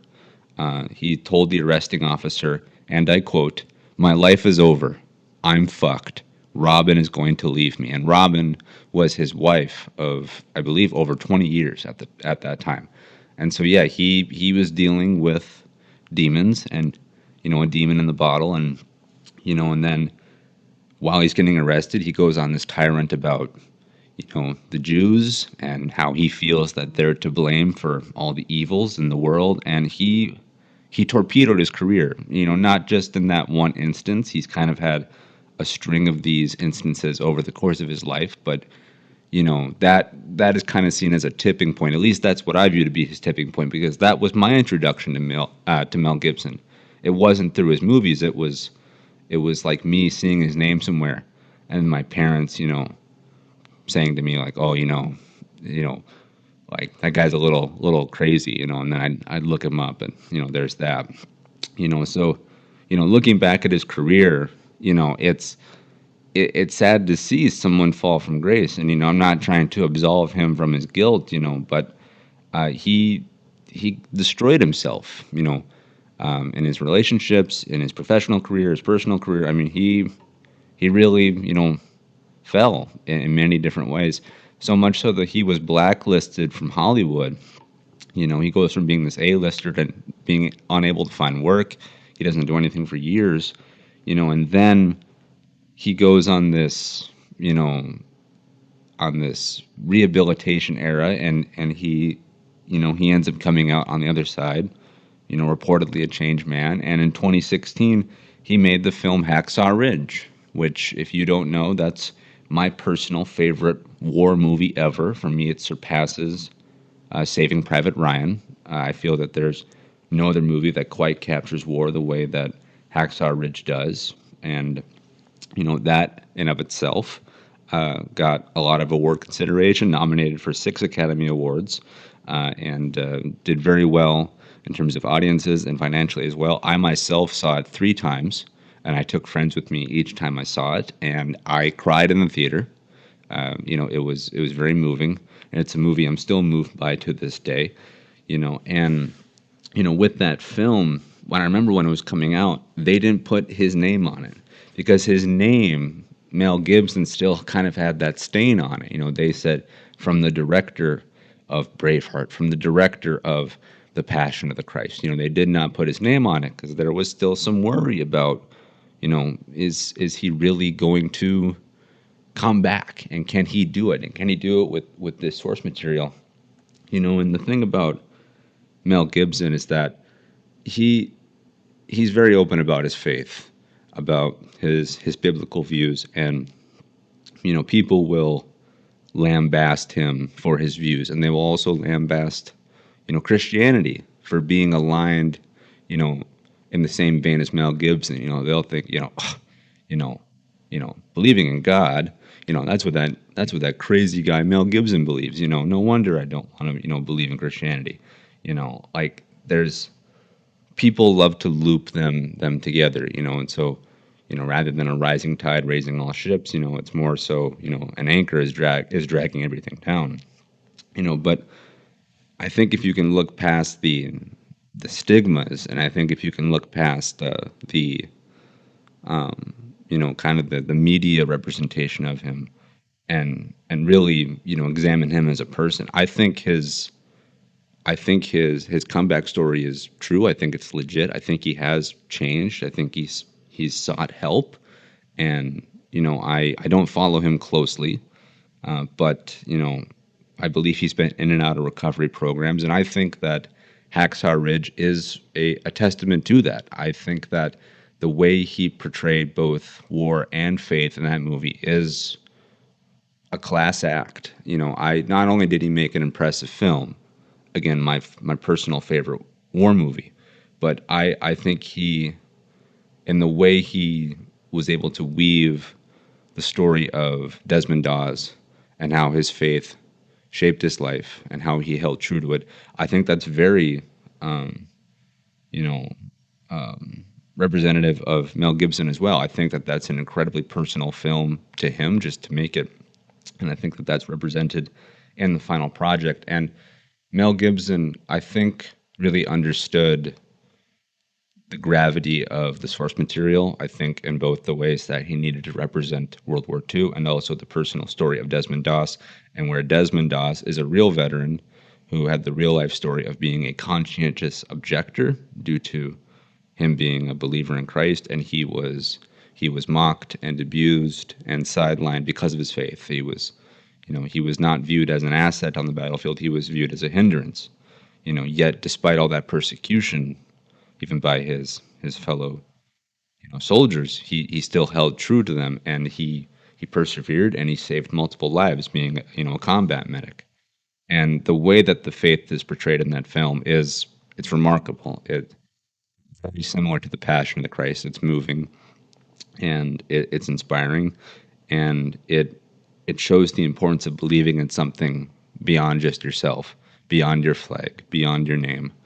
And I think he nailed it in every possible way with that movie. I think from a directing standpoint, you know, a sense of history standpoint, a sense of you know, spiritual depth, I think he really nailed it. And so for him then to essentially follow that up with returning to the Passion of the Christ, I mean, he's made other movies in between Hacksaw Ridge and now. You know, he's done stuff over the last 10 years. Nothing nearly as important, in my opinion, as Hacksaw Ridge and the Passion of the Christ. But he's now coming back to the story of Christ, and he intends to tell it over the course of 2 additional movies. And you know, I'm not really sure where this is coming from. You know, I don't know if this has always been something he planned, you know, and his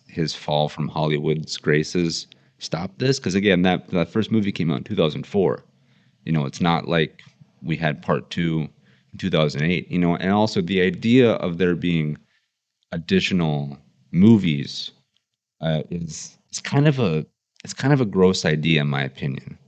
You know, because you know, it's like, you know, the sequel to the story of Jesus. It's like, well, you know, like there are many stories that could be made from the Bible, and some of them I feel do deserve adaptations because they can appeal to to mass audiences, and there can be really good adaptations as well. But like if you don't get this right, this is going to seem like a cash grab, and honestly, regardless of the quality, I frankly think it is kind of a cash grab, and I don't know if that's coming from Gibson. I don't know if that's coming from the studio. I don't know. I mean, Hollywood itself is a very secular place. It's not like they're clamoring for more Christ-focused entertainment, So I really want to know what the nucleus of this idea is. Is this a passion project for Gibson? Did he feel compelled to do this to continue the story? Or is this a bit of both, where Hollywood said, Christ-focused media is back on the rise thanks to stuff like, The Chosen and Angel Studios, broadly speaking, and people even like Jordan Peterson, who doesn't necessarily make entertainment, but he's putting it more into people's consciousness, and there seems to be more talk about Christ, and so I wonder if this was the producer saying, let's go back to the well here, that being the most popular version of this, that being the Passion of the Christ. And then I wonder if Mel Gibson said, you're not going to do it without me, and if you're going to do it, we're going to do it right, so right, in fact, that it can't be one movie, it has to be two, and so now the Resurrection of the Christ is set to be two movies, both released in 2027, just a few months apart. And Mel Gibson has described these movies as being the biggest production in cinema history. And I don't know if he's speaking in hyperbole. I'm sure he is.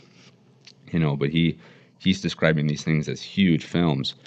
And yeah, I will see them. And I'm looking forward to them. I am. But it feels odd to be making this movie. And also, just from a literal substance point of view, the crucifixion of Jesus is, it's a very notable thing. It's a very, specific point in history. And most people, whether you're a devout biblical scholar to you starting out in the faith, to even those who have no, real connection to the faith at all, many people have heard of the crucifixion. It's kind, it's the cornerstone, or a cornerstone of the faith. And when you think of Jesus, you think of that. You think of the cross. So.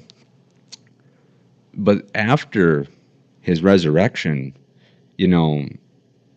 there's really only like 2 months worth of time. Not even that really. I mean, I think it's less than 2 months, because after Jesus comes back from the dead on the third day, he rose again. He appears to his disciples multiple times. He provides them with instructions, strengthens their faith. Matthew 28:19-20. It's my favorite collection of verses in the entirety of the Bible. I command you to go and make disciples of all nations, baptizing them in the name of the Father, the Son, and the Holy Spirit. And knowing that I'll be with you always until the very end of the age. I'm missing a few words there, but those are my favorite verses, because it gives a command to be disciples, and then it also reassures them that Christ will be with them until, as he says, until the end of the age, which is essentially until the end of time. So it's both a command and it's very comforting. So Jesus appears to his disciples. He teaches them and lays the groundwork for the continuation of the church. He makes promises to his disciples, and then he ascends into heaven. I'm sure I'm forgetting a few things there. I'm sure I'm missing a few things, but I wonder honestly how you're going to get 2 films out of this, and it's such an interesting thing to even be talking about, the fact that this is a production going forward with the original, writer-director, Mel Gibson. I wonder how much of the creative team as a whole is coming back.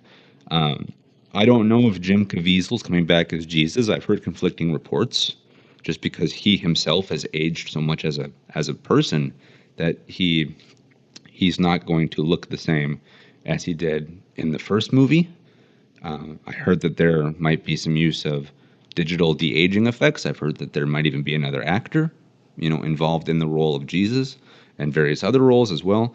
I find that hard to believe, though, because frankly, Jim Caviezel, I don't think has been any bigger until that first Passion of the Christ movie came out. The most notable thing he did was with Angel Studios, and that was Sound of Freedom. And that movie made hundreds of millions of dollars. That's also a movie I don't know if I can ever see again, because that thing breaks your heart in 15 different ways. A very important film. I think people should watch it, but don't do it with, it's not for the faint of heart, and go on with an empty stomach, because you're going to get sick. But it's a very important film, and so Jim Caviezel, that's frankly been his biggest thing since the Passion of the Christ. And so I would find it hard to believe that he's not involved in some capacity. I certainly hope he is, but I wonder how they're going to do that. But yeah, the Passion of the Christ 2 and 3, now titled The Resurrection of the Christ, Parts 1 and 2, I never thought we'd see it. I honestly don't really think we need it. Then you can argue as well, do you ever really need a film? Truth is no, but you also have to think about the legacy of the film as well. I mean, the Passion of the Christ will live in perpetuity, regardless of the outcomes of 2 and 3 here. But this was not on my bingo card for Hollywood or Mel Gibson. But look, again, hope springs eternal. I'm hopeful that these represent Jesus in a way that's, and represents Christianity as a whole in a way that's honorable and respectable. And if there's anyone who I think could land the plane a second and a third time, again, I think it's Mel Gibson. And so The Resurrection of the Christ, Parts 1 and 2 come out in 2027. And hope springs eternal. So I guess I'll see you at the movies in a couple of years. Anyway, kids, let's get out of the world of movies for a bit and enter the world of TV. Speaking of the previously mentioned Netflix, they have acquired the rights to do a live-action adaptation of Assassin's Creed. Again, I'm kind of like, why did they have to be the home for this? Because, Narnia has me nervous. Airbender has me nervous, even though I've never watched it. But again, Netflix doesn't have a great track record. But look, I'm a big fan of Assassin's Creed. I remember when the movie was announced, that's where I became a fan of the franchise. It wasn't through the games. It wasn't through books. It was legitimately through that film, more specifically through that first trailer. And I know that trailer, the first one that released for the film, got a lot of flack because they used modern music for a more historical-based movie, but probably the biggest problem of that movie is that the majority of it was not set in the past. It had to deal with the boring current-day stuff, and it was probably about a third worth of the actual film, which was set in the past, which is just ridiculous, because if you know anything about Assassin's Creed, the selling point, the majority of the games, literally 90 to 95% of the games are played in the past. That's the selling point, is that you will go back in time, you'll become this cool assassin, and you're going to go across this vast landscape that you only get to see inside of documentaries or through pictures, and you're going to get to experience a portion of it through this action-adventure romp while you get to kill bad guys and undiscover secrets, of the past. And the film adaptation said, we're not going to do any of that. We're going to do all the other junk as well. So, no wonder that film failed. That came out the same year as Rogue One. So, that for me was a big time in December, because I was seeing Star Wars and Assassin's Creed in the theaters at the same time. I think at one point I even did a double feature. I ended up seeing Assassin's Creed in the theaters 3 times, despite me not being really thrilled by it because, frankly, I wanted the film to succeed. I wanted there to be this groundswell campaign of, you know, people going to it. I thought that if I could generate enough momentum by taking my friends to the theaters and stuff, that maybe it could live and the sequel could have been better than the original. And that did not happen. That thing, failed, and went out with a whimper, not a bang. And it's been on ice for years. And now here comes Assassin's Creed again, coming back from the dead, this time via a TV series, a live action series, spearheaded by Netflix. And look, despite me talking or speaking very ill of Netflix earlier, I am happy that Assassin's Creed is getting another bite at the apple. No pun intended for those of you who are deep fans of the series, because Assassin's Creed is something that you can do. You can tell stories, whether it's through films or through TV, for literally years. That's the reason why there's 50 of these games, is because you could literally do one time period per movie, one season of television per time period. You could do Revolutionary War, World War I, World War II, the time of the pyramids, the time of the Roman Colosseum. You can do any just throw a dart in a history book, and odds are there are either A, plans for an Assassin's Creed game, or B, one already exists. I mean, the sky's the limit. The world is the oyster when it comes to that. And I have not played every game, but of the games that I have played throughout the series, they're incredibly fun, ranging from ship to ship combat when you're fighting with pirates, to stuff based on snowy and forest based environments, to exploring old cities and stuff like that. I mean, it's again, there's a lot of potential here, and so I am glad that Assassin's Creed is getting another treatment, especially a live action treatment. And I do think that the world of television perhaps better suits this franchise. I would prefer films, but again, just as I said, you can literally do a time period per season of television, and so yeah, I think it could be good. And I wish it wasn't going to Netflix, but I'm glad that it's alive in some capacity. So yeah, I guess it remains to be seen what could come of the series. But I'm looking forward to it, at least in a curious way. Who knows what'll end up being the final product. Anyway, keeping with the trend of live-action video game adaptations that have to do with a retelling of history, Amazon has announced that they're going to develop a live-action TV series based on the Wolfenstein video game franchise. And if you're not familiar with Wolfenstein, this is a collection of games that has to do with a retelling of World War II, and where the Axis powers and the Nazis developed the first atom bomb. They used that against the U.S. and her allies, and thus they go on to win World War II and conquer the Earth. And because they conquer the Earth, they have a monopoly, a stronghold on all the resources and the technologies and the sciences, and they go on to develop new superweapons, new vehicles, new robots and androids, stuff like that. So it breaches into the world of sci-fi, and then they get so advanced in their development that they are able to develop space travel, and then that leads to the Nazis going on to conquer other planets as well.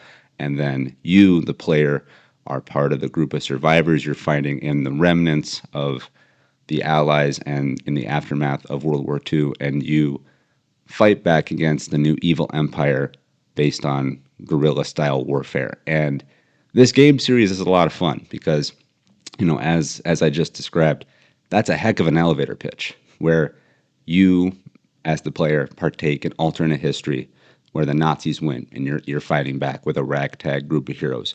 Like, sign me up. That sounds like a lot of fun.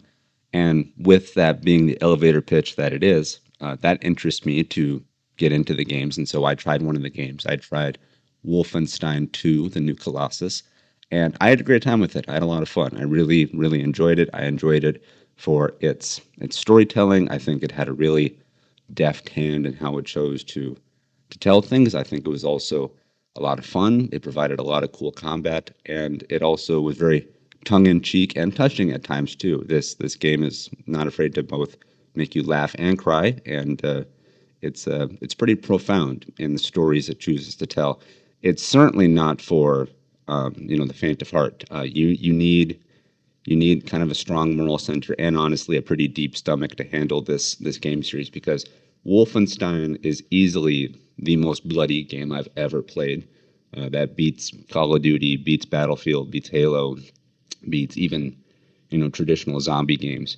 So much so that at some points I had to step away from the game because I thought that the gore was too much. So it took me quite a while to complete, but it's not afraid to pull punches, and it's not afraid to say, hey, look, the Nazis and the Axis powers are your enemies, and you as the player are on the back foot, meaning go nuts, use whatever methods you can to defeat the enemy by shooting them, blowing them up with bombs, stabbing them, running them over with tanks. The world is your oyster. Just go and defeat the enemy.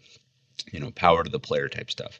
And so the game is fun, but it's very, very bloody and very, very violent. And I'm assuming that Amazon is going to try to do right by the material, so they're not going to pull any punches. I'm sure this is going to be R-rated to the teeth. So it could be a very entertaining series, but I don't think it's going to appeal to everyone, just because I believe that the amount of violence will be excessive.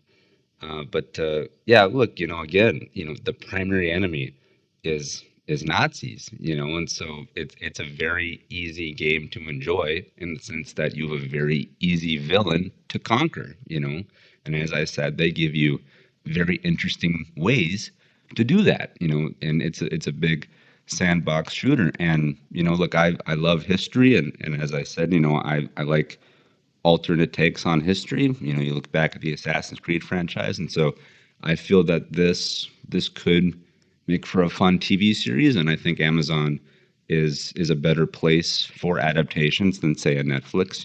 I think also HBO Max could have done well with this material, or even Apple as well.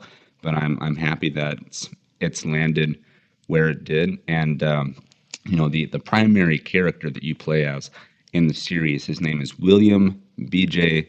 Blazkowicz, I believe is how you pronounce his name, and he is the freaking spitting image of Alan Ritchson. I mean, they're not twins, but when I heard this news, I thought, OMG, there you go. We have our Billy. We have our BJ Blazkowicz here. So someone get Alan Ritchson on the phone and get him a meeting with people over at Amazon, because he's already in the Amazon fold. He's freaking Jack Reacher, and he's already doing Amazon TV. So he's probably literally on the same development lot. Just have him step over to the corner office and say, hey, look, when you're not playing Jack Reacher, would you like to play this Nazi killer called B.J. Blazkowicz, and you fight in a fictitious setting of World War II's aftermath? Like, boom, bam, there you go, back up the money truck.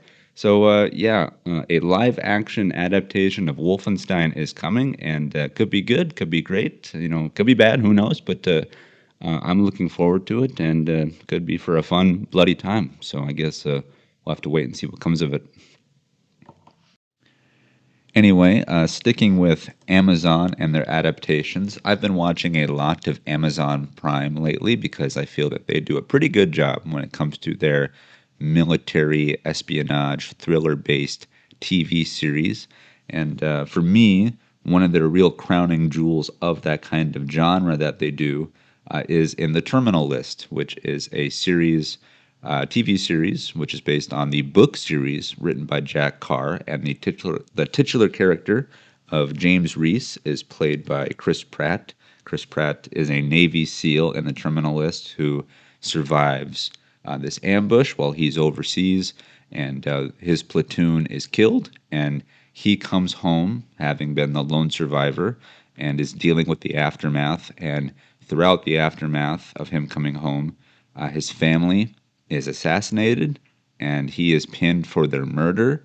And then this leads to a greater plot, beneath it all. Like, did the SEALs really die in a fluke combat accident? Was there more nefarious things at play? Is there a reason this entire platoon was killed, and is there a reason why they're trying to either A, kill Chris Pratt, or B, discredit him completely by framing him as the murderer of his own family, and then Chris Pratt as James Reese goes on this revenge tour, this rampage to not only clear his name, but avenge his fallen soldiers, avenge his slain family.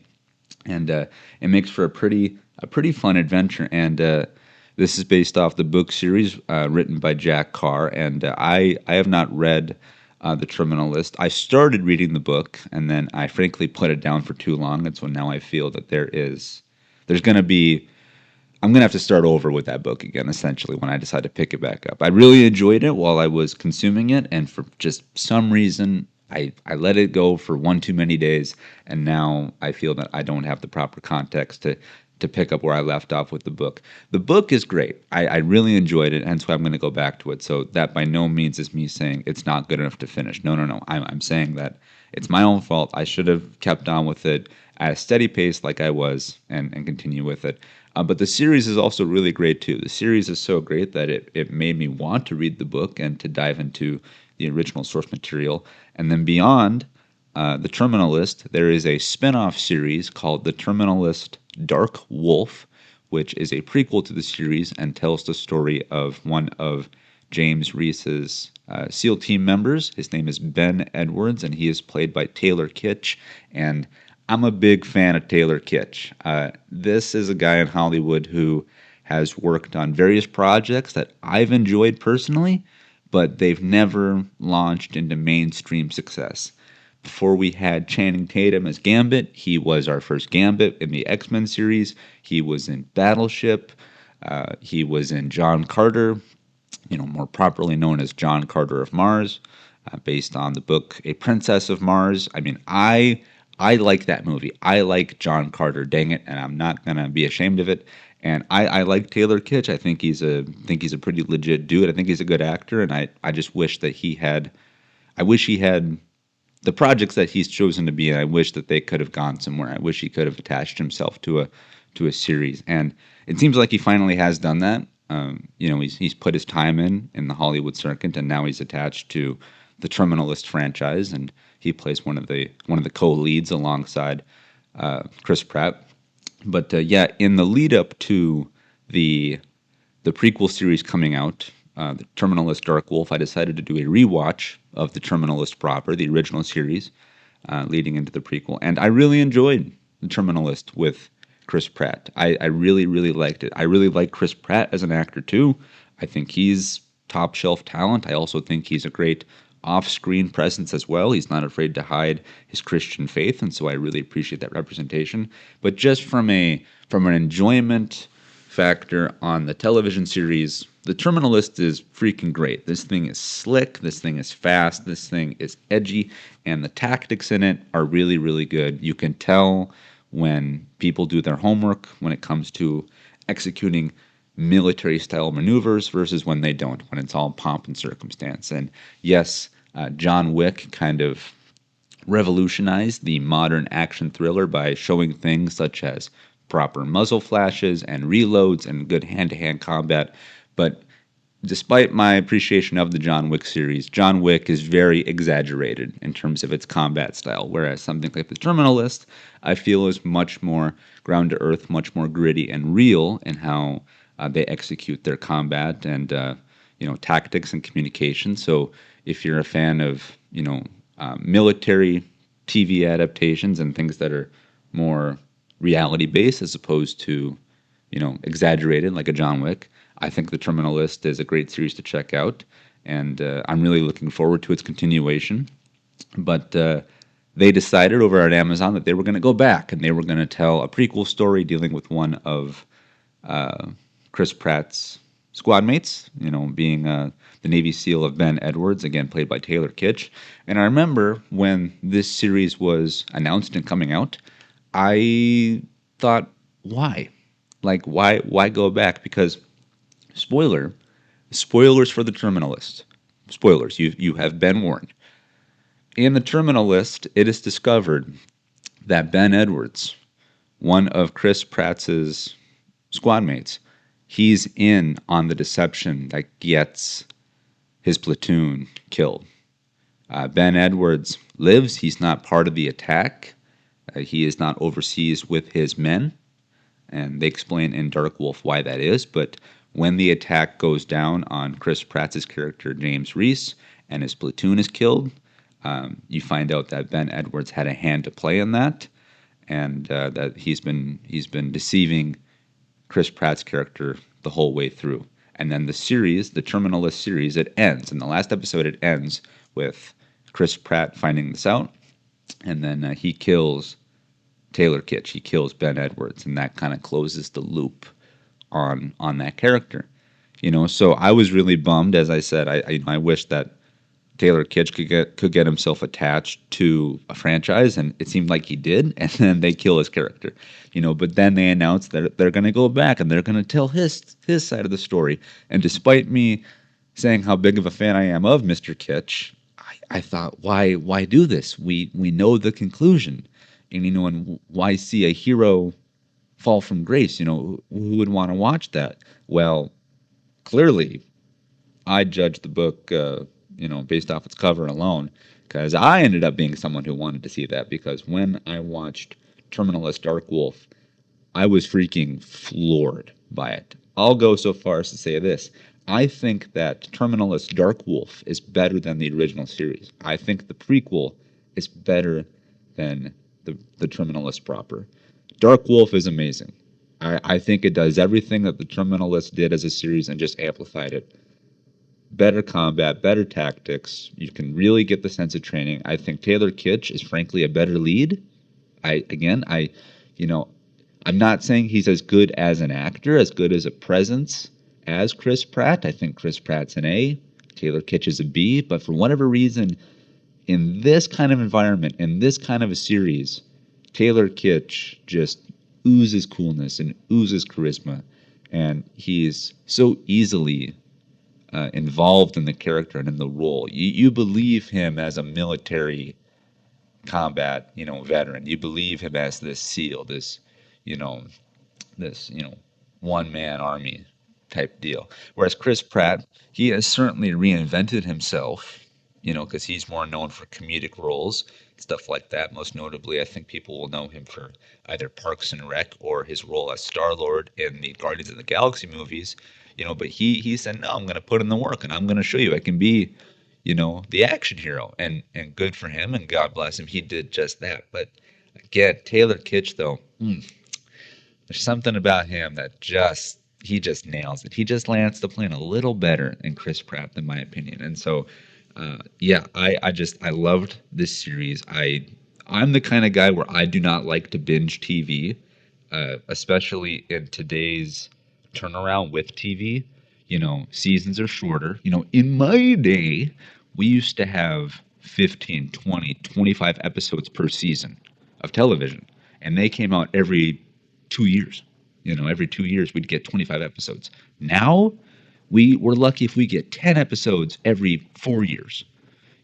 And so for me, when The Terminalist and Dark Wolf came out, I was like, I'm not going to binge them.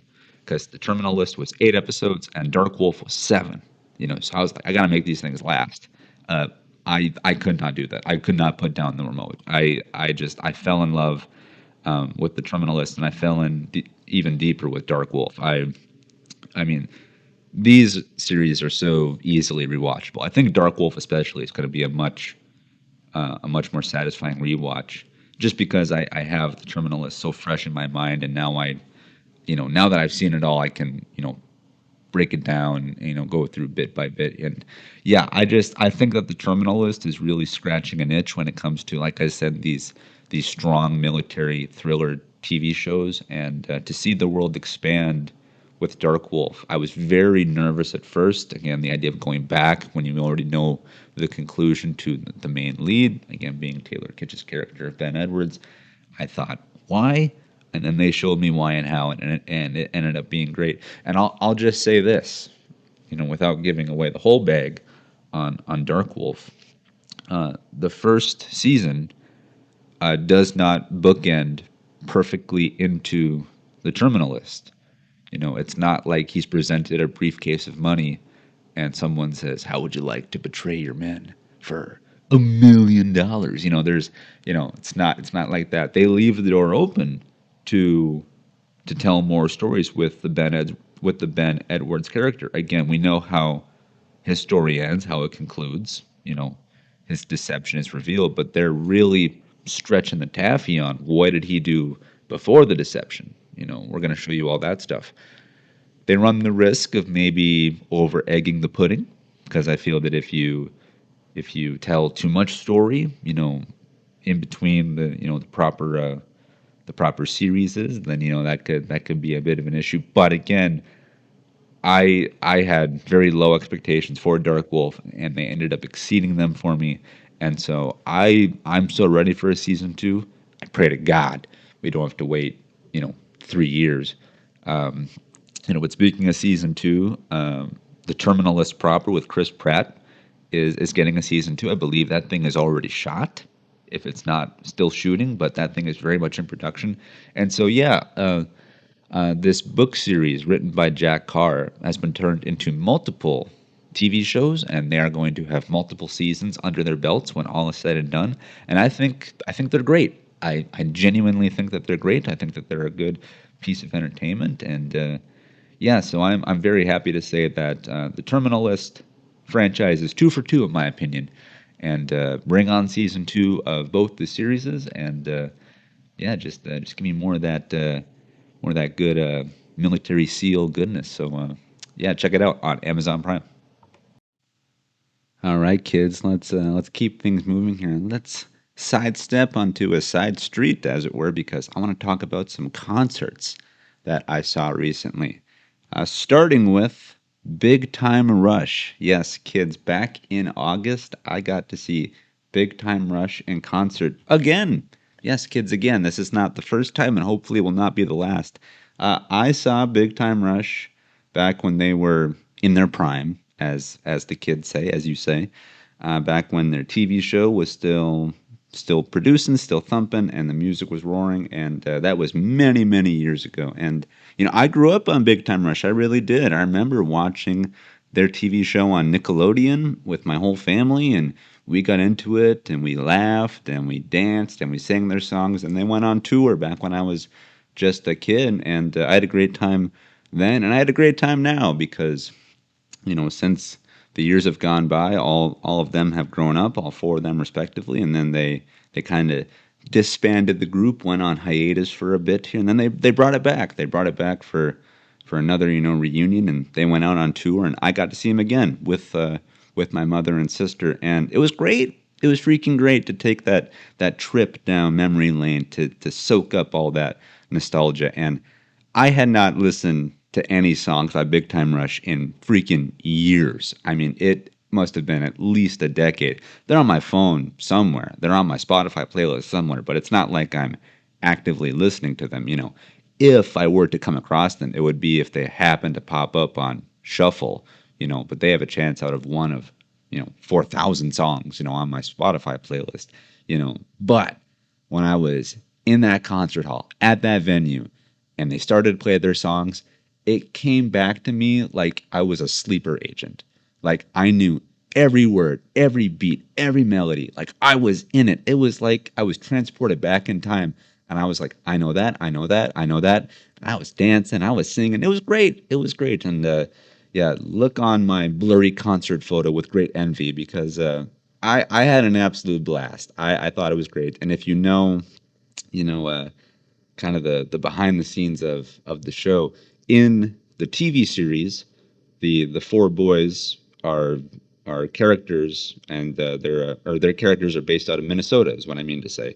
And so when they leave Minnesota and go to LA, it's the fish out of water type thing. Well, when they played their concert in Minnesota, this is very tongue in cheek, and so they came out, representing Minnesota with some Minnesota Wild jerseys, because also in the TV show, they're big hockey fans. That's where their name comes from. They're going to rush the goalie. They're going to rush the net. They're going to, do a big time rush as a team. And so, for the finale of their concert, they disappeared, then reappeared in Minnesota Wild hockey jerseys. And it was great. It was great. It was great to see them still go back to the well as it was. It's not like they take themselves real seriously. It's not like they were gonna, change the songs and make them more grown up or adult. No, they're doing like, the cool version of kids bop songs, essentially. Like, think of stuff like that. I mean, they're original. It's not like they're doing covers, but they're Nickelodeon approved music, so do with that what you will. But again, to hear those songs again, it just made me feel like a kid again, sitting on my couch watching TV with my family. And yeah, I had a great time. I had a really great time. And to hear them talk about the show and how they've grown up as both individuals and as friends, it was a lot of fun. And so I'm just very thankful that I got to have that experience. And as I've said before, fun does not die, it just ages. And the same goes for music as well. It does not die, it just ages. And Big Time Rush, if you're listening, and I know that you are, thanks for a fun time at that concert hall. And you've aged like fine wine. And so I hope that you continue onward in your music careers, and that you release more music, and that you come back to Minnesota at some point so my family and I can go see you in concert again, because it was a lot of fun, and I know we'll have fun again. All right, kids, moving on, but keeping it with talking about concerts that I've been to recently. Another concert I went to was Linkin Park. I got to see Linkin Park on their reunion tour, as well as they promoted their new album, From Zero. And, look, whether you're a big fan of them or not, I think it's hard to escape the news that has surrounded them for, frankly, almost a decade now at this point, because many, many years ago, I believe back in 2017 or right around there, Linkin Park's lead singer, Chester Bennington, died, and he didn't just, die in a freak accident. He killed himself. He committed suicide, and it was so sudden, and it shocked his bandmates, his family, and the world at large. And, in the wake of this tragedy, the band went away, and it was unclear if they ended, if they were taking an indefinite break. There wasn't this clear path forward for Linkin Park, and this came, during one of their album cycles, one of their tour cycles. They were getting ready to promote their new record, which I believe was One More Light. I think that's the last record that they had with Chester Bennington on it.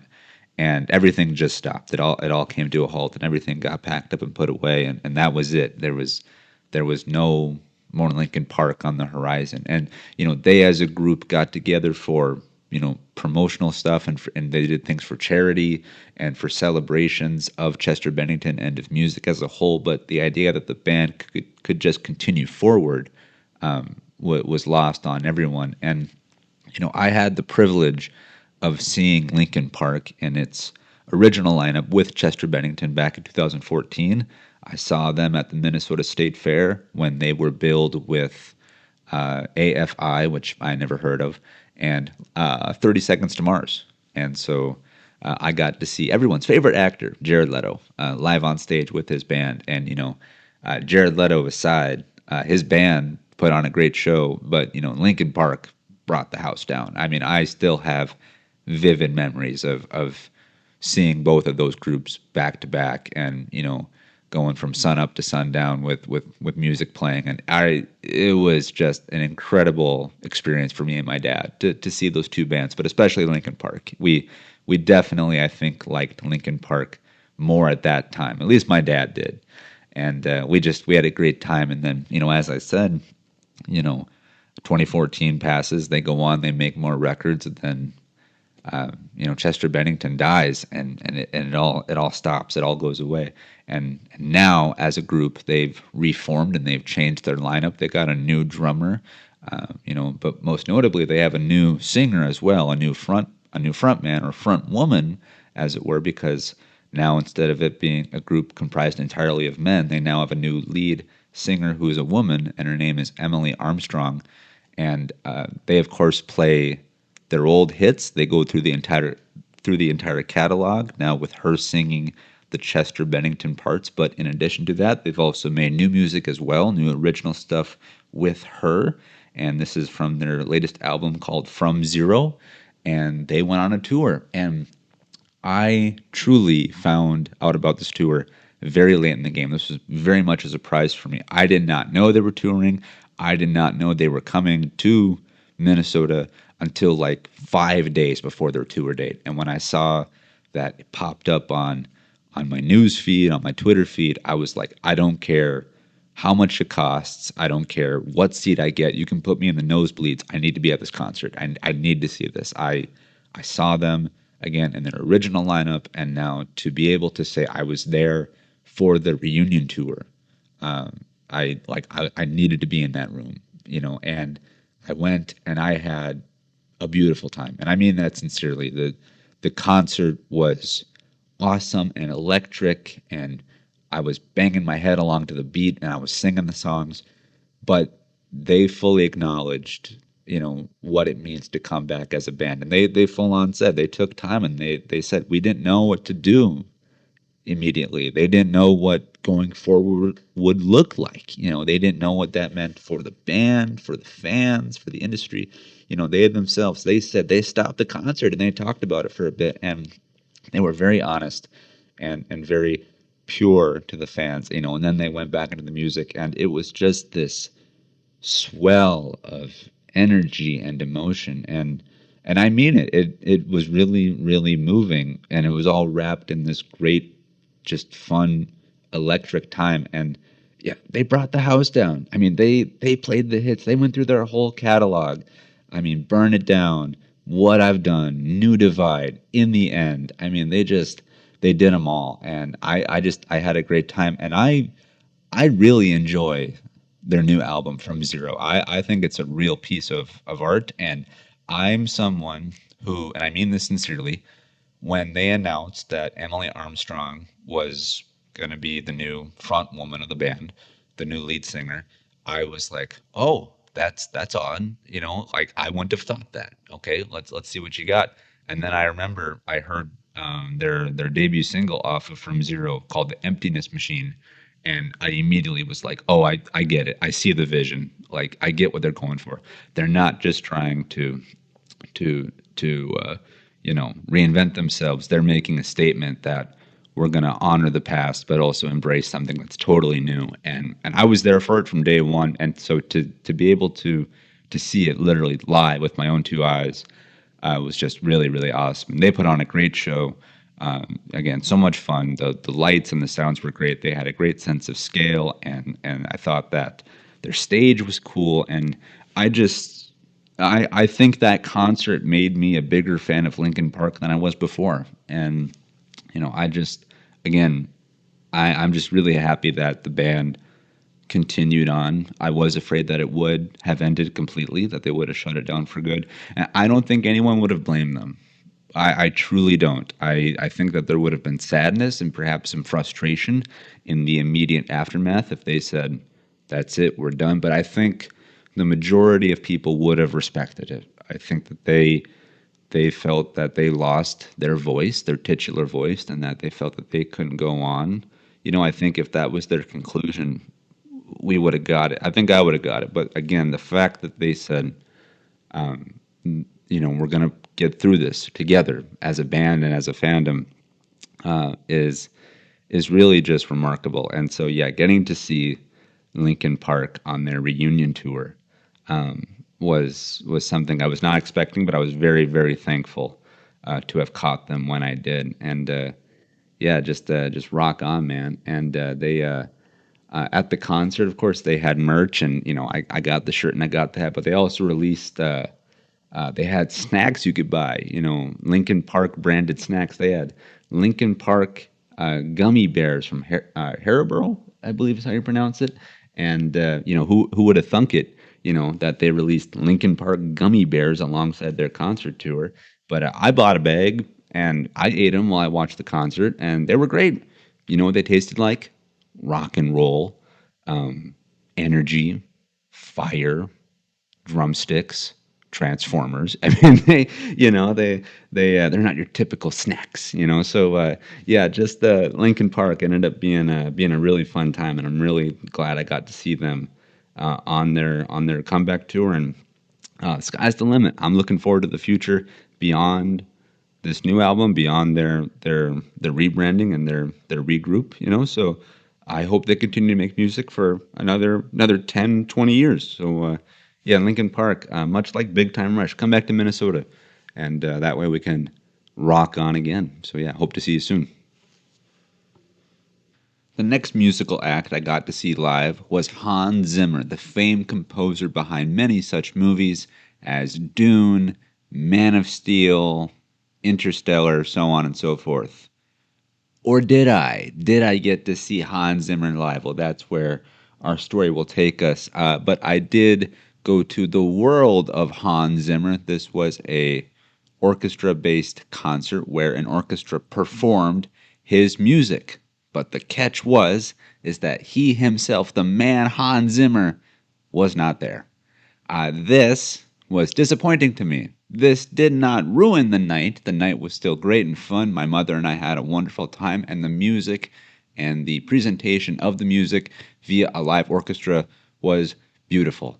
But when the tickets were purchased, I fully expected to see Hans Zimmer, very similar to how I talked about Linkin Park, about how I just wanted to be in that room with that band during that reunion tour. I wanted to be able to say I was in the room with Hans Zimmer, the man behind the soundtracks, the man that gets to work with the filmmakers such as Zack Snyder, Christopher Nolan, Denis Villeneuve. I wanted to say I was in the same room as that guy, and he was not there. This was merely someone else, another composer with a symphony orchestra performing his music.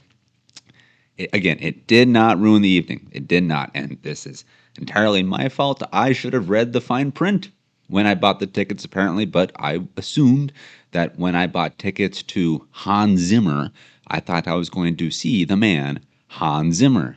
But again, did not ruin the evening. I'm just saying it went down by about 20-25% in overall enjoyment when he did not come on stage. He did present the music via video, and so when they were shifting soundtracks, he would come in with a bit of a clip describing the setup to this next piece, what he was feeling during that time, and he kind of gave an introduction to each piece of music. That's fine, great, good and dandy, and good and great, but it would have been better if he was actually in the room at the podium on the mic saying those things. So come on, Mr. Zimmer, what are you doing? What were you too busy doing where you couldn't attend your own concert? Were you working on the music for Dune 3? If you were, Mr. Zimmer, if you're watching, and I know that you are, if you cannot attend your own concert because you were too busy working on the music for Dune 3, I will absolutely give you a pass and an apology. And if you could just drop that confirmation or rejection of that information down in the comment section below, then we can be on our merry way. But again, I still had a great time. I jokes aside, I still had a great time, and I ended up buying merch, as you can see here. I'll drop a picture of the stuff I got. It's odd, like when you go to a band, and you see a typical band live, you think you're going to get, a hat, a shirt, a tote bag, so on and so forth. And when I saw that there was Hans Zimmer merch, I was like, well, what is that going to be? Like, does he even have like a logo? He ended up having some stuff, he had shirts and you could buy vinyl records and stuff like that. But I ended up getting a can koozie and a coffee mug. And I'm actually drinking out of said coffee mug as I'm talking into the mic right now. So hold on just a sec. I'm drinking a Keurig K-Cup here and drinking that out of my Hans Zimmer mug. That tastes like disappointment. But yeah, it was still good. I really enjoyed myself. And yeah, look, Hans Zimmer is the curator of some incredible music. I mean, my gosh, anything by Christopher Nolan. I mean, the Dark Knight trilogy. Which part of that was played? The Dark Knight theme was played. Man of Steel, part of that theme was played. Interstellar, that to me was moving. And then there were pieces of music that I did not realize he had a hand in creating. Like he played stuff from the Pearl Harbor soundtrack. I didn't know he did that music. He played stuff from Sherlock Holmes. I didn't know he did that either. Then he did stuff from like Gladiator. Didn't know he did that either. And in fact, that might have been my favorite piece from the entire concert. I was there for the Dark Knights and the Man of Steels and the Inceptions and the Interstellars and all that jazz. He plays this piece from Gladiator, and I'm like being transported to the Colosseum. Like, I mean, it was incredible, you know. And then I didn't know he did stuff for the Lion King and for the Prince of Egypt. I mean, this guy casts a wide net, and it was truly beautiful. I've been to many concerts. I've been to pop concerts, to rock concerts, you know, but to say now I got to see a symphony orchestra play like this exquisite collection of film music. I mean, it was remarkable. Again, I really would have liked it had Mr. Zimmer been there himself to conduct his own music, but you know, still the fact that I got to hear that live done with the natural instruments was incredible. And the orchestra that was up there, all the pieces, I mean, they are class acts. They really are the cream of the crop here. And so, yes, I did not get to see Hans Zimmer live, but I got to see the world of Hans Zimmer live, and it was good. So, yeah, I'm very thankful that I got to listen to such great music performed by such a great symphony orchestra. And the last concert I've been to recently was the previously mentioned 21 Pilots. And seeing them was the whole reason why my mother and I went to Charlotte, North Carolina. It was just to go see them in concert. And over the years, we've gone to many of their shows, with this one now being, I believe, either concert number 8 or 9 for us. Yeah, we've seen the same group in concert many, many times, and hopefully we'll get to see them many more times in the future too. But yeah, this is what my mother and I do. We're huge fans of 21 Pilots. Whenever they announce a new album, followed by a new tour, we go. We mark it on the calendar. We pool our money. We make sure we go. And we have not missed a tour since 2014. Hence why we've seen them 8 or 9 times now total in concert. And this was the one time throughout our fandom where they haven't gone to Minnesota. Normally when they do a tour, we get very fortunate that they come to Minnesota and we just go see them in the Twin Cities. But this time they decided to skip Minnesota, and we said, fine, if you're not going to come to us, then we're going to go to you. Hence why we took a trip to Charlotte. And yeah, look, I could do multiple podcast episodes alone about this band and about what it's meant to me over the years, how it's changed me, how it's inspired me. And I've never gone in this deep on a musical act before. You know, as I said, I really enjoy Linkin Park, and at one point I was really in on 30 Seconds to Mars, but this is the fandom, or this is the group for me where my fandom has only grown deeper over the years as opposed to less or to any kind of regression. I remember where I was in 2014 when I got shown 21 Pilots. I remember who introduced me to the group. Shout out to my cousin Ryan. Thank you for showing me their music.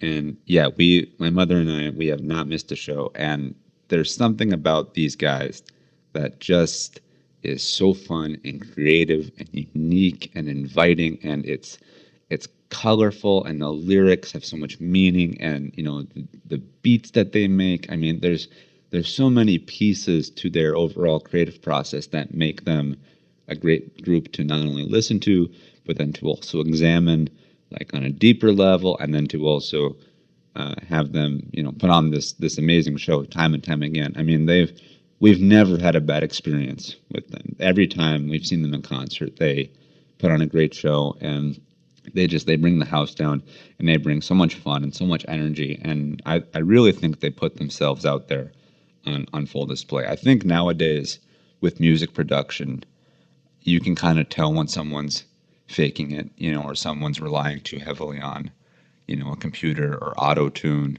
you know, and stuff like that. And with them, and maybe I'm a bit biased, but with them, again, just seeing them develop over the last decade, I really feel that there's a genuine factor to them that I don't think a lot of groups and artists have nowadays. And I think that's why they've endured, not only for myself, but also just for their fans at large too. But yeah, 21 Pilots, getting to see them again was really magical. And I'm really thankful that my mother and I get to do this every couple of years. And With this concert, this was a pretty quick turnaround for them because normally in between their album cycles, they do about a 2 to 3 year gap, I'd say, is on the average. But with this tour here, they released an album in 2024 titled Clancy, and then in 2025 they released an album titled Breach.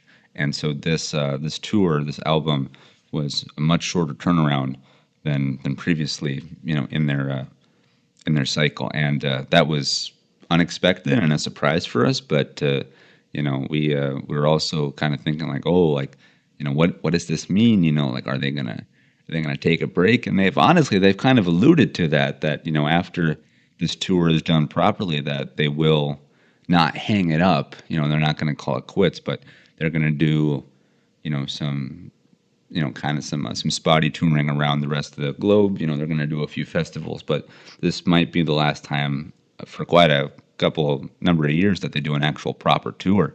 Which is sad for my mother and I. But again, when we found out that they were going on tour and that they might be kind of taking a break after this one, we were like, we got to go. We have to go. We can't miss this. And so we went to North Carolina, and their album Breach, I think, is really, really tremendous. I don't know if it's their best work overall. It's certainly not my favorite, and this last concert we went to is not my favorite of the bunch either. That doesn't mean it was bad. It was not a bad time. It was a great time. But again, just some stand out to me more than others. And this album Breach, I don't think it's my overall favorite, but it's still an incredible piece of work, and they continue to outdo themselves and continue to reinvent themselves every time. And I just think that they're really, there's more to them than meets the eye, as we say regarding Transformers. And I'm so thankful that my mother has persisted in her fandom as well. I'm thankful that she did not grow out of it as I grew up, and I'm thankful that her own fandom increased alongside mine as well, because I love going to these concerts with her. It makes my experience more enjoyable, and I'm just really thankful that they continue to make music and continue to tour. And so 21 Pilots, if you're listening, and I know that you are, again, you have alluded to how after this tour cycle, you might be taking a break, and you might do some other things outside of a traditional tour scene. But please continue to make music and continue to tour, and that way my mother and I will have new music to listen to and new shows to go to. And as you say regarding your storyline throughout your albums, we will try again, always. So thank you, and hope to see you at the next show. And the last music-related topic that I want to talk about for the show has to do with the group To Go. This is the group that myself and Sojourn 1 comprise of, and this is kind of our forte into making music together.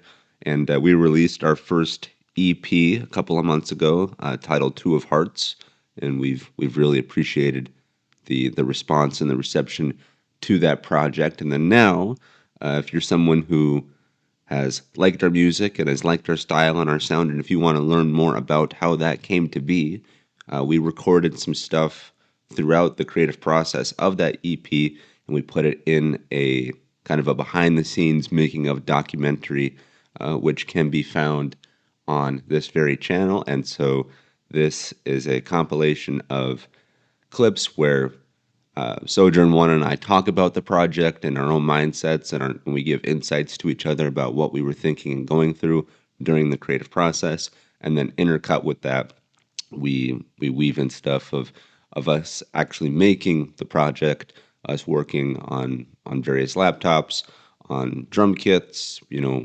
recording and stuff like that. So again, if you're someone who likes behind the scenes stuff, then definitely check that out. And thanks so much for listening to the music thus far.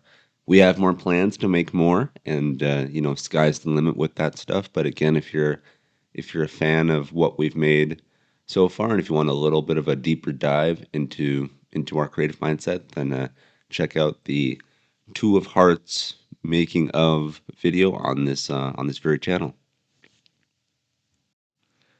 All right, kids, let's now step onto another side street and go into the world of sports because there have been lots of things that have been happening across the Minnesota sports franchises, from football to baseball to hockey. We're going to talk about it all, so let's just dive right in. And let's start off with basketball. And I'm not talking about the NBA, I'm talking about the WNBA because I am now a new fan of the Minnesota Lynx. And I found the Lynx very late in the game. I found them during their last playoff run here, and it's funny. This my fandom for the Lynx began very similar to how my fandom for the Timberwolves began because I found the Timberwolves, I believe, in 2023, 2024. When they were in the playoffs, they were going against the Denver Nuggets, and I was just literally just curious. I had never watched much basketball in my entire life, and getting to see them fight and claw the way back against the Denver Nuggets in that playoff game inside of a full bar where everyone is hollering and jumping and shouting, and we're going crazy over every shot, every rebound, every pass. I mean, it was really great and very similar to the Lynx. That's how I found them because my mother and we were in a hotel room. I believe this was during our trip to Charlotte. And we were flipping through the hotel TV, just looking for anything, History Channel, Comedy Central, HGTV, just anything that looks good to pass the time. And we ended up finding an ESPN channel that had the Lynx on. And I did not know the Lynx were playing. I did not know it was their playoffs, but we ended up just watching the game, and we got roped into it, and so we were also tracking every shot, every pass, every rebound, and it was fun. It was really enjoyable experience. And then our trip ends. We leave. We get back to North Dakota, and then I went to a bar to see the next game that they played. They played, I believe it's the Phoenix Mercury, I think is who they were playing in the playoffs at the time, and they ended up getting eliminated, which is too bad. The Lynx did not win. They got eliminated by Phoenix. But look, for the few games that I got to see of them, again, as I said, I really enjoyed it. I thought it was fun, and yeah, over the last couple of years, my fandom for Minnesota sports has grown exponentially, and I did not expect this because, again, as I said, my first real sports love was baseball. Then came football, and then that was just a domino effect that bled into the Timberwolves, the Minnesota Wild, and now the Minnesota Lynx. And who knows? Maybe I'll have to get into Minnesota soccer at some point. I believe our soccer team is called the United, I think. But yeah, the Minnesota Lynx, they're a fun organization. Again, I'm a very, very new fan, but just kind of going through, looking at the history of the teams and of the players, it certainly seems interesting. And there was one player that I was watching over those last couple of games, kind of, my eyes were specifically following her, and that's one of our forwards. Her name is, I'm going to mispronounce this. Her name is Maria Klyandikova. Maria Klyandikova. She's from Russia, hence the name, and she wears number 77. And it's not like she went crazy or nothing, but just in those games, I don't know why, but every time I seemed to look at the screen, it seemed like she was in possession of the ball, and so I just ended up kind of following her. But yeah, so she's kind of more of a specific gateway into me for the WNBA. So Miss Maria, if you're listening, and I know that you are, if you want to come on the podcast and talk about what it's like being a player of the Minnesota Lynx, then let's have a chat. So yeah, number 77 on the court, but number 1 in your heart. So yeah, go Lynx. And while the Lynx may have concluded their journey with their season ending in the playoffs, what's coming back very soon is the Minnesota Timberwolves and the NBA. I believe the Timberwolves are in their preseason right now, but that's coming to a close as well.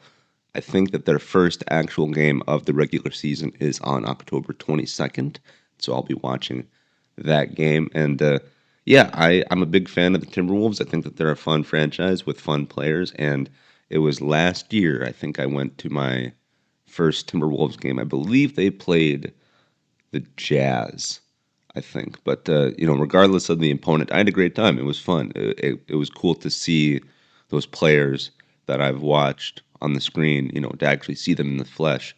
And so, yeah, I'm looking for the return of the Timberwolves in basketball, and hope they can make a deep playoff run and then go on and win the whole thing. So, yeah, we'll see what happens. But here we go, baby. Wolves back. So get ready. And though we have to wait a little longer for basketball to come back, what we don't have to wait any longer for is the return of hockey, because the NHL season is underway. The Wild are playing now. In fact, I believe at the time of this recording, being on October 18th, I think the Wild play tonight, actually. Let's see here. Yes, they play the Philadelphia Flyers, so go crazy. And right now the Wild are 2-3, and I caught the season opener, which they put a whooping on the St. Louis Blues. I think they won like 5-2 or something like that. So that was a lot of fun. We did not win our home opener, but you know what? That's okay. But yeah, I'm a new fan to hockey as well. Again, very very similar to the Wolves and to the Lynx. My fandom for them began, at random. I just caught one of their games on TV, and then I dove in deep. And yeah, so I'm learning the players. I'm learning how the game of hockey works. What's a penalty, what's an infringement, stuff like that. I'm also, learning how scoring works as well. I understand you put the puck in the back of the net. That's a goal. But in terms of actual standings, wins and losses get you points. Wins or losses in overtime get you a different amount of points as well. So when it comes to the standings of teams in the NHL, there's a bit more than just simply winning or losing games. So that's been interesting as well. But yeah, I like hockey. The more I watch it, the more I like it. And football is very fast and very physical, but hockey is too. And yeah, with hockey, it's everyone thinks of, oh, the fights and stuff like that. And there are fights, but really, I mean, the body checking in hockey games is freaking ludicrous. You have people essentially sprinting on their ice skates, just coming at you full blast, and they shoulder check you into the boards, and it's crazy. I don't know how they can just get up and just keep going hit after hit for minutes on end. If I was on the ice and I got checked into the boards, I'd be like, okay, like that's it, like timeout, like I need to crawl off the ice now, please, thank you. But these guys, it's just another day for them. So yeah, Minnesota Wild hockey is underway, as is the rest of the NHL season, and I hope to make it to a game this year. Every sports team fandom that I follow from Minnesota, I'm going to try to get to a game too. So that includes the Lynx as well. But now I have a chance to make it to a Wild game, and so yeah, I'm hoping to get out to there and see what a live hockey game is all about. So yeah, go Wild and go crazy this year.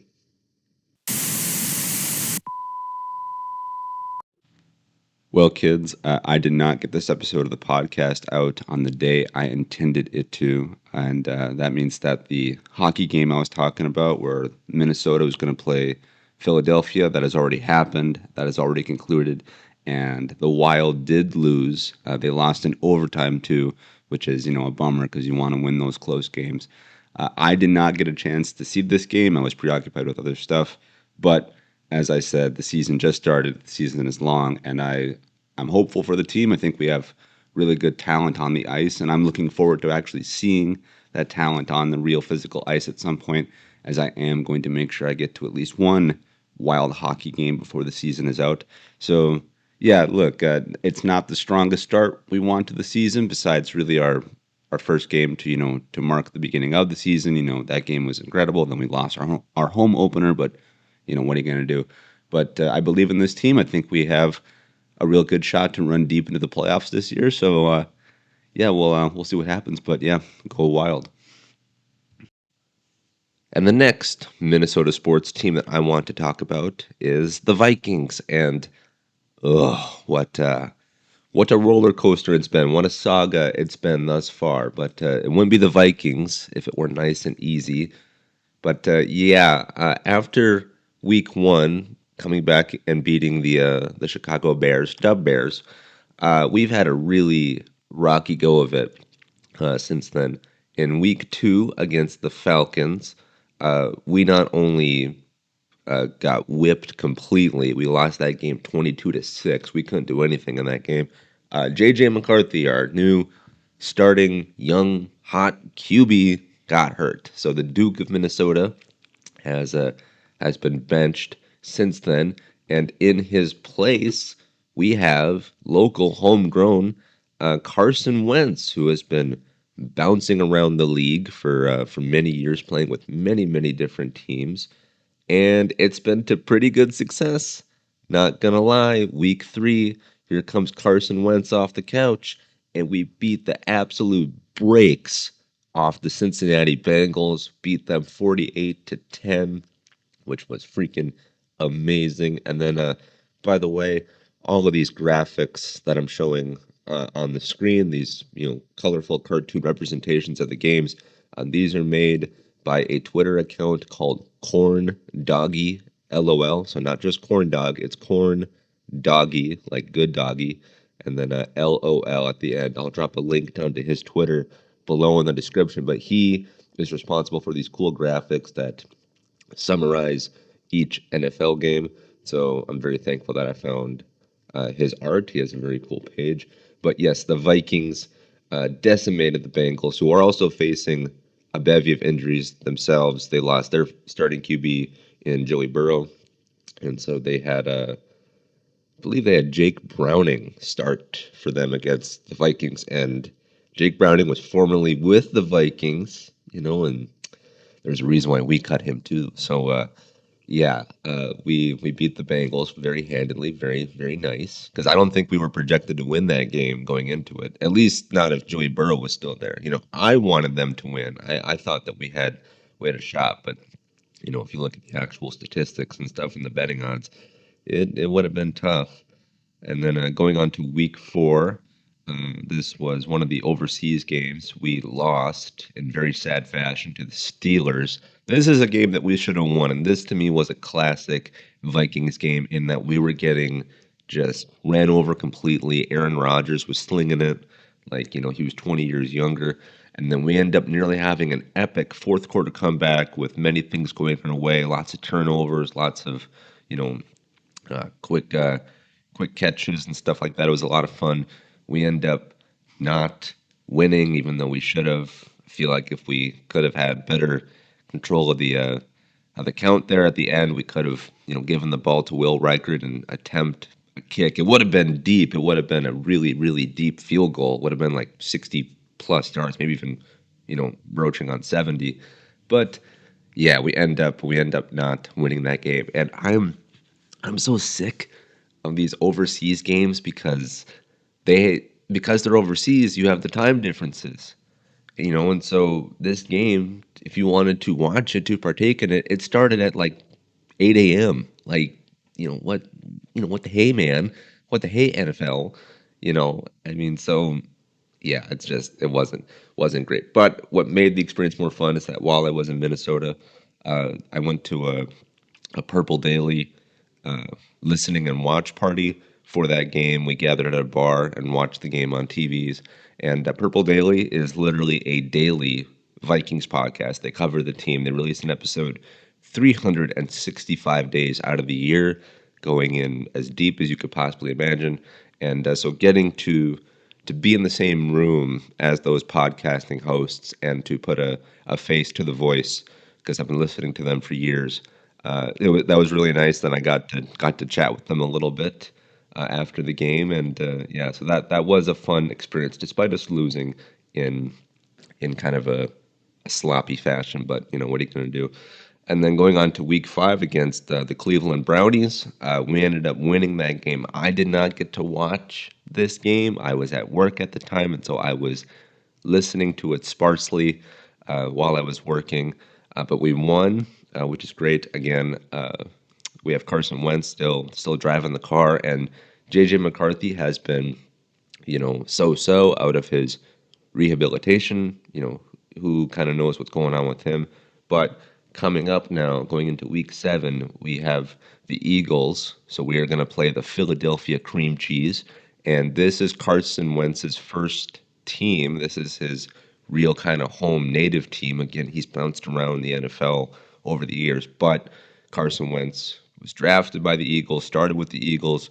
He essentially took that team to the Super Bowl at one point. He himself did not play in it. He got hurt, but he drove the car nearly the whole way, so he absolutely deserves credit for that.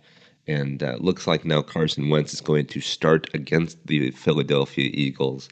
And that'll be crazy. It's going to be crazy to see what goes down with that. But look, I am looking forward to the return of J.J. McCarthy, whenever that is. Hopefully it's soon, as much as I love watching Carson Wentz. And it is great to see him again. He's a North Dakota boy, and so getting to see him play for his home team is a lot of fun. But I'm here for the McCarthy experience. Again, as I've said, I was in the room at US Bank Stadium when he was drafted. So I'm ready for his tenure as our head QB, as the team leader to begin. And it's gotten off to a pretty rocky start. Again, he got injured last year, missed the entirety of last year. He plays against the Bears and wins that first game for us in comeback fashion. Cool and great. Now he's hurt again. So we need him to get back out there and get reps and get time. And hopefully he can be our franchise QB for the next 5 to 10 years. But hey, in the meantime, while we have Carson Wentz with us, it's great. I think he's a real talent. I think he still has gas in the tank. And so it's been fun to watch him. So yeah, go Vikings. And hopefully we can beat the Eagles and then make a deep playoff run. And JJ McCarthy can get back to us sooner rather than later.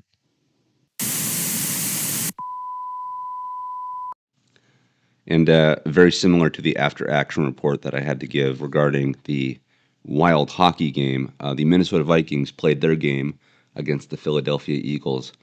Oh, I just realized that the Wild played the Philadelphia team for hockey, and the Vikings played the Philadelphia team for football. I just realized that Minnesota faced off against Philadelphia in very close succession to one another across sports. I did not notice that till right now. But yeah, very similar as well to the Wild losing in overtime. We did not lose in overtime, but we did lose to Philadelphia, and it was very, very close. It came down to the final minutes, if not the final seconds. There were lots of close calls regarding penalties and balls that should have been caught and stuff like that. And look, as I said previously, I'm very happy that Carson Wentz is here. I think it's a great story. The fact that he's a North Dakota boy getting to play for the local team of Minnesota on the grand stage. I think that's great. And I do like him. I think he's talented. I think he's a good enough guy too. But this game probably revealed his ceiling to a lot of people, at least to myself. I think it really revealed his ceiling. And maybe that was already known to a lot of people. And I was just ignoring it because I was looking at him with purple tinted glasses because, again, he came in this pinch time and started doing some pretty good things for us week to week. But, yeah, the Eagles kind of revealed some holes, I think, in his mentality and stuff. And he was throwing balls short, throwing them far, lots of incompletes. He did have a couple of good scrambles there in the end, and he absolutely kept us alive, I think longer than we should have been in that game. But I am looking forward to the return of J.J. McCarthy at some point. I don't know when that is. I don't know what the timetable for him is because he is dealing with an injury, so it's not like he can just put on the cleats and get back out there. He was padded up on the sideline. They kept showing him, via the cams and whatnot. I think for the Philadelphia game, he was labeled as QB3, meaning that Max Brosner would have been QB2. He's a former Minnesota Gopher QB, so also, there's some, he's also local as well, very similar to Wentz. And look, I hope Wentz stays a part of our organization. I don't know what he's going to want to do. I don't think he's going to have the Sam Darnold effect of leaving the Vikings and getting some super duper big contract. So if he could become our professional QB2 or QB3 and just mentor the new guys, again, the Max Brosners and the JJ McCarthys. I think that there is a lot of wisdom and a lot of talent that he could show to those guys, but yeah, I don't know how much longer he should be starting as QB for the Vikings. Now, again, that being said, if the Vikings announce for the remainder of the season that Carson Wentz is our guy, I'll go, you know what? I get it. And honestly, of what's available right now, he probably is the best choice. McCarthy, very limited pool that we can look back on. Even more limited with Brosner. I don't even know who our QB4 is at this point. I have frankly forgot. I don't mean to, to kill whoever our QB4 is. I'm sure he's a fine individual too, but that's just how it is. But yeah, Carson Wentz, thank you for your service, but I don't know how much longer we're going to need you to operate here. So, but we'll see what happens, and we got to just look forward to the rest of the season. And finally, kids, regarding sports, let's talk about my favorite sport, that being baseball. And sadly, this season had a pretty sad effect on me. It just, as a fan, overall, wasn't a good year for any of my teams because I have more than one. I'm, of course, a primary Twins fan. Those are my main boys. I'll ride or die with them. But then due to me having family literally across the country, I also have relatives that live in other cities with other teams as well. So I'm a backdoor Kansas City Royals fan, as well as now a Arizona Diamondbacks. So I'm new to that fandom as well. And none of my teams escaped this season unscathed. The Royals, start off with them, they finished with a total record of 82-80, so just slightly over 500, but by no means were they very good. Shout out to Bobby Wood Jr., though. Had fun watching and listening to the games that I could. And then regarding the Diamondbacks, they finished 80-82, so just the inverse of the Royals, so just slightly under 500. Again, very new to that fandom. Don't even know many of the players, but I like the color scheme. I like their logo, so I'll get some merch of theirs someday. But then, yeah, the real cream of the crop, the real one here that has my heart and has my wallet, is the Minnesota Twins, the Twinkies. They finished 70-92. So yeah, not good from a standing perspective. And the Twins have completely reshaped themselves, or they're at least attempting to, because throughout the season, many things happened. At the trade deadline for this year, the Minnesota Twins did a fire sale of their roster. So at that point for the trade deadline, it was unclear if the Twins were going to be buyers, sellers, a mixture of both. What were they going to do with players? Who were they going to make trades with across the league? And well, they ended up being pretty much exclusively sellers. And it's a real bummer because they let go either 10 or 11 players. And so the players that we started this season with, that the players that I had been watching since the first pitch of game 1 of the 2025 season, many of them are gone. And so that team that I started watching earlier in the year, that was not the team that finished out this year.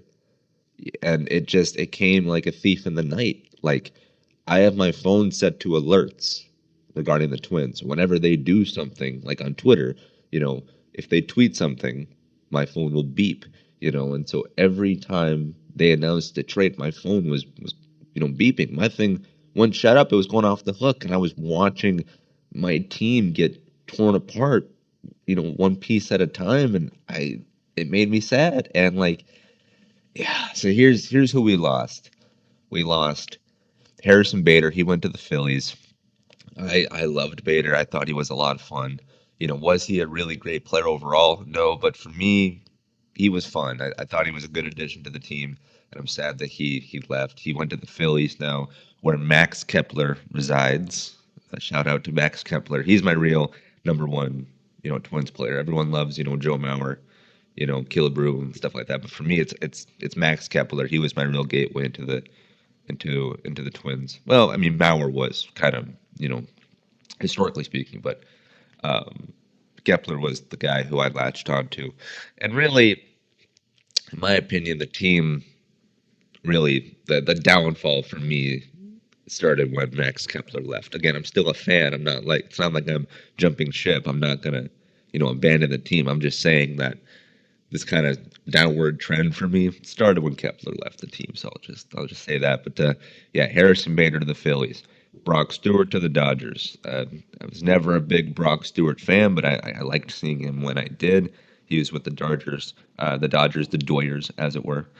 Carlos Correa went back to the Astros. Carlos Correa, on paper, is this superstar athlete. So much so that when the Twins acquired him for many, many millions, well over, we gave him a huge contract, like 100 million plus. When the Twins got him, it kind of shocked the league because the Twins aren't known for being big spenders, and the fact that we got this huge player for this huge contract was crazy. It was kind of like, okay, hey, the Twins are here. Take us seriously. We're going to show you how and why. Here's Carlos Correa. Then he comes to the Twins, and he is a flat tire the whole way through, so much so that we end up trading him. We take him back we give him back to the Astros, to the Houston Astros. And look, Correa, was he fun to watch? I'm going to be honest, not really. I don't mean to kill him. Mr. Correa, if you're listening, and I know that you are, come on the podcast and let's talk about it. But again, on paper, he's the superstar. And when he was on the field for us, he was not a superstar. So to have him go back to the Astros, I think makes sense. Even if we weren't doing a fire sale, even if, we only let one player go this year, sending Carlos Correa back to the Astros, I think was a good choice. So I'm not shocked about that. I'm not saddened by that. I'll say this though, we burned money, but hey, whatever, do what you got to do, I suppose. At least they took the attempt. I like that they took the shot, and they tried to get a real talent here. It's just it didn't work out. We lost Andy Colomb to the Rangers. Again, kind of similar to Brock Stewart. Never really a big fan of his. But again, if you enjoyed it, I'm sorry that he left. Willie Castro to the Cubs. This one hurt. I liked watching Castro. I thought he was fun. And yeah, it's a bummer to have seen another talent, another star leave and go to a different team. Griffin Jacks, I did enjoy him. I thought he was a good player. He went to the Rays. Again, it's like what's going on here. Then this the last two here, this pairing here, Louis Varland and Ty France to the Blue Jays. This one I was like, why? Like, why? I'm pretty sure one of them had a team option through for the next 3 or 4 years. I'm pretty sure it was Varland. I'm pretty sure Varland had a team option for many years. And I know one of these players, he has his wife and his kids have their own business in Minnesota. And so it was great. You got mom working in one part of the state, you got dad working in another. Now he gets swapped to a different team, and now there's there's all this stuff going on, and it's now dad's in another part of the country, and mom's still doing the practice. I think Louis Varland's wife is a dentist in Minnesota, and it's not that's just something you can pick up and leave. It's not like she can go work for a different Walmart or whatever. I'm pretty sure it's a family practice in Minnesota, and so yeah, just to add that little bit of salt to the wound that this whole family had set up shop in Minnesota, and now a player just gets traded, and again, I'm pretty sure it was Louis Varland who had that kind of ties to Minnesota, and I'm pretty sure he had team control by the Twins for 3 more years, yet they still decided to cut him, and it's why? Really, why? Will someone please tell me? It's just such a crappy situation. That being said, I'm going to put on my positive hat right now. Despite everything, despite the losing record, despite injuries, despite the fire sale, despite the lack of a sell of the team, because, at one point the Twins were looking to sell the team. The poll ads were going to give it to a new set of owners. That could have led to a bevy of changes from the top down. Heck, that could have led to the team moving. We have no idea, if If the new owner is from North Carolina and he says, I want my baseball team in my backyard, there you go. There you go. I don't think that would have happened. I think it's better. I think there's more incentive for the MLB as a whole to have a team in Minnesota. But, again, when it was announced that new owners were coming in potentially, nothing was off limits. Nothing. I mean, they could do whatever they want at that point. Those offers appear to have rescinded. Sounds like the poll ads are going to contain control of the team with new minority owners coming in. Sure, whatever that means. So despite the bait and switch on ownership, despite the team getting blown up in the middle of the season, and despite the overall ending losing record, which means we did not go to the playoffs this year, I will say this. I'm putting on my positive hat here. I still had fun with this season. I did. And in fact, I found the team to be more accessible this year than in previous years because this year the team launched Twins TV, which is literally it's a subsection of MLB TV in which you pay a bill. For me, I paid like $100 for the year or whatever it was, and I got to watch every game. And it was super easy and super simple. It was as simple as downloading the MLB app, selecting the Twins, hitting play. That's it. And so I got to watch more games on the TV and actually in person because I went to many games this year than I have previously because in previous years, the Twins specifically have had a mess regarding their TV rights.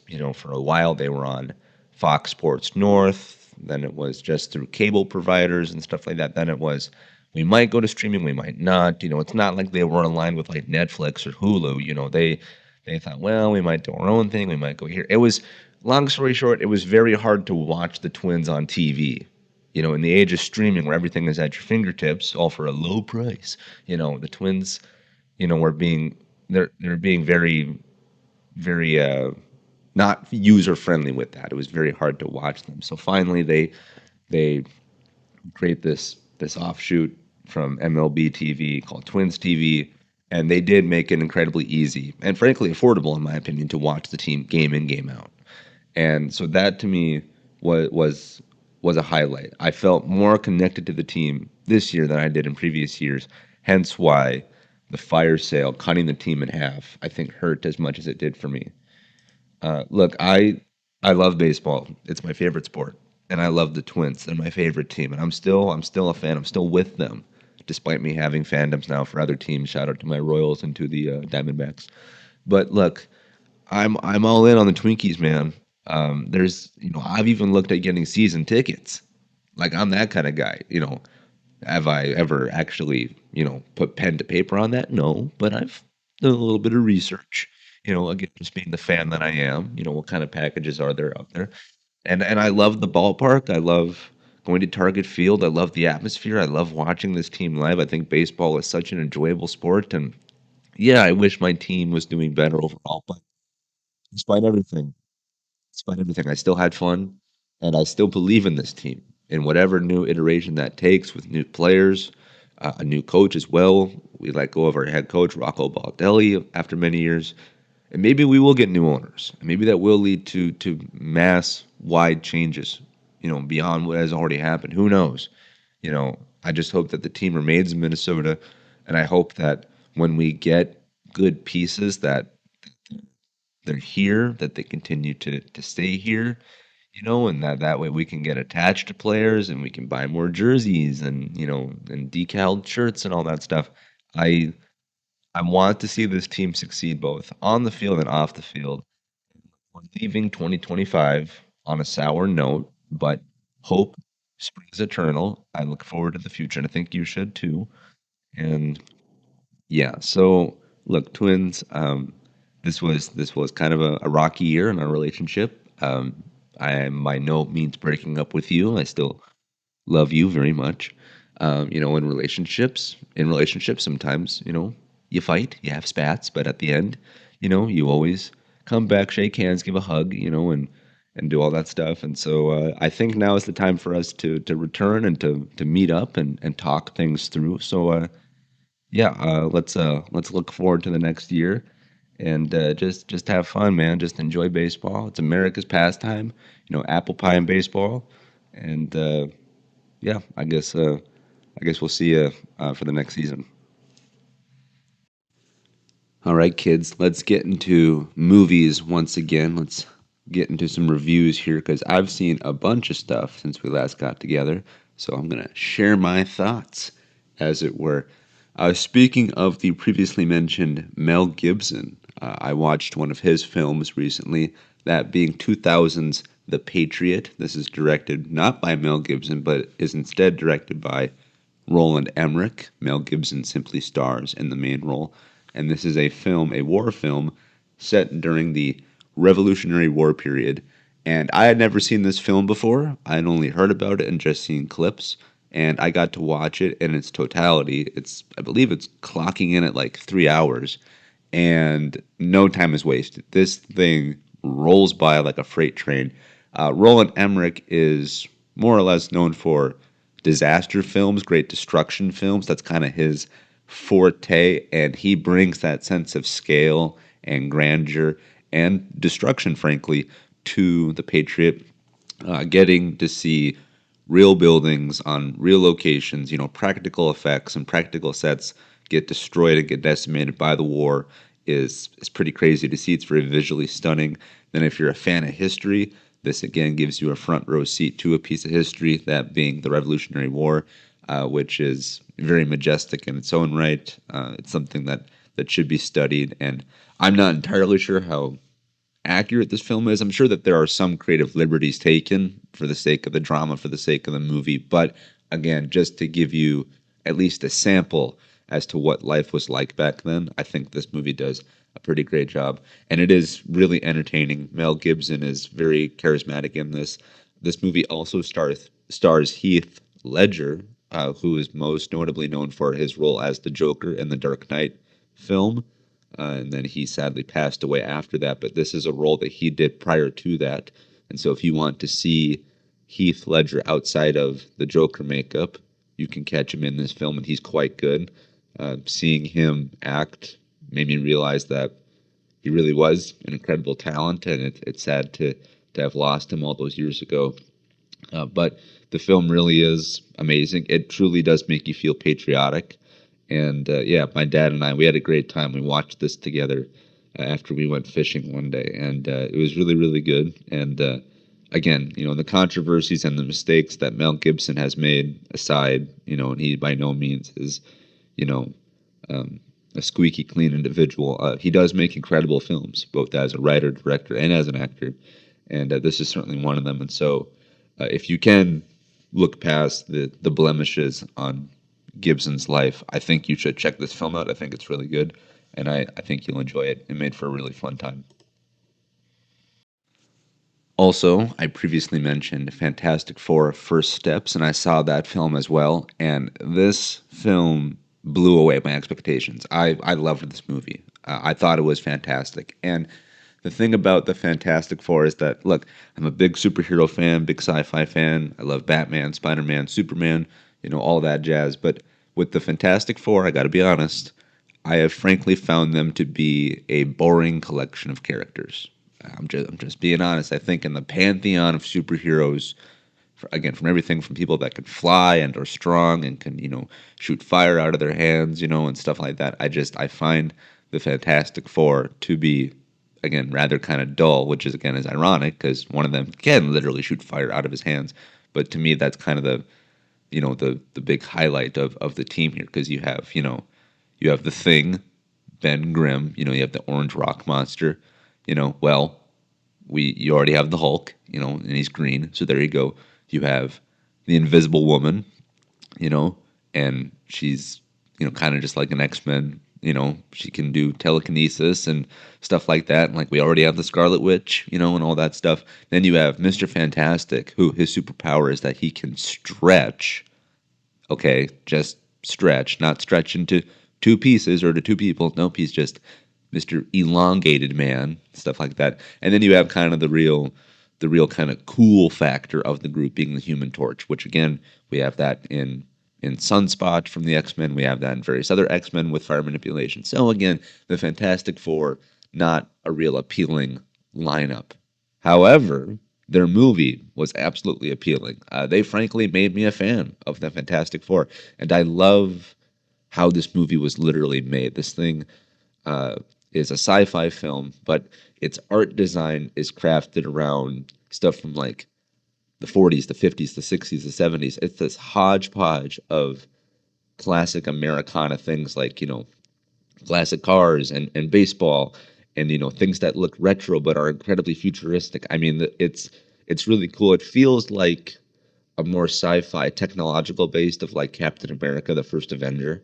That's kind of how I would, draw parallels to it. And I thought that the cast was great. I thought that the characters were great. Again, I find them on the page to be boring. They were not boring by any means of the imagination. And then you have the Silver Surfer, and getting to see her was amazing. I thought that her showcase and her flying abilities were really fun.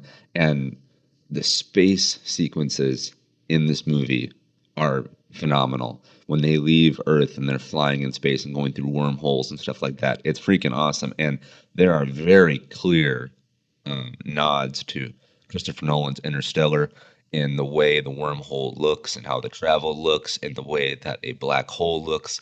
And I'm here for it. I'm not knocking the film. I'm saying, hey, look, Interstellar is a great film. That thing is also visually stunning. If you're going to appeal to that, go for it, maybe. And they totally did. I thought the music was great. I thought that there was a lot of heart in this.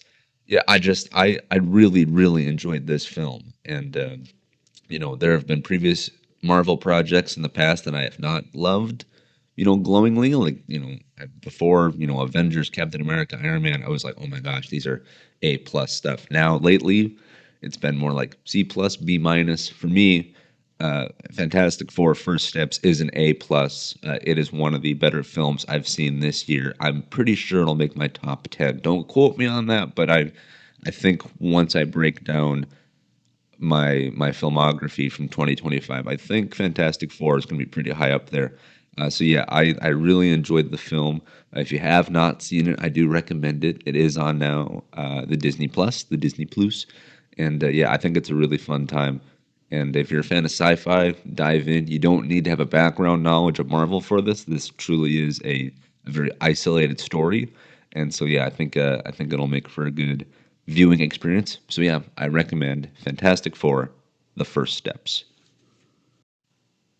Another film I checked out, on this one with my mom as well. We saw a re-release of the 1985 film Clue, which is a very fun mystery whodunit type of movie because it is based on the board game Clue, where you try to figure out who the killer is, who the murderer is. Was it, in the bathroom with a candlestick? Well, you have to play the game to find out. And this movie, it's a lot of fun.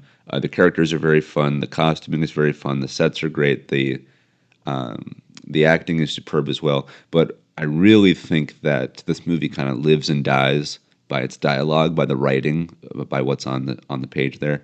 And man, the way that people can just rattle off monologues in this movie and just go, just pound for pound, breath for breath against one another. It's great. It's very witty. It's very charming. Everyone looks great. Everyone's dressed to perfection. I love the way old movies are made, just the sound of them, the look of them, the vibe of them. And Clue is no exception. It was very fun. The first time I saw it, I saw this back when I was in college. And then to get to see this on a big screen with a re-release in a pretty packed theater, it was pretty full when we went to go see it. It was very fun. I really enjoyed it. And yeah, if you've ever played the game of Clue and you have a somewhat brief understanding of how it works, definitely check out the film. But even if you haven't, and if you're just looking for a good, fun murder mystery filled with funny characters and funny dialogue, definitely check this one out too, because it made for a really fun time. And I think that this movie deserves another remake. I know that remakes are kind of a dirty word when it comes to films, because everyone's like, we want original stuff. Well, there are original films, believe me. But with something like this, especially with things like the Knives Out property being so beloved as it is today, I think Clue is kind of one of those timeless things to where I think if you could just get a great large cast of great actors and give them good dialogue and wrap it in this kind of funny mystery type setting, I think it could just work kind of in perpetuity. So yeah, Clue 1985, really good film. Really enjoyed it, and hopefully we'll get more Clue films in the future because this made me want more fun whodunits. So yeah, check it out. The next movie I want to talk about is kind of in a similar-ish vein, and that has to do with murder mysteries and whodunit type stuff. Though it's much more serious than Clue. It's much more of a mature film. This is Caught Stealing, a film released this year, directed by Darren Aronofsky, and this stars Austin Butler, Zoe Kravitz, Liev Schreiber, Vincent D'Onofrio, and many others. And I did not know much about this movie going into it. I didn't really know the premise of it. I saw the trailer, and just kind of from the visuals alone, I was like, yeah, looks good. This is also one of Austin Butler's follow-ups after he was in Dune Part 2, so this made me want to see that as well. And I gotta say, as I went into this movie pretty much blind, it really entertained me. I really enjoyed it. It is mature and it's heavy at points, so beware that. It's also, in my opinion, the real downfall of it is that it is over sexualized. There's definitely a few too many scenes that are hot and heavy, and there's a lot of swearing, a lot of coarse language. So, in my opinion, this film could be cleaned up, a little bit. But beyond that, from the story and the performances, I really enjoyed it. And Austin Butler plays this baseball player turned bartender who gets involved in New York City's criminal underground. And in the movie, his character has a real strong connection with his mother, where they're big fans of the Giants baseball team. And so after like every game, they'll always call each other and talk about the team and stuff. And then, when he does not call, when Austin Butler does not call because he's getting involved in these shenanigans, that rings the alarm bells for his mother and stuff. But it was really nice to see, that they had such a nice connection, and again, just, talking about my own mom, about how we go to movies together and we go to concerts together, I really connected with Butler's character because it's like, yeah, I call my mom all the time and we're always talking about something, even baseball too, so it was fun. And yeah, this movie, it is fun. It's got, good action, good sense of visuals, a pretty good story in my opinion too. Again, it's pretty mature. And there were some twists in here that I did not see coming. I genuinely did not see some of them coming. I was like, oh, I did not expect that. Okay, I'm on for a ride. And this movie does take you on a ride. And it's pretty fun. It's a pretty small movie. It kind of came and went, really fell under the radar. Again, I did not know much about it until I kind of sat down in the theater and just absorbed it in its totality for the first time. But I'm glad that I saw it. And so, yeah, if you're even a little curious about this movie, definitely check out the trailer and then kind of go from there. The trailer caught my attention, and I think that if it's enough to kind of bait the hook for you, I think that if you decide to see the film, you'll enjoy it. So, yeah, I recommend 2025's Caught Stealing. The next movie I saw recently is one that's even smaller than Caught Stealing. This one really came and went without, any fanfare at all. This thing existed for a whisper before it was swept under the rug. This is a movie called Red Sonja, which stars the titular character of Red Sonja. And I don't know much about her beyond the fact that she exists. I know that she is based off a comic book, and I think that there was a previous film adaptation of her done in the 80s. Don't quote me on that. And also don't quote me on this either, but I think that kind of her overall connection to pop culture is that I think she's a character from the Conan the Barbarian franchise. I think that's kind of her native, connection to a larger world, is that she is a character that exists in that universe. And so I think this film and her previous adaptations are just kind of an offshoot of that. But again, don't quote me on that either. But I think that's where I recognize her from the Conan franchise. But in any case, this movie, this 2025 adaptation of the character, it's a movie. It is absolutely a movie. And look, there are a lot of things that I like about it, and there are a lot of things that I do not like about it. And we're going to get into that. And I'll say this, and this next comment that I'm going to say, it's going to sound like I'm killing the movie, that I'm being brutal, I'm tearing it down, but I don't. I actually mean this as a point of praise. I mean this sincerely, and I mean this as a positive. This movie, to me, felt like a high-budget student film in the sense that, look, the writing is not great in this. The overall acting itself is not great. The actual story that they're trying to tell is not great. But everyone's trying. You can tell that people are trying. And I love that sense of passion behind it. And I can feel that sense of passion woven throughout the whole thing. And that's where I think the film really kind of stands up and can withstand this pressure, because people are trying. And you can see that represented on screen. Again, as I said, for negatives, acting-wise, not good. But again, the material itself that they're working with, in my opinion, is not that great either. You can get the best actors in the world. It doesn't mean that they can turn poor material into something good. They can sure try, but even everyone would face an uphill battle with that type of stuff.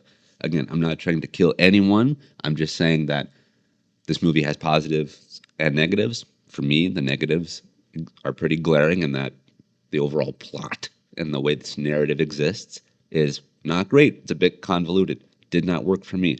I'll say this, though. What did work for me is the action sequences. When the characters stop talking and they start fighting, that's where this movie shines. And they put the pedal to the metal at some points in this movie. The use of practical sets and real effects and pyrotechnics are fantastic. And the hand-to-hand combat and the swordplay is legitimately amazing. It's really good. I was thoroughly entertained, and I sat in the theater with a big tub of popcorn. And again, when everyone stopped talking and stopped rambling about the story, I was like, "Oh yeah, baby, give me more of this. Give me more of this action." It's really good. And yeah, so the people that worked behind the camera, the set designers, the costumers, everyone there, I mean, they really tried, and that's where the passion, I think, really exists. This movie also has good creature work. I like the designs of the creatures as well. But yeah, overall, it very much is a floating D plus, C minus type thing.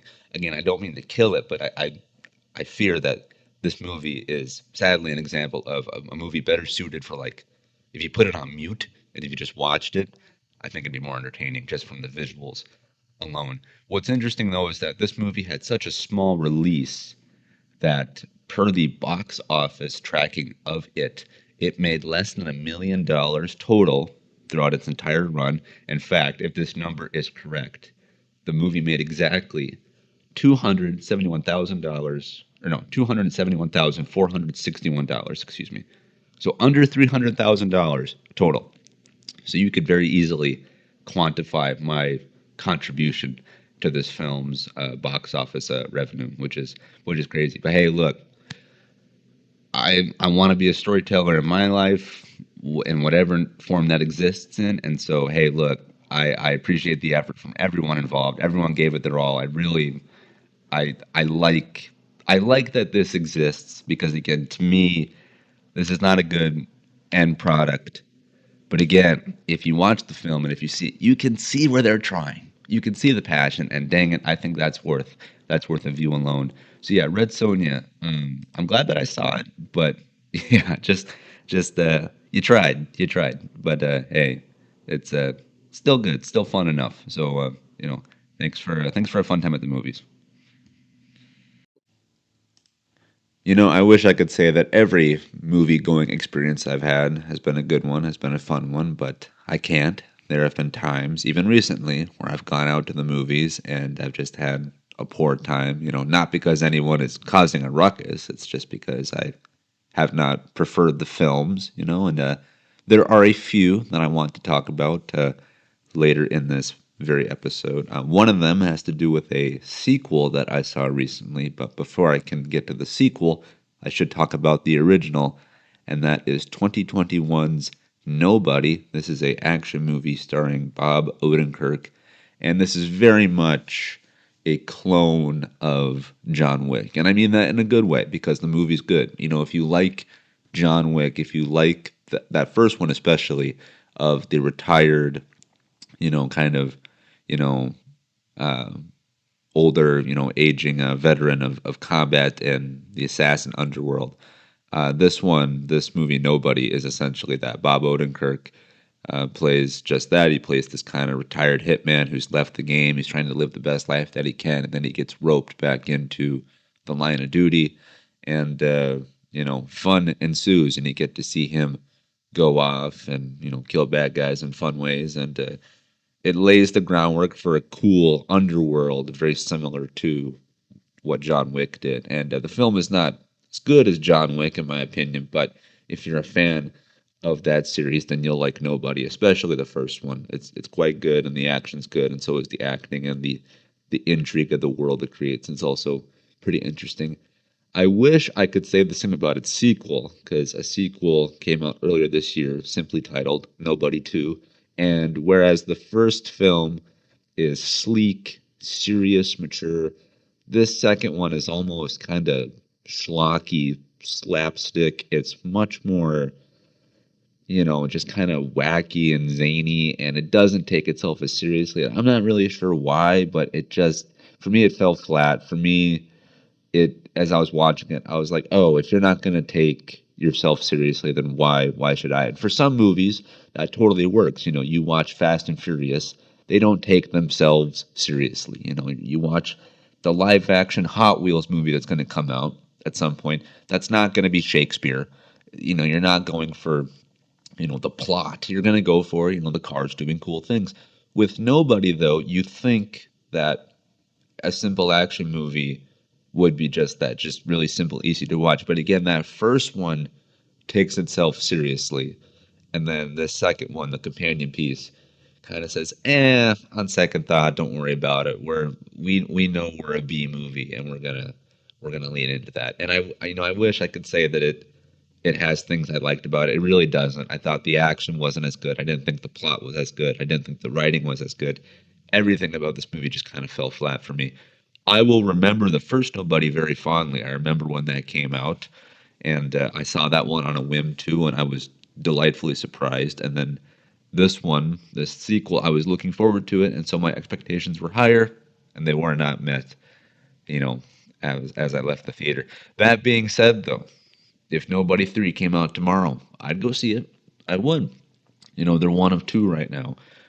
So look, I hope that there's more in the franchise, because I like the groundwork that was laid, but it wouldn't surprise me if the Nobody film franchise dies after the second one here, which is a bummer, because again, that first one has some really good seeds and roots in it. But yep, nothing could grow in Nobody 2. So yeah, sorry to say, but I'm gonna forget the sequel in probably by the end of this year. I think I'll forget about it. In this next movie I want to talk about, I wish I could say that this one, excited and entertained and delighted me, but I cannot. This one also disappointed me. This one, even greater than Nobody 2 did. This next one here really left this horrible, horrible taste in my mouth, which is ironic because this next movie, I know people who personally saw it and they loved it, and that's great. Go crazy. I'm glad that they enjoyed it. As I said before, film is subjective. What tastes good to me might not taste good to you, and vice versa. And this one did not. I very much wanted to spit this one out. In fact, I did, and I'll tell you how that went down. But all that preamble aside, I am talking about Jurassic World Rebirth, more accurately titled Jurassic Park 7, Jurassic World 4, because this is the 7th Jurassic Park movie and the 4th film in the sub-franchise Jurassic World, which I know it's all the same thing, but you know what I mean. One's the original cast, one's this new cast, and so on and so forth. Yeah, look, I did not like this movie. In fact, I outright hated this movie. And again, I don't mean to take away anything from anyone who enjoyed this movie. If you liked it, great. That's awesome. I wish I could join you, but I can't. And for me, the biggest problem for this movie is that it commits the same sins that Nobody 2 did, and that this movie does not take itself and its source material seriously. What I mean by that, might sound kooky because it's like it's a movie about dinosaurs attacking. It's not meant to be serious. It's not Shakespeare. I understand that, and you're right. It's not. It's meant to be a fun time at the movies. I did not have that though. The reason why I feel that this thing doesn't work is because it doesn't take itself seriously in the sense that it doesn't honor what it's trying to represent. Here's my problems with the movie. Jurassic Park, as a franchise, is meant to elicit wonder by introducing dinosaurs back into the general population. It's why in that very first film in Jurassic Park, the people are amazed and they're astounded by the fact that, oh my gosh, there are dinosaurs walking around again. This is crazy. This is a modern miracle. Who knew? These animals are extinct for, all this time, and now they're back walking in the flesh. Like, this changes everything about science and medicine and all that stuff. There's a sense of wonder and awe to it. Then you go on, you get, Jurassic Park 2, 3, and everything like that. And it kind of grows stale because people have seen it. We've been there, done that. The franchise goes cold for a bit, and then it comes back in 2016 with Jurassic World, the fourth one, which stars Chris Pratt and Bryce Dallas Howard. And that thing reinvents the game. It's a big blockbuster hit. People love it because we, as an audience, are returning to the world of Jurassic Park in the same sense that the characters in the film are. And so there's a great sense of symmetry there. As the characters return, so do we. And so when the characters feel awe and whimsy about seeing dinosaurs again, so do we. Totally worked. Hence why we got Jurassic World 2, which I was like, ugh. And then we got Jurassic World 3, which I was less ugh, but still more like whatever. And then, it kind of stops. Again, they did 2 trilogies now, so now there's 6 films total. And Jurassic Park and Jurassic World told their stories. But again, the franchise is so lucrative, it's a cash cow, that they said, one more time. So they ran it back again. Here comes Jurassic World Rebirth. The problem with this movie is that on the return again, because they're intending to relaunch the franchise into probably another trilogy, there is not this sense of greater wonder or whimsy. In fact, there's the antithesis of that in this very movie. In this very movie, it says that the characters, that the world of Jurassic Park has moved beyond the dinosaurs. Nobody cares about the dinosaurs. The parks are gone. The museums, there's no traffic. There's literally, spoilers, there's literally a shot in this movie where some Brontosaurus, Triceratops, pterodactyl thing, whatever it is, what kind of dinosaur it is, semantics. It's literally walking through like downtown Manhattan and it's causing a traffic jam and people are like, ugh, again, are you kidding me? I'm not going to get to work on time. There's a stegosaurus blocking the lane. And it's like, people. I don't care. I don't care if dinosaurs have been around for 50 years. If I see a dinosaur, 50 years plus one day, I'm going to lose my freaking mind. I've seen an elephant in the real world, in the flesh. I've seen an elephant. If I see an elephant tomorrow in the flesh, do you think I'm going to be like, been there, done that? I already saw that. No, I'm going to be like, oh my gosh, that's a freaking elephant. Like, wow, crazy. If I'm in the world of Jurassic Park and I see a dinosaur walking down Manhattan, I'm going to be like, oh my gosh, that's a whole dinosaur. That thing was dead for eons, and now it's back. Not only is it back, but it's in my backyard. It's on my commute. What? Whereas in the movie, the characters are like, boring. I want to get to work, please. And so there's literally, the movie literally tells you the world doesn't care about dinosaurs. Okay? If the literal characters in the movie do not care about dinosaurs, and if they're actively saying we don't care about dinosaurs anymore, then why should I as an audience member? I was completely put off from the start of this movie when it just seemingly spat in my face. It spat in the face of my fandom for dinosaurs. I want to like dinosaurs. They're cool. What kid doesn't like dinosaurs? And that sense of appreciation of them has metastasized into my adulthood, hence why I've been watching these films since I was a kid. And so when I go to the theater, sit down with my popcorn in hand, and I'm like, okay, I can't wait to go on this adventure. And the movie says, who cares? Grow up. Move past it. I'm like, dang it. I don't feel good. This movie did not make me feel good. In my heart, in my emotions, it kicked me. It spat on me. It said grow up, and I was like, whatever. I just wanted to have a good time. Okay, that aside, the literal plot to this movie is no better because, again, spoilers. But okay, so Jurassic Park, been there, done that. Jurassic World, been there, done that. It all ends in catastrophe. But of course, the powers that be in these movies, they want to keep reinventing dinosaurs because there's all this money to be made in terms of entertainment purposes, like the parks, but also military applications. They want to put machine guns on raptors and do that stuff and all that jazz. Then of course there's all the we can unlock the potential DNA. There's all this talk about the potentials that dinosaurs could bring to humanity. So there's gonna always be people trying to repopulate dinosaurs. Okay, fine. So there's this facility somewhere where they're doing just that. They're working on dinosaurs. And you got to remember something. This is Jurassic freaking Park. This isn't like, Costco is getting involved in the Jurassic Park game. This is like billionaires, trillionaires working with billion-dollar, labs, the most high-tech stuff imaginable. They're putting on they have a blank check for the reintroduction of the dinosaurs to the world, as they should, because this is a huge endeavor. Thus, you're going to have the best staff with the best minds and creative hands and the whole deal. Okay, so there's a lot of pedigree, a lot of maturity that goes into the handling of the dinosaurs in this movie. Got it? Okay, good. In the movie, because of course this happens, something has to go wrong so the dinosaurs can escape and run rampant, and then everyone goes, ah! There has to be that incident.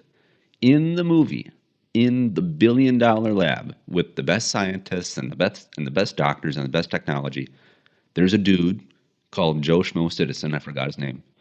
And he's walking through the facility in his hazmat suit, and he's getting told like, "Hey, report to level 3, section 5. We have a test on the Triceratops." Oh, okay, great, sounds good.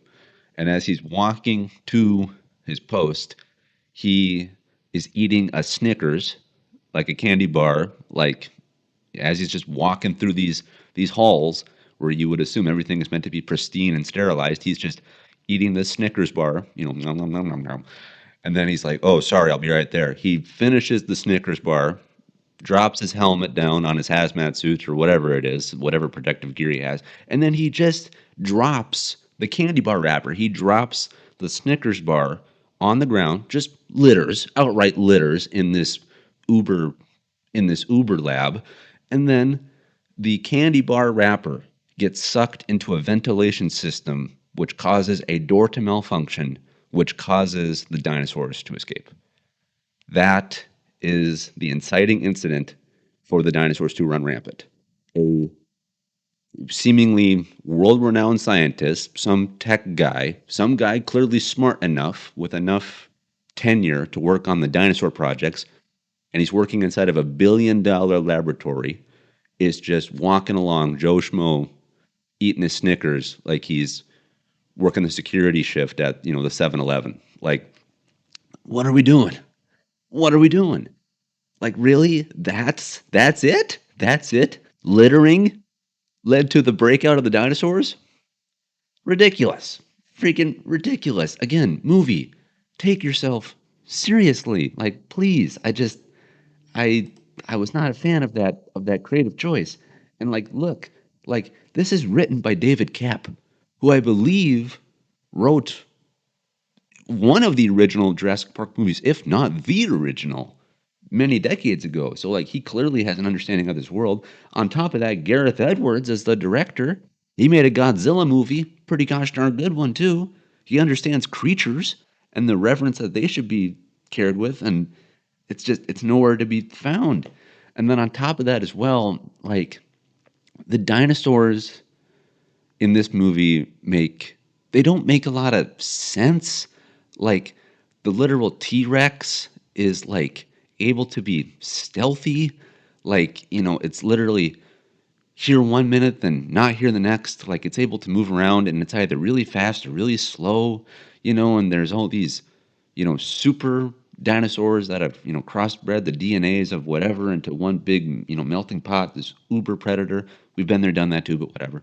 And it's like I wanted there to be this sense of danger with the dinosaurs, this sense of, being scared. Because the first Jurassic Park movie is legitimately scary at times, where they're hunting kids and they're hunting adults, and like they're clearly overmatched and outnumbered. And it's like the idea that dinosaurs are pursuing people is legitimately scary in the first film. They even touch on that throughout the original trilogy. There are some genuine scares in 2 and 3, more so 2, less so 3. And then even in Jurassic Park 4, which is much more tongue-in-cheek, much more of a popcorn movie, there's still some fright to be had there. Like, because you see people get, eaten and stuff, and it makes your jaw drop. You're not just like, whatever. Like, you feel the emotion behind it. With Jurassic World Rebirth, when the dinosaurs were on screen, I did not feel any emotion behind it. And so, again, I came for dinosaurs. The movie tells me we don't care about dinosaurs. Then the movie starts with this scientist, Mr. Joe Schmo Citizen, littering. I hope that Snickers bar was good, because you don't have a job anymore. And then the dinosaurs behave kind of erratically throughout the movie. All right, okay, good. On top of that, you have the human element not making good decisions as well. I don't think there were very smart characters in this movie. You look at something like Godzilla -1. When you go to a Godzilla movie, for example, you don't care about the people. You want to see Godzilla. You want to see him destroy buildings, eat stuff, and cause mayhem. But in Godzilla -1, the human element is so important to that film, you legitimately care about the humans. So much so that when the humans are on screen, you don't care about Godzilla. In fact, in Godzilla -1, Godzilla accents and betters the human story. It's not meant to just be this waiting period for something cool to happen. No, no, no. Godzilla highlights the strengths of the human characters and the human story in that movie. Godzilla -1 is how I think you do a good creature feature. Jurassic World Rebirth missed that lesson. They did not go to school that day because the human element in this movie, the human elements, are not great. I feel that they're poor characters. And as I said previously with Red Sonja, you can get the best actors in the world, which they did. Some of these actors are legitimately amazing. The material, they can't make it work. You got Scarlett Johansson, Black Widow herself. She fell flat. You got Mahershala Ali. Allegedly, he's going to be Blade in the Marvel Universe. I didn't think he did much of anything in this movie because he didn't have much to work with. So the forced dichotomies between these characters where they're trying to develop these emotional ties to make us care about them, I never connected with the characters, whether it was about relationships failing, being estranged from their kids, from their spouses. Like there's the things that they say in this movie that are making me supposed to care about them, I flat out did not. But the real issue I have with this movie in regards to the human element is this. There's this family. Okay. So I'm still in spoilers here. So in Jurassic World Rebirth, it is said that for some reason, the planet's ecosystem, its actual environment, is starting to morph, and so that's causing the dinosaurs to gather at one specific spot on the world because that's the best place that can sustain them. This happens to be the equator. So all the dinosaurs that are still alive and are free are gathering at the equator because that has the most sunshine, the best water, the best vegetation, whatever. So that's where they're dealing at. The one that was in Manhattan was he was an anomaly, whatever. So it's very specifically stated that to find dinosaurs, you have to get to the equator. You have to sail across the ocean or fly there, whatever. In this case, in the movie, our heroes are sailing via boats. That's how they're getting there. All right, fine, cool. You have to purposely go there to find the dinosaurs. Okay? It's not like you can accidentally stumble upon them, but oh ho ho, some humans do. There is some family in this movie, just some random family, who decides to start sailing for some reason. If I remember correctly, it's because the kids are going to college and the dad wants to have one last hurrah as a family. Okay, fine. I can get behind that. Family's important. Stuff like that. But this is the worst father I've ever seen in the history of filmmaking. He's so negligent.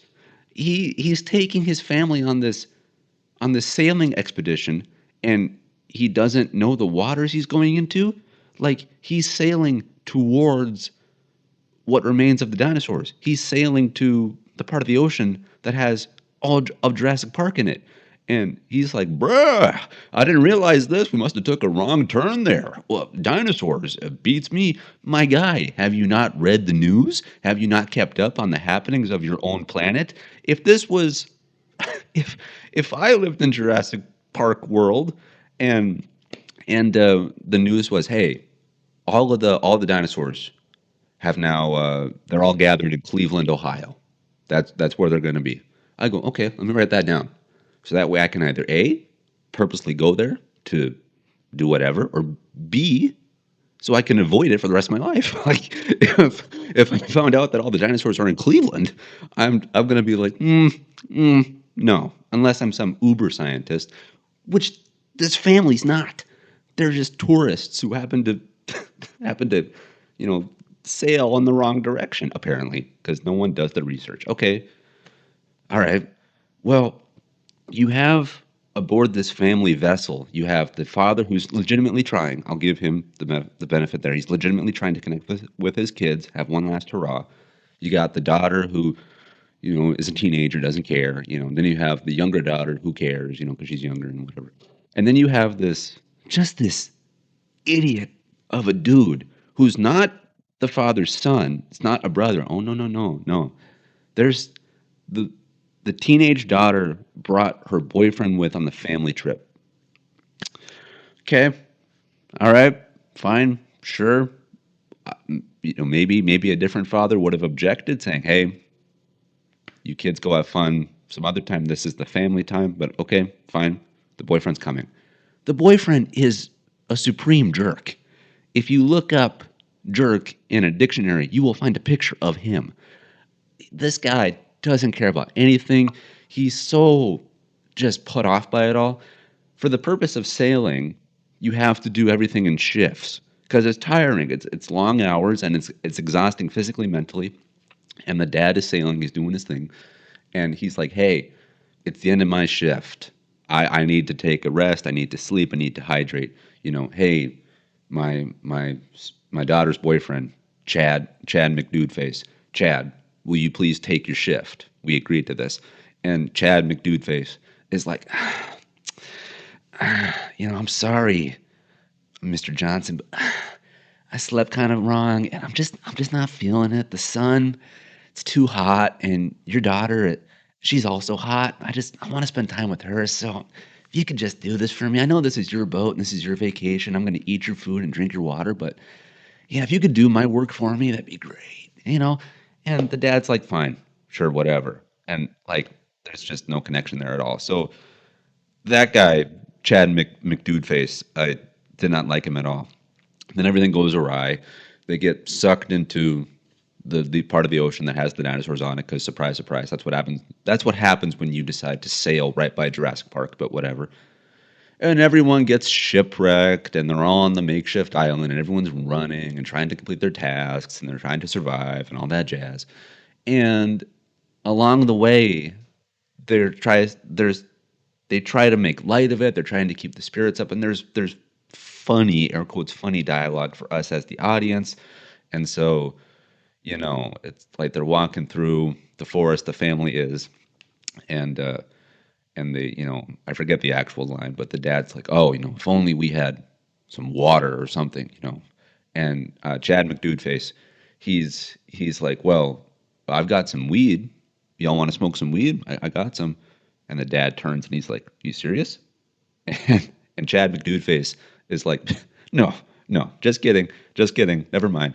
And so everyone goes, ah ha ha ha ha. So that's his contribution, is that he has some weed on him that they may or may not partake in, because that's what you want to do when you're on an island filled with dinosaurs. I want to be high as a kite. Yep, that's my survival instincts. Okay, fine, sure, whatever, we're moving on.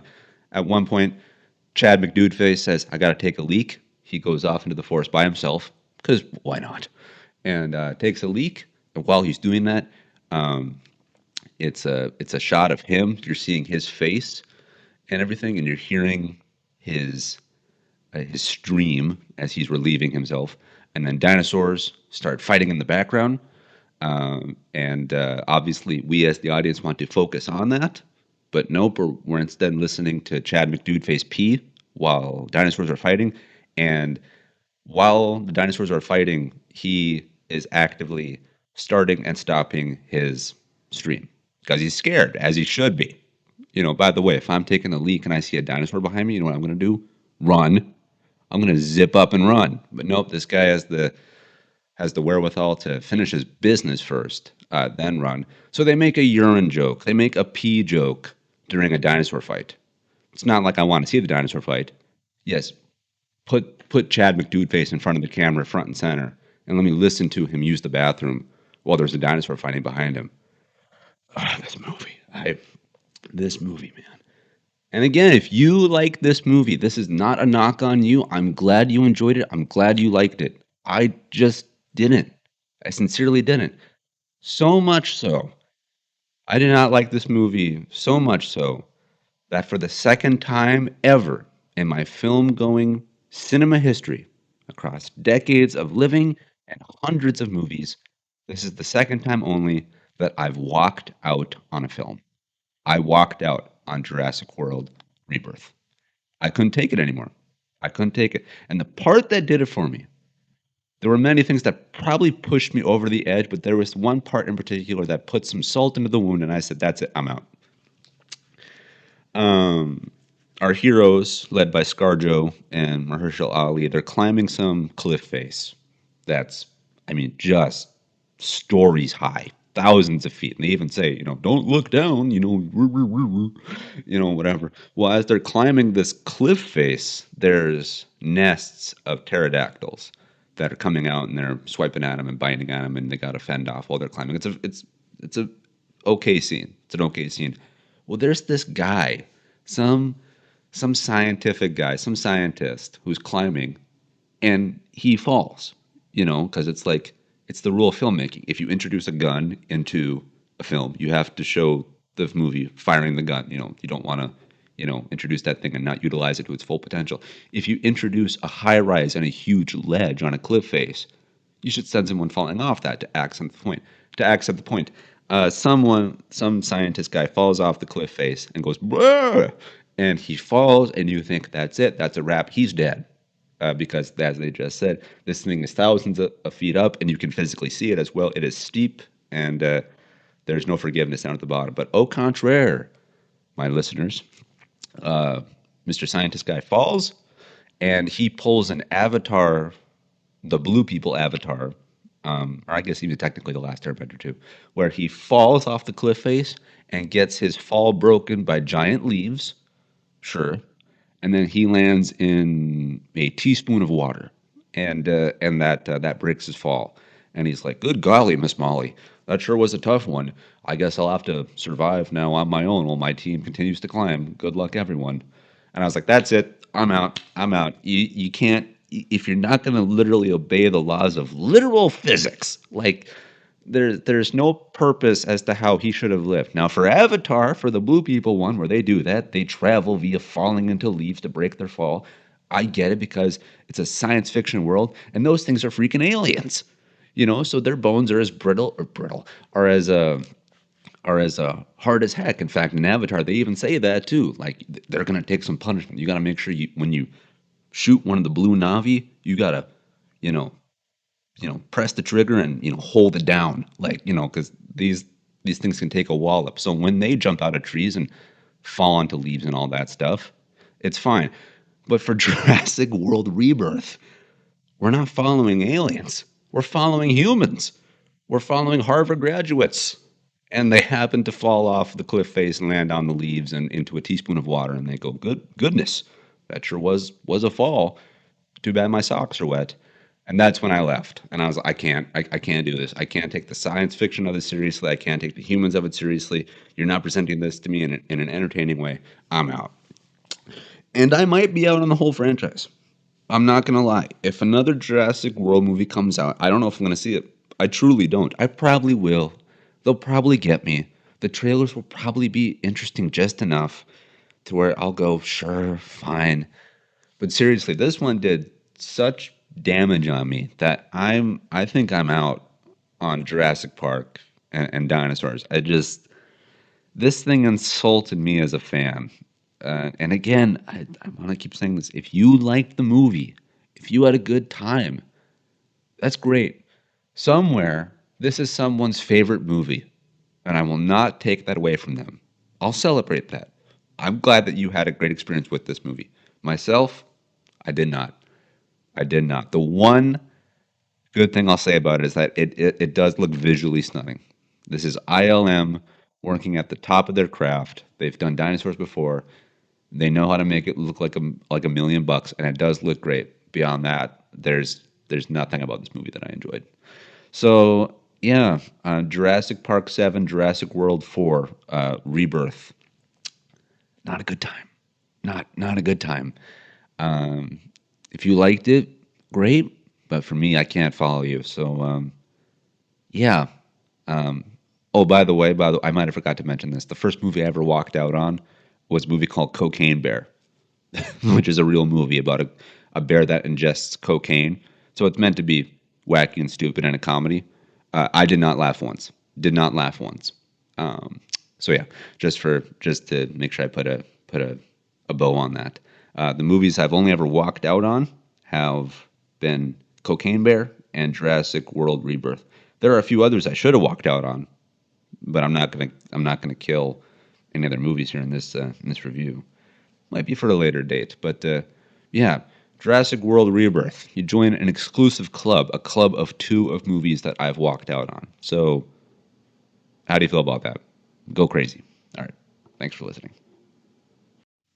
The next movie I want to talk about is one that I much more easily enjoyed, and is much more easy to enjoy just overall. It's not nearly as complicated as Jurassic World is. This one I'm talking about is White House Down. I loved this movie. I'll just say it outright. I thought this thing was great. You know, there was a time when Olympus Has Fallen and White House Down, I believe those came out in the same year. In fact, I'm going to look that up right now. I think both of those movies, which both have to do with the White House getting taken over, I believe those both came out in the same year. Let me take a look here. Yes, White House Down, 2013. And of the two, the general consensus is that Olympus Has Fallen, which stars Gerard Butler, is the better of the two. I actually prefer the sequels to Olympus Has Fallen. Those are London Has Fallen and Angel Has Fallen. I think 2 and 3 are better than the first one. Just going to say it. And White House Down, I was told that this thing is garbage. You shouldn't watch it. It's a waste of time. It stars Jamie Foxx and Channing Tatum. They can't save the movie. You should skip it. And I did for years. And finally, I watched it. I don't know what people are smoking. I had a great time. I really like this movie. It's fun. It's entertaining. It's directed by Roland Emmerich, who again has a great sense and understanding of destruction, and that's totally on screen here. The action is great. It's very tongue-in-cheek, very popcorn-centered. This is not a thinking man's movie. This is an action-adventure extravaganza. Like, if this movie were a drink, this is beer. Okay, this is beer. And I'll say this, too. This is like Call of Duty the movie. I mean, before we actually get a proper Call of Duty movie, this is it. Where you have, the one-liners and the slow motion and, the car chases and the explosions and all the machine guns going, we've got everything we could possibly want in this movie. I mean, so if you're looking for a fun, easy time to just sit back, relax, and watch a cool action movie, this is it.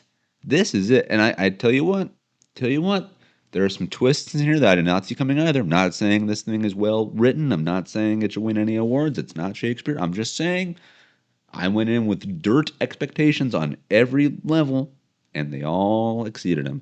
So yeah, White House Down it's a lot of fun. I think it's a very good action movie. I will die on this hill. I would rewatch this. I think it's that much fun. And yeah, everyone looks to Olympus Has Fallen, because that spawned a franchise, again, with Gerard Butler. And yeah, it's fine. Those movies are fine. But you should not forget White House Down. You should not forget this. And again, at one point, there were 2 movies about the takeover of the White House coming out, I believe, in the same year, if not at least like 15 months apart. And White House Down got completely swept under the rug. And it shouldn't. You should watch this movie. You should enjoy it. I think you will enjoy it. So yeah, please give it a chance. White House Down is pretty gosh darn good. Pretty entertaining.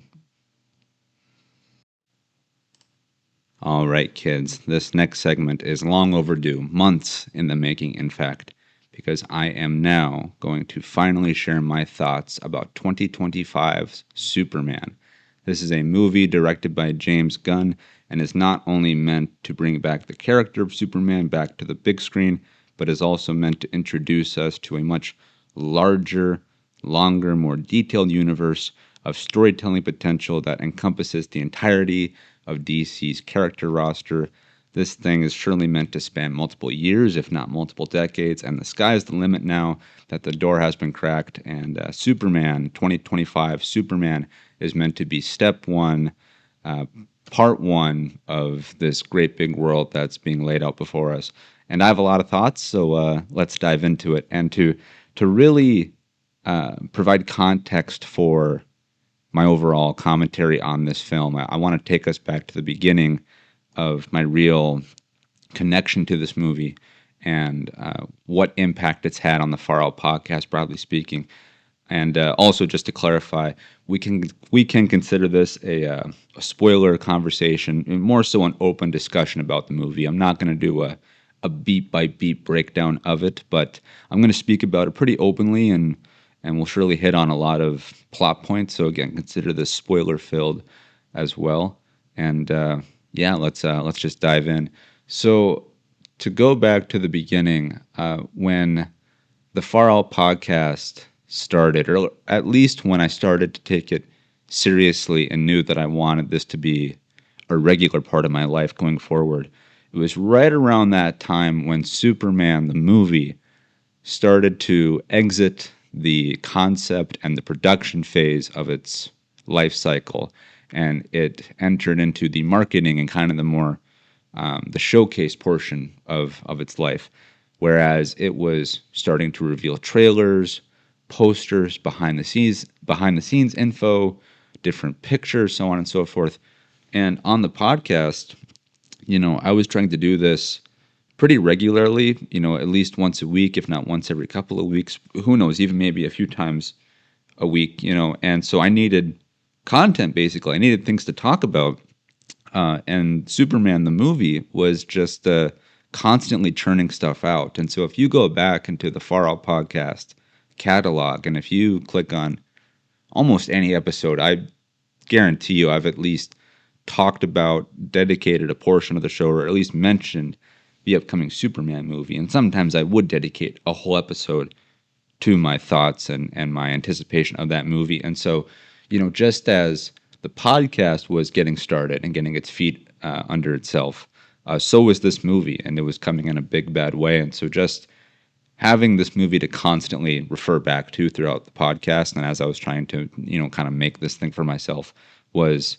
not only fun, but also, relieving as well in a certain way. And so there was just kind of that emotional attachment to it that might honestly sound a little corny, but it's just the truth, because I wasn't sure what I wanted this entirely to be. And the podcast has grown and expanded in just a few months that I've been doing this now. I guess we're technically getting close to a year, but you know what I mean. So yeah, I'm just thankful to Superman for, coming out at the time that it did. And so yeah, for an emotional level for myself, it was really, important to me. And then speaking more broadly similarly on an emotional level, this impacted not just myself, but also my mother, because, for me, my mother and I, one of our favorite things to do together is we'd like to go to the movies. That's our thing. We go to the movies. We do lots of other things together too, but very regularly, very actively, we go to the movies together. We'll go a couple times a month, and I love going to the movies just myself. I'll go to the movies a couple times a week if I have the ability, but with my mother, it is a couple times a month. And we like a bunch of stuff. We like action, adventure, comedy, sci-fi.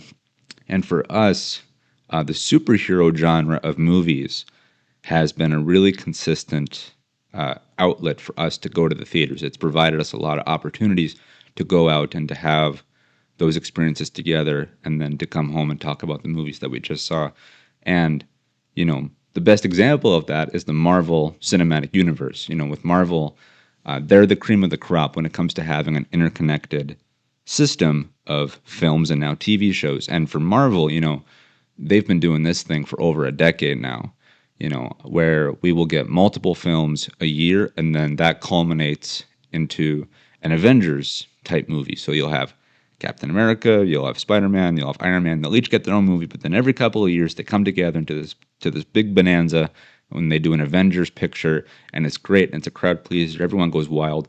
And my mother and I have not missed a movie since, I think, the first Avengers. So that's going on from 2012 to 2025. We have not missed a Marvel film. So again, I'm very thankful to Marvel for providing just constant output of movies for us to enjoy and partake in, as mother and son. To me, that means a lot. To be able to have that consistent thing for us to do together is really important to me, and I'm very thankful for that. And I love my mom for just diving in deep to something that's not only important to her to get to see her express herself through these movies, but it's also important to me, and so we can have this shared appreciation of a creative medium. For me, that's really, really important. Shout out to my mom. I love my mom. If you're listening, I know that you are. I love you. And then going forward now with DC, the idea that they wanted to have their own universe for me was a big deal, because that meant just a whole other buffet worth of movies that my mother and I could go see. And the problem, though, is that the Marvel universe has existed for many years. Like I said, it's over a decade old now, and DC has seen this. They knew this. They know the business that Marvel has done, critically, financially, crowd-wise. They make billions of dollars, billion with an alien. And DC said, we have our own catalog of heroes and villains and stories. Let's get to it. And so they tried to do that in their own way, in their own version of their own universe, and it really did not work in the end. It got middling success at times, but overall it ended with a whimper, not a bang. And you look back on those previous films and those previous incarnations of the characters. You have Henry Cavill as Superman, which gave us the Man of Steel movie, which I really enjoy. I actually really appreciate that film, so much so that I dedicated an episode of this podcast to that movie, Man of Steel, in the lead up to 2025's Superman. And you can find that episode in the podcast feed, and I'll drop a link to that one in the description below. But I really enjoyed that movie and that interpretation of the character. Then you have Gal Gadot as Wonder Woman, who I also really enjoyed. And then you had Jason Momoa as Aquaman. And so you have these core characters of forming Justice League coming to the center, and then in comes Ben Affleck's Batman. And I think he's a great representation of what that previous universe attempted to do with the characters, because whereas Marvel movies are 4-quadrant, family-friendly crowd pleasers that a 12-year-old, a 22-year-old, or an 85-year-old, can enjoy. Just to be honest, the former DC movies were not that way. At least to start, they were very serious, very mature, very, very dark, that dealt with huge themes, and morality and things like that. And there's absolutely a place for mature storytelling, and there is a place for mature storytelling inside of the superhero genre. You look at the Dark Knight trilogy. That's essentially a crime trilogy centered around a caped vigilante that just happens to be named Batman. But with the DC universe, I think they tried to have their cake and eat it too. I think that they wanted the maturity of a Dark Knight trilogy approach, while also having the broader audience appeal and the family feel for their greater DC universe.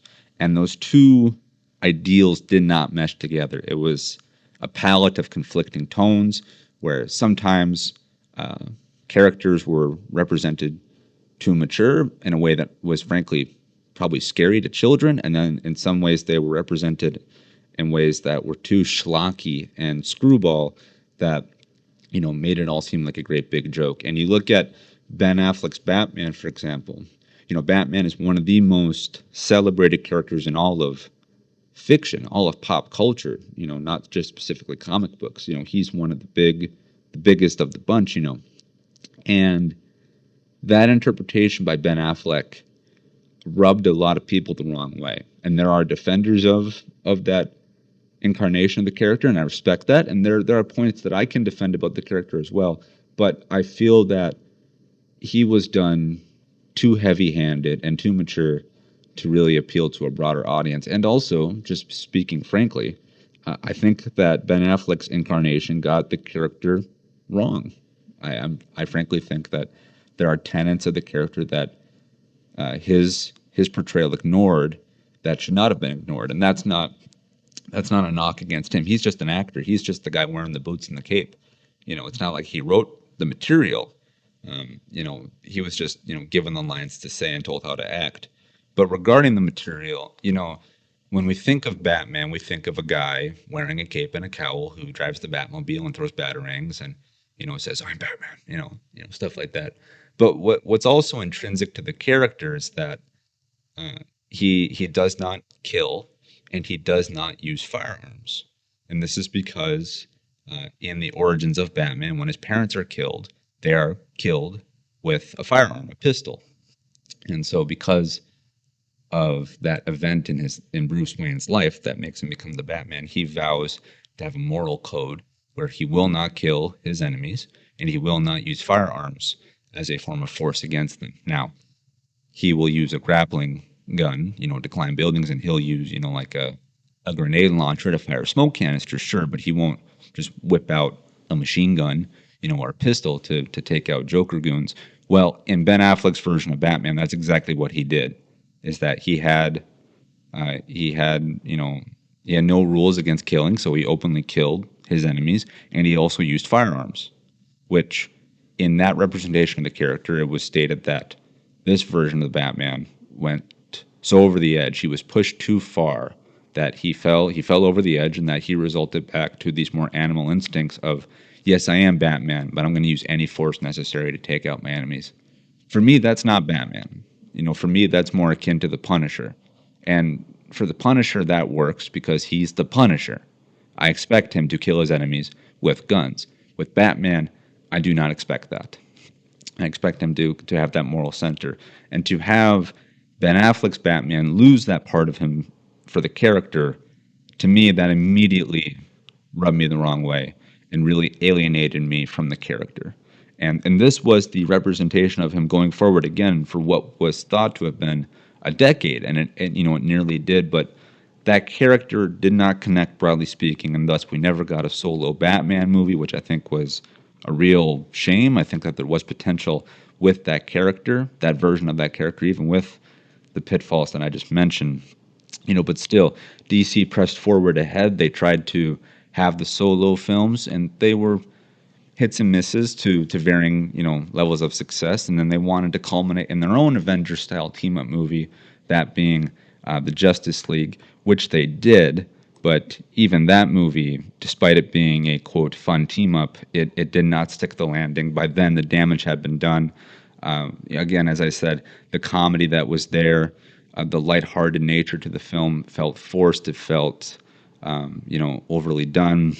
And again, there was this sense of conflicting tones to where you have Ben Affleck's Batman in previous movies killing bad guys with machine guns. Then you go to Justice League and he's trying to crack jokes with Superman, and it was just a mess. And that movie is looked back on with not the greatest rear view of it all. We did get a director's cut many years later, which I do think that that version improved upon the actual material of that Justice League movie. But again, by then the damage had been done, so you couldn't really pull out of it. And it was sometime around then, I think, that the studio and the suits realized this isn't working.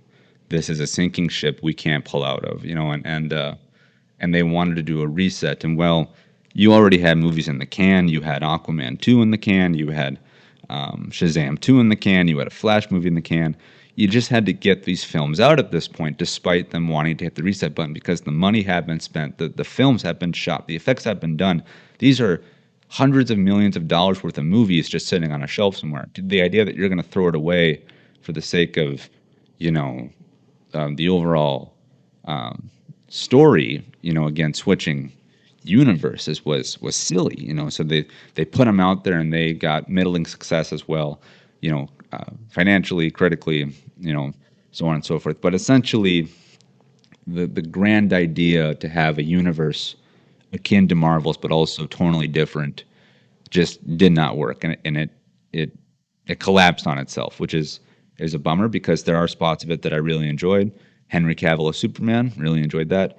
Gal Gadot as Wonder Woman, really enjoyed that, but there wasn't a whole lot of goodness inside there, and so there was this idea that the suits and the studio still wanted the Marvel effect, the quote Marvel effect of their characters. They wanted their own universe, but they wanted a completely different take. And so in comes James Gunn, who had previously worked on the Marvel side of things. He had directed all 3 Guardians of the Galaxy movies, and he had worked on the Avengers movies to a point. I think he was a producer. But he had a very hands-on approach to the machine over at Disney and Marvel, seeing how they made their films. And so DC said, hey, come over here, come play with our toys, and we'll give you the keys to the kingdom, and you can do whatever you want. And James Gunn said, okay.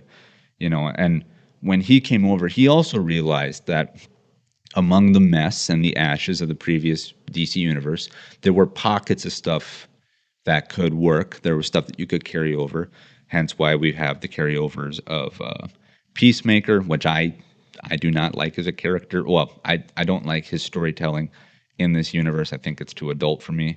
And then you have other characters like, pieces from the Suicide Squad and, stuff like that. But essentially, save for a few sprinkles, this is an entirely new ice cream sundae. We're throwing out the old flavors, we're getting in the new flavors. So here comes this brand new DC universe getting kicked off by 2025 Superman. And so there was a lot of pressure on this film. You had to not only introduce the character of Superman again, you had to introduce a new universe that fans could latch on to, as I said, for years, if not decades to come. And you also had to get the bad taste of the previous movies out of people's mouths and encourage them to go in with an open mind and to just enjoy this thing. No pressure. But, it's kind not as big of a deal, but it's kind of akin to the return of Star Wars with The Force Awakens, where you have to appeal to new fans, old fans, make it fun, interesting, set up new storylines, and don't overcook it, stuff like that. The Force Awakens landed that plane, and I think that Superman 2025 also landed their own plane, respectively.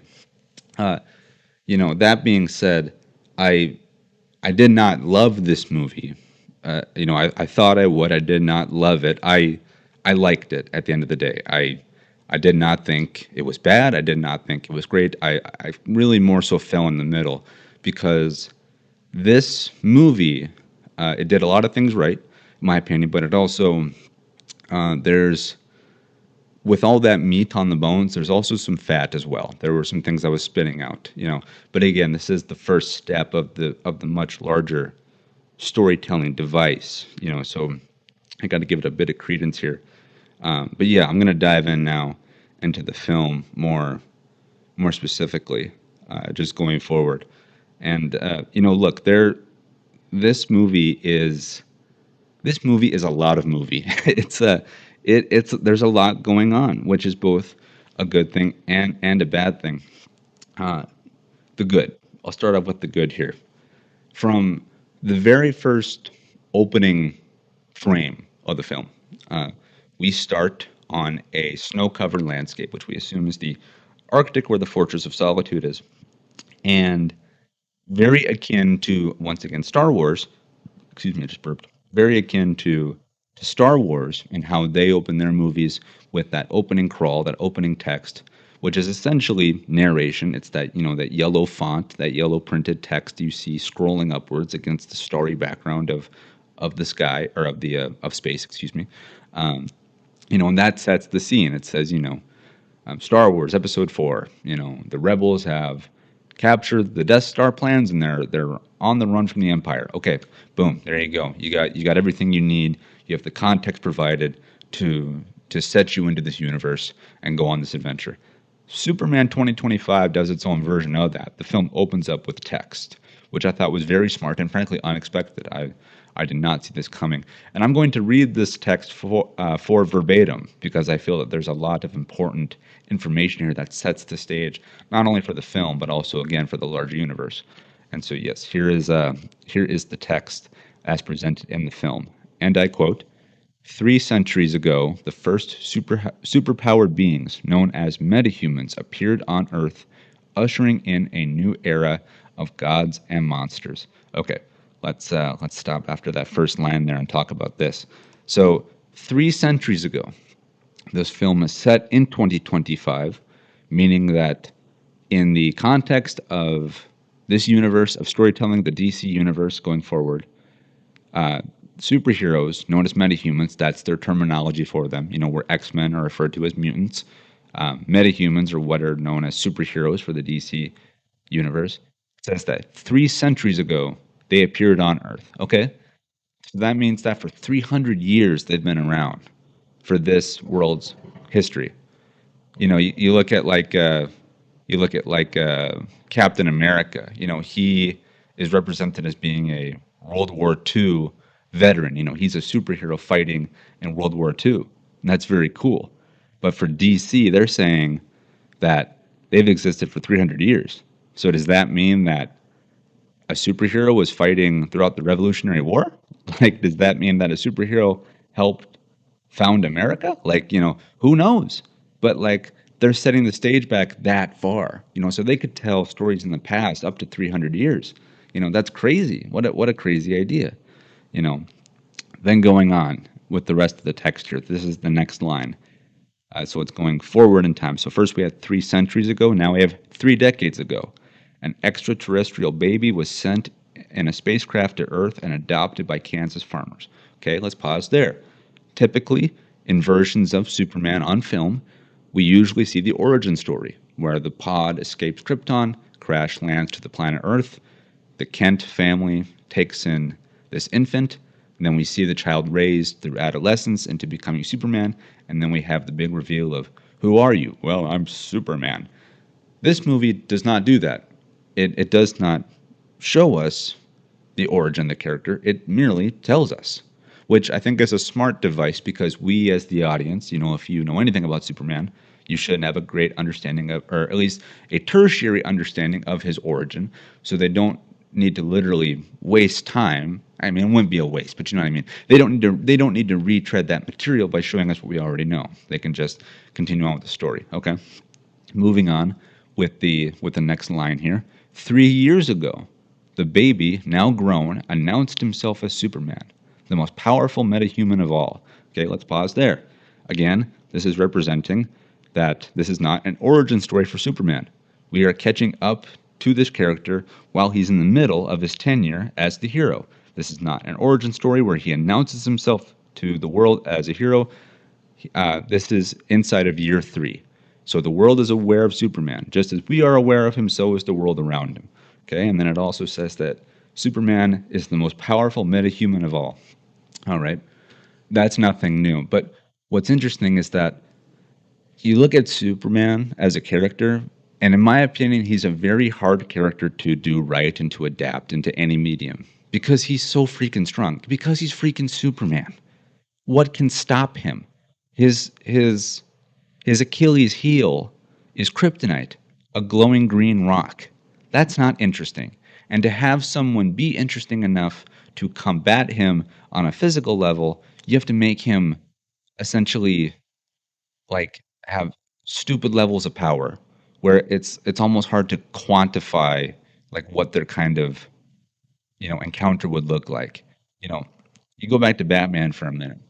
One of the reasons why we like Batman, I think, is because he's relatable. at the end of the day, he's just a dude in a suit. Yes, he has money and is incredibly smart and has all these cool gadgets, but he's still just a man in a suit trying to do what's right.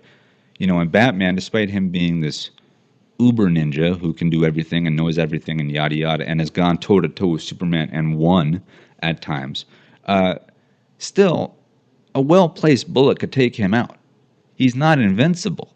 He's just a man. Whereas Superman, he's darn near invincible to everything. So like for him to stop a bank robbery, there's no stakes because Superman could snap his fingers and the job's done.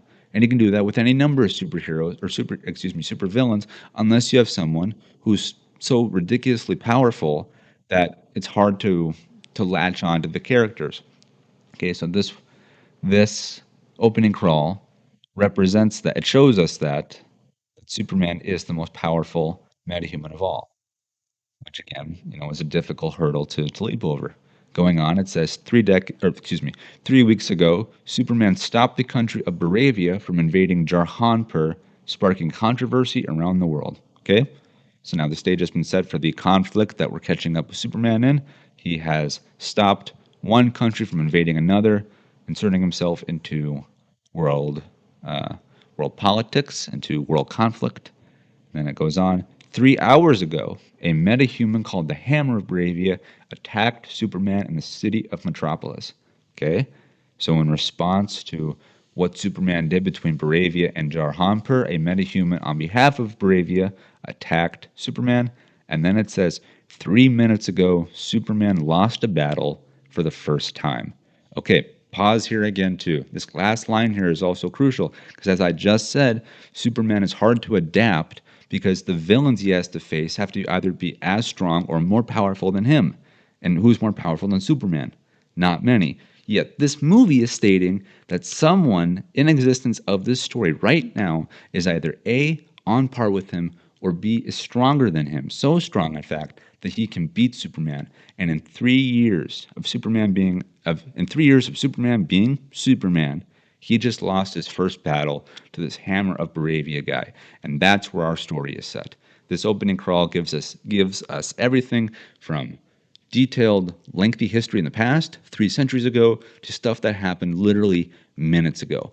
And then boom, that's the start of the story. After the text fades, Superman literally crash lands into the Arctic ice, and he comes to rest, and he's battered, bloody, and wheezing.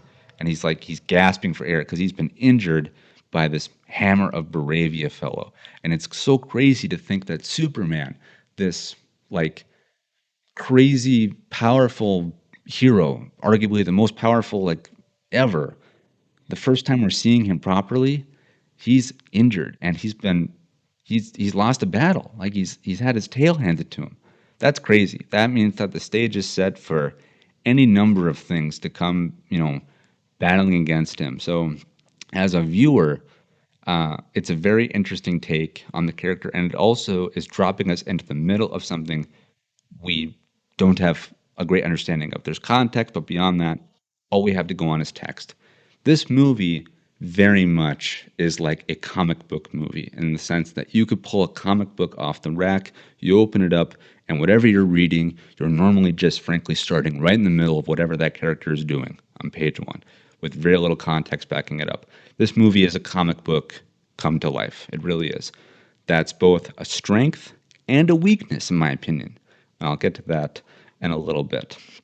But going beyond that, and again, this won't be a plot breakdown beat by beat, but these next few moments do follow sequentially in the film. Superman crash lands. He's wheezing. He's like, oh my gosh, I'm hurt. He calls for Crypto, his super dog. Yes, Superman has a super dog named Crypto. And Crypto is also super powerful. He can fly and is super strong, whatever. And he also has his own little red cape that flaps in the wind, because why not? And Crypto comes into frame, and he brings Superman back to the Fortress of Solitude, where he can regain his recuperation. And Crypto is a very fun addition. I'm very glad that he's here. He's also, I just burped again. He's also a great tone setter, just representing that in this version of Superman, this is so casual. That almost sounds like kind of a dirty word for this, but it's so unserious, so family friendly that a super dog could exist alongside Superman, and no one's gonna be like, "Oh, this is boring." No, no, no. Like Crypto's the man. Like he totally steals the movie whenever he's on screen. Crypto then takes Superman back to the Fortress of Solitude, which looks amazing, by the way. And then Superman is greeted by super robots, which also have a cape as well. They're Kryptonian robots who are meant to take care of the fortress and also are meant to help care for Superman and Crypto as well. So they're kind of just the butlers of the fortress, and they have their own capes, and they look very cool. They're a cool combination of effects, both practical and special. There were real robots made, real suits and stuff like that. Then, of course, for the action sequences, they have to get more computer, digitized stuff like that. But there were real physical assets to this set for the robots. It was very cool. As Superman, this is another point too. Again, this follows sequentially. As Superman is being carried into the fortress and brought to a medical table, the robots say that, hey, we're going to put on a record of your birth parents speaking to you, because when you crash landed in the pod, your parents had a message replaying to you over and over and over again to soothe you. We're going to play that same message to soothe you now because you're injured. And so the message says something to the effect of, we are your parents, Kal-El, because that's Superman. That's Superman's alien name is Kal-El, his Kryptonian name. But our planet is dying. You are our last hope. We're sending you away. We're sending you to a planet called Earth. All our hopes and dreams live with you. Farewell, our son. Then the message ends. But what's interesting is that for one of the parents, the father, his name is Jor-El. That's his Kryptonian name. And throughout the history of Superman on screen, Jor-El has been played by a big name actor. In the first incarnation, it was Marlon Brando. In the Man of Steel incarnation, it was Russell Crowe. And now in this incarnation, it's Bradley Cooper, who is an actor who has worked alongside James Gunn in the Guardians of the Galaxy movies, and so they have that familiarity there. I sadly do not know who played his mother. I don't know who played her. I did not recognize her face, but I instantly recognized Bradley Cooper. And I was like, of course. I was like, keep with the trend. Have a big actor play the father of Superman. So that was nice to see. And then as I said, the message cuts off. Then the movie goes on from there. Superman returns to Metropolis after getting recuperated to finish what he started against the Hammer Bravia. And then we're off to the races. And, going forward now with my thoughts here, this again will be even more of a generalized thing. A generalized commentary on the film. But I really liked the movie. Again, I don't think it was great. I don't think it was bad. I landed somewhere very comfortably in the B- to B+ range, which is not where I thought I'd land. But again, as I said, this is a lot of movie crammed into it, because this movie has to do with interdimensional beings literally going into different dimensions, pocket universes, black holes, cloning at times. I mean, this is as much as a science fiction movie as it is a Superman movie. Like it just throws the whole kitchen sink at you from step one, from movie one. And I was really surprised by this. I thought for sure this movie was going to play it safe. I thought the most, quote, outlandish thing we'd get would be Crypto the Superdog, and then we'd have Superman fighting Lex Luthor, which, by the way, Lex Luthor, played by Nicholas Hoult, incredible, phenomenal. It's funny, he actually auditioned for the role of Superman. He ended up losing to David Cornsweet. He ended up becoming Lex Luthor, which, I mean, if I was auditioning for Superman and I found out I lost the part, but I get to be his arch nemesis, sign me up. That's not a step down. That's a lateral move. Everyone loves a good villain. And Nicholas Hoult plays a fantastic villain. He is a great representation of the character. Lex Luthor in this movie is someone who is legitimately evil, who loves to play both sides. He loves to play all sides of everything. He wants to have the good graces of the people around him, and that he's trying to offer his services, his wealth, and his monopoly on technology to the governments of the world. So he's trying to be this big, political figure for good. meaning that he's trying to turn public favor against Superman. And so not only does he himself want to destroy Superman, but he's trying to influence those around him to get mob mentality to go against Superman. And then on top of that, he's trying to also dual deals on the side. So we're like going back to that conflict between those fictional countries of Bravia and Jarhanpur. We find out in the movie that Lex Luthor initiated that. Like he created that conflict that drew Superman to that boundary. Thus, he sparked the whole thing about the movie. Like he is playing chess throughout this movie, and it's freaking amazing to see him on display and to truly be a villain of intellect as opposed to brawn. In this instance, brain totally beats brawn. And look, Lex Luthor, as I said, is a great villain. The other villains in this movie, I feel, don't fully work for me. Metamorpho, who is a metahuman who can transform his body into any material, including kryptonite, which is done in the movie. For me, that set the stage for something really sinister, the idea that he'd be working with Lex Luthor, and that Lex Luthor could have legitimately like a infinite supply of kryptonite to use against Superman.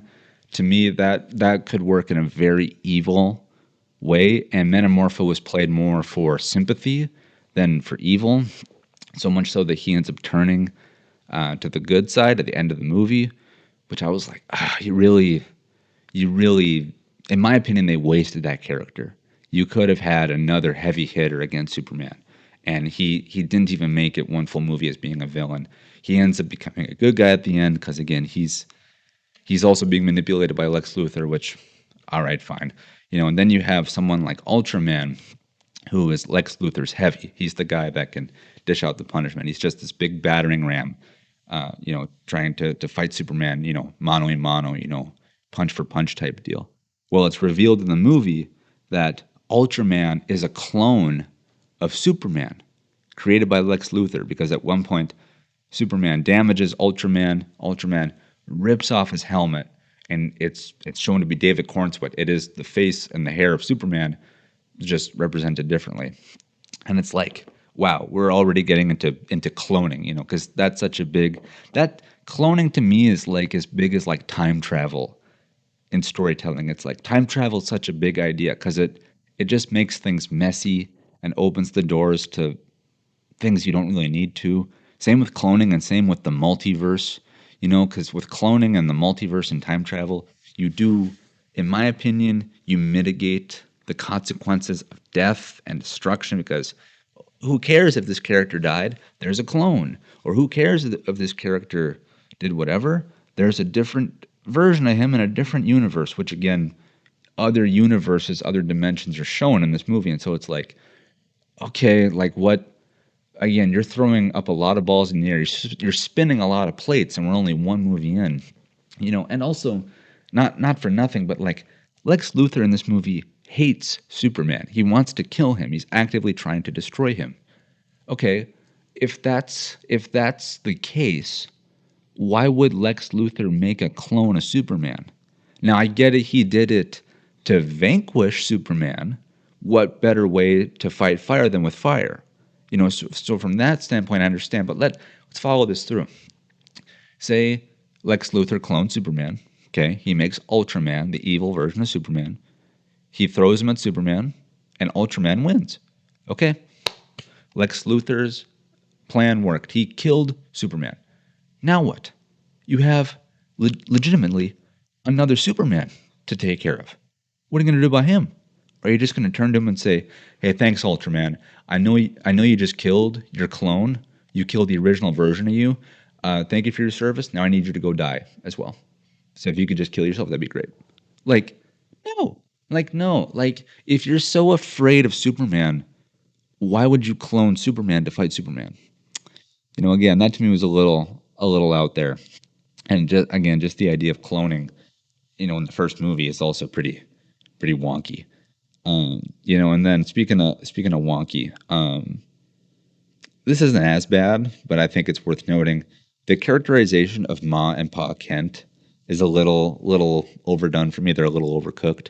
They're very much represented as hicks, because they come from Kansas, they come from the Midwest, and so yes, there's absolutely the shtick of they don't understand everything and they don't speak, they speak with an accent, stuff like that. They're very homegrown, very down to earth, and that's usually charming and a little funny. In this movie, they're very, very Hickville, USA, where it's, Ma Kent is Colin Clark, and she's like, Clark, I just wanted to tell you that we love you, and if you could tell me how to turn the cell phone off when we're done calling, that would be nice, please. Okay, again, this is your mother. Goodbye. Okay, how do I hang up? It's stuff like that where it's like, okay, can we ease off like 20% here? Like, again, they're not meant to be hicks.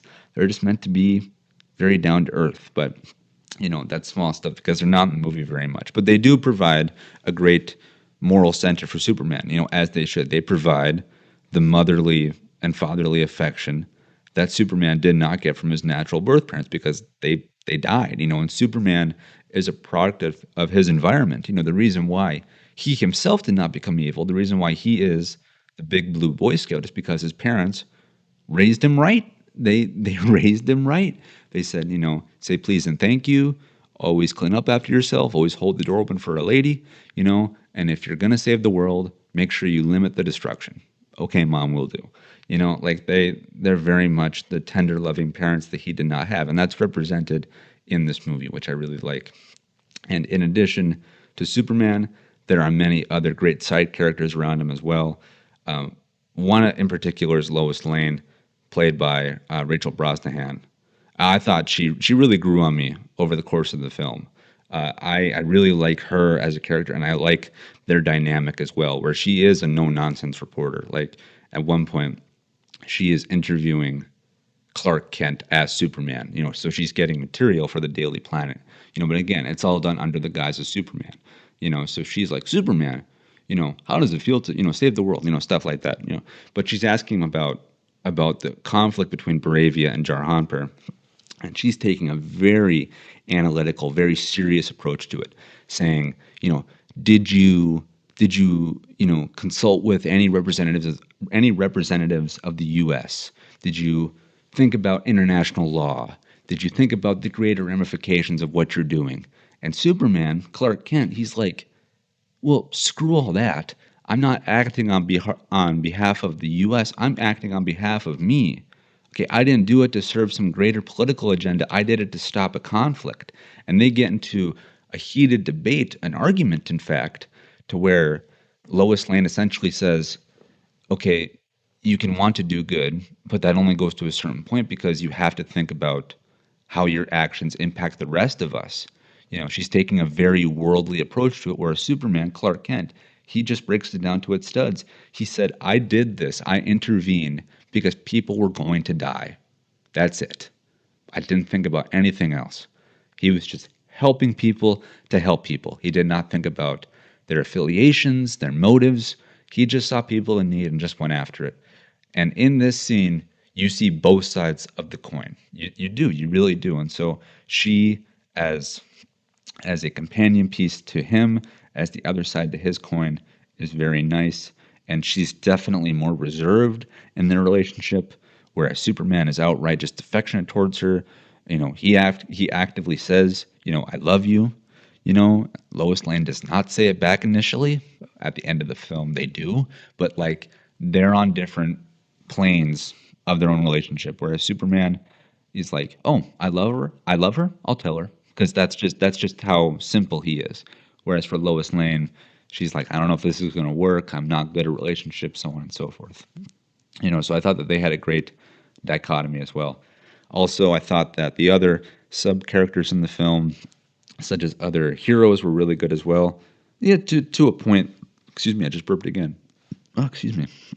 There's this collection of heroes called the Justice Gang, not the Justice League. That's not there yet. They're called the Justice Gang, which, okay, fine, sure.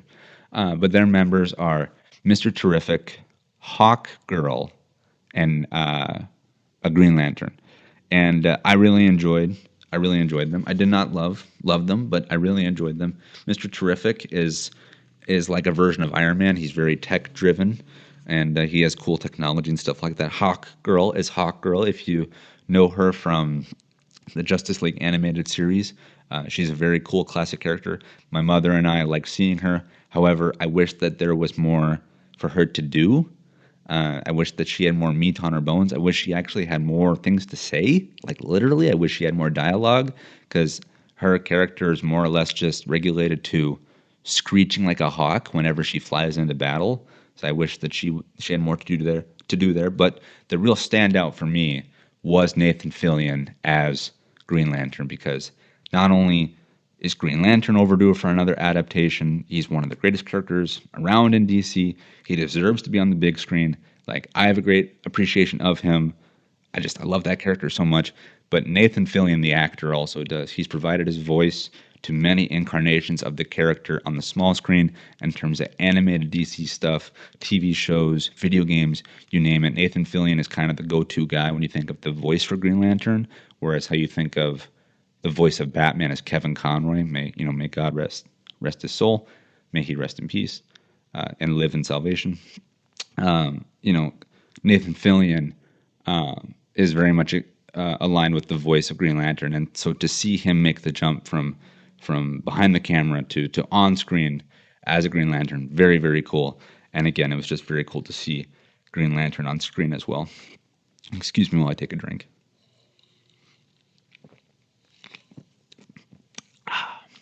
I'm drinking a Reign energy drink. They're not sponsored, or they're not a sponsor of this show. If they want to be, reach out. So there are a lot of things that I thought this movie did right in terms of characterization. There are some things that I think could be better, and then overall, just as the world goes regarding this film, it sets the stage for a lot of different things. It turns over a lot of rocks, which is both incredibly ambitious, but also it's overwhelming to where this movie can be a lot to chew on, but it's also a full course meal.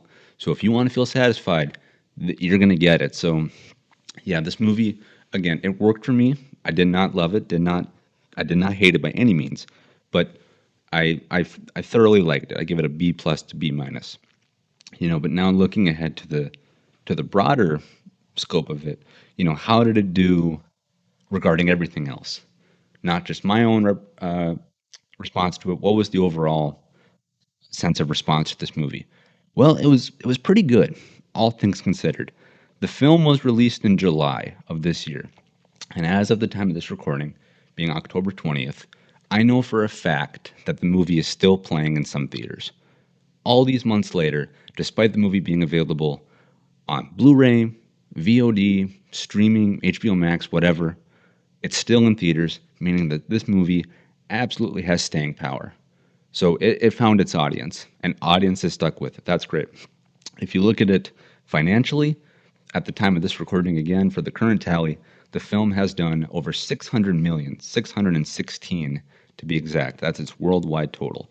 So that's a lot of business. Over 600 million is a lot. Now, there were some people looking at this movie going in thinking it had to make $1 billion, because that honestly was the average at first when it came to superhero movies, was billion or bust.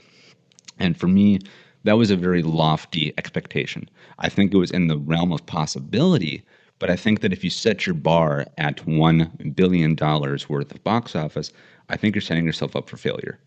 And so for me, I very much was of the mindset that if this film could make somewhere between, say, $600 to $1 billion, I think it'd be considered a, quote, success. And honestly, it did fall right into that window at 616. So it's on the lower end of, quote, success, but it's still in that window.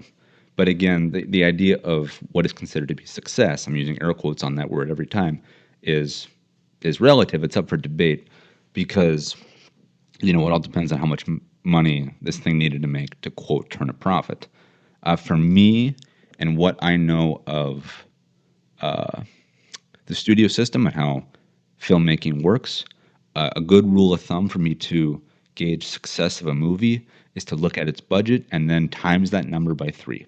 And so that covers everything from the production budget to the marketing budget to the theater cuts.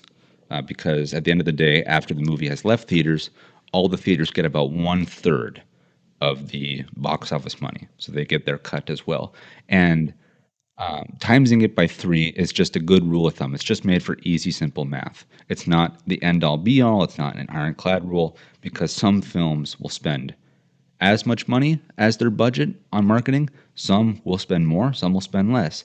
An example of more is that the movie Barbie, which starred Margot Robbie and Ryan Gosling, that movie spent more on marketing and promoting the movie than it did on the actual production of the movie, because they wanted it in front of as many people as possible.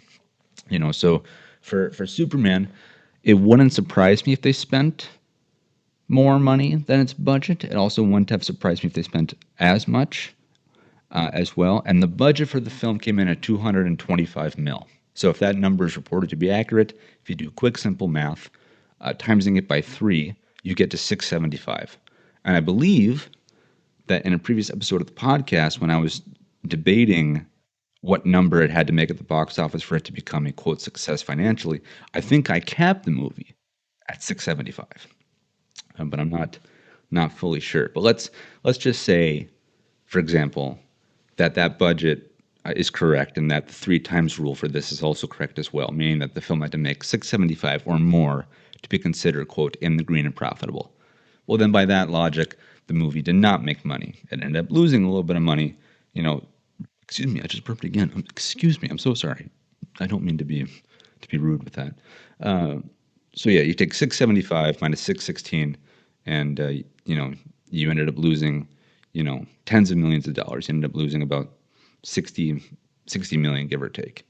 But again, that's up for debate, because I've seen articles released saying that no, Superman actually ended up turning around $100 million in profit. It turned a little more than $100 million, and this does not take into account DVD sales and streaming and stuff like that. So, look, we won't really know if the movie ended up making money unless some report comes out many years later. We won't probably ever know. But even if the movie did lose money, let's assume for a fact that it lost some money, whether it's 5 million, 50 million, whatever. Even if it did, the brand of DC is properly now resuscitated. People are into DC again. They like this movie. I like this movie. They like what it set up, and so do I. Now the world is open. The runway has been lit. And all we have to do now is land planes on it. So from a cultural standpoint, this film is a great success. From a financial, it's debatable. Critics-wise, it was more loved than not. And so really, this movie, at the end of the day, was a success.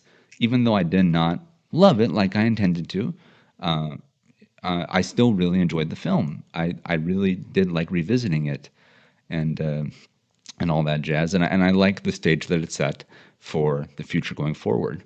And speaking of the future, the wheels are already in motion regarding the future of DC, because, again, spoilers for this movie, but in Superman 2025, we get our first look at Supergirl. Supergirl makes an appearance, because at the end of the film, Superman is talking about Krypto, I believe, to one of his robots, and he says, he's not really my dog. I'm just house sitting, or I'm pet sitting for him. And it's like, oh my gosh, who's he talking about? Is it Batman's dog? Is it Wonder Woman's dog? No, it's Supergirl. And so she crash lands into the Fortress of Solitude, and she's like, dude, where's my dog? And I don't want to say she's like drunk, but she's just kind of out of it. She's almost like a little jet lagged, to where she's like, wow, this fortress is really big, bro. Anyway, Krypto, like, come on, man, we got to get out of here. She's inside of the film for like a minute, but she makes a statement because she's like not as prim and proper as Superman. She's whatever she is in the first, minute we get to see her. But the suit looked great and so on and so forth. And so that was cool to get to see her on film, because she has her own film coming out in 2026. And to mark that, James Gunn released the first promotional image for Supergirl on Twitter back in July of 2025, whereas the tagline for the Superman film was look up.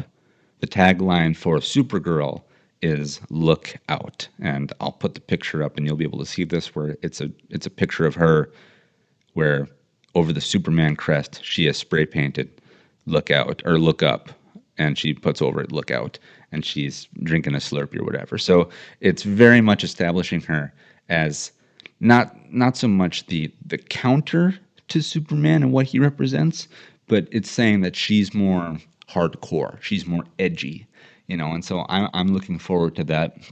I'm very much looking forward to that movie. That movie is based on the Supergirl miniseries, Woman of Tomorrow. And I actually have that miniseries on my desk. I'm looking at it right now.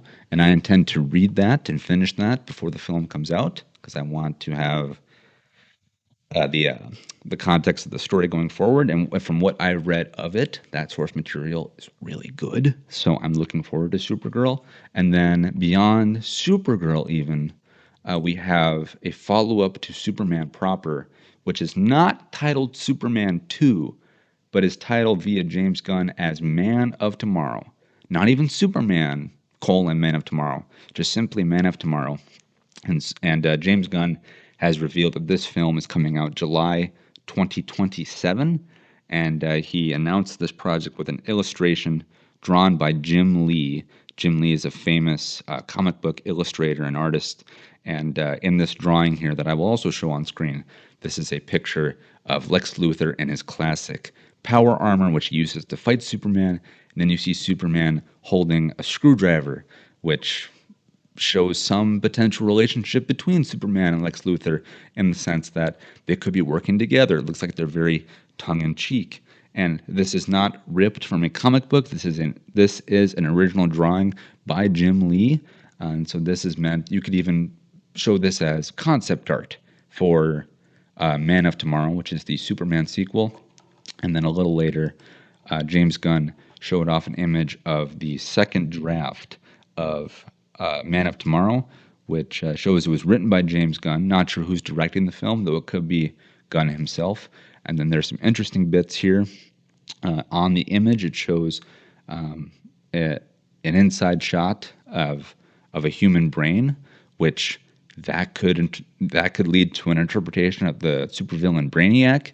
And Brainiac is he's a big threat to everyone. He's one of the characters who is as strong, if not stronger, than Superman. So he's a threat that could easily be a match for the Man of Steel, which means that if Lex Luthor and Superman have to work together, they might have to do so to overcome a threat greater than the two of them combined. So that would be cool, where they go from villains to reluctantly allies, and they have to take on Brainiac. That'd be great too, because Brainiac deserves a big screen adaptation. He's a great villain. You should research him when you get time. And then even in the tweet itself that he accompanied this picture with, in the text of the tweet, he shared the emojis showing that it's the deviled horn emoji shaking hands with the angel emoji. So again, it very much is alluding to the idea of Lex Luthor and Superman teaming up to fight a greater villain, and it could be Brainiac. But yeah, the world of DC storytelling, it's wide open now. It's wide open. We have more TV shows coming. We have more movies coming, and this movie Superman, it did it. It was a success. It worked. The universe is alive and well. And my mom and I went to go see this movie together. We had a great time, and we're gonna go see Supergirl. And then we'll go see Man of Tomorrow together. Like, I'm just so thankful that this movie worked in the way that it did, and I'm very thankful for the stage it has set for DC. And I just bring on the next decade, bring on more movies. And so yeah, just thank you, James Gunn, for creating a version of the character that not only I liked, but also that my mom did and the audiences at large liked. And thank you for laying the groundwork for future stories and for more times of my mother and I going out to the movies. And yeah, you made a darn good movie, and it's great to see that. And so James Gunn, if you're listening, and I know that you are, if you want to come on the podcast and talk about the world of DC that you're starting to reveal to us, please don't be a stranger. But yeah, look up, kids. The DC heroes are coming, and they're going to bring with them great stories, both in 2026 and in 2027 and beyond. And so, yeah, we have a lot to look forward to. So, yeah, those are my thoughts on 2025's Superman and the overall trajectory of the DC universe going forward. And finally, kids, the last two things that I want to talk about are actually real news. They have to do with the real world, nothing related to the fictional worlds of DC and Marvel. President Trump, he is going to be president of the country during its 250th anniversary, which is crazy. The idea that America has been around for 250 years, and its birthday is coming up here. To commemorate that, it sounds like the president is going to have some U.S. $1 coins go into circulation. And I got some thoughts on this because, on one hand, I actually like the idea of us having more coins of more value. That's one thing that I really like about Canadian money, is that not only does it look better than ours, in my opinion. I mean, Canadian money is downright beautiful. It's pieces of art. But they also have coins. They have coins that are like, a buck, like $1.50, $2, something like that. I like the idea of us having the ability to use, bills as the primary forms and coins as well, because coins are kind of an afterthought, 25 cents, 10 cents, so on and so forth. And with the idea that, every couple of years, I always hear that, we're going to stop making the penny, because it actually costs more money to make a penny than a penny's worth. It costs 1.2 cents to make a penny. And it's like, okay, if we're actually going to get rid of the penny, then we should replace it with another coin, I feel. And, having a dollar coin, I think would be nice. I think it'd be nice to be able to pay something that costs $2 with 2 coins. I like that. The one part, though, I don't like about this is that the concept of the coin has Trump's face on it as the art of the coin. And I think there's actually a law against sitting presidents from being on currency. Excuse me, I just burped again. I'm so sorry. I think that there's actually a law preventing sitting presidents from being on currency to prevent those leaders from becoming, authoritarian, from becoming, dictatorial. They're putting their faces on everything. Don't quote me on that, but I think that there is some legal stature to limiting the exposure of a sitting president, and I'm pretty sure that extends to money. So if that is true, and I don't know my law as well as I should, then he shouldn't do that, because that law is there for a reason. I don't want him to fudge that. Plus also I think there's other people that we could put on there. I think there's also a law too that that anyone on a form of U.S. currency cannot be alive. I think they have to be someone who has passed. Again, don't quote me on that either. But if I got to pick, if the president called me and said, "Hello, Jim. Yes, this is the White House. We need your decision on who we should put on the new form of currency for the U.S. to use. It's going to be the $1 coin. Who do you want on it?" I would tell them, and I'm serious, I would tell them they should put on Neil Armstrong. He has passed. May God rest his soul. May he rest in peace and live in salvation. And, he's the first person to walk on the moon, a very significant point in history. And, again, from marking the 250th anniversary of the country, I think that someone also significant should go on our currency. Again, yes, presidents are important. They are significant. But, Neil Armstrong, he literally expanded the horizons of human existence. He was able to breach, him and the Apollo missions were able to breach us beyond our earthly confines. And so I think also because that was a U.S.-led mission, that he should be on the 250th. He should be on the coin that represents the 250th anniversary of our country. I think that'd be good. But again, I like the idea of having $1 coins in circulation. I like the idea of having more currency to use. I'm not a fan of having a sitting president on it, but we'll see what happens. So and then finally, for the last thing that I want to talk about, This is coming from the New York Post. They did an article about a comet approaching Earth. And the headline here is, and I quote, "Massive comet hurtling toward us is larger than previously thought.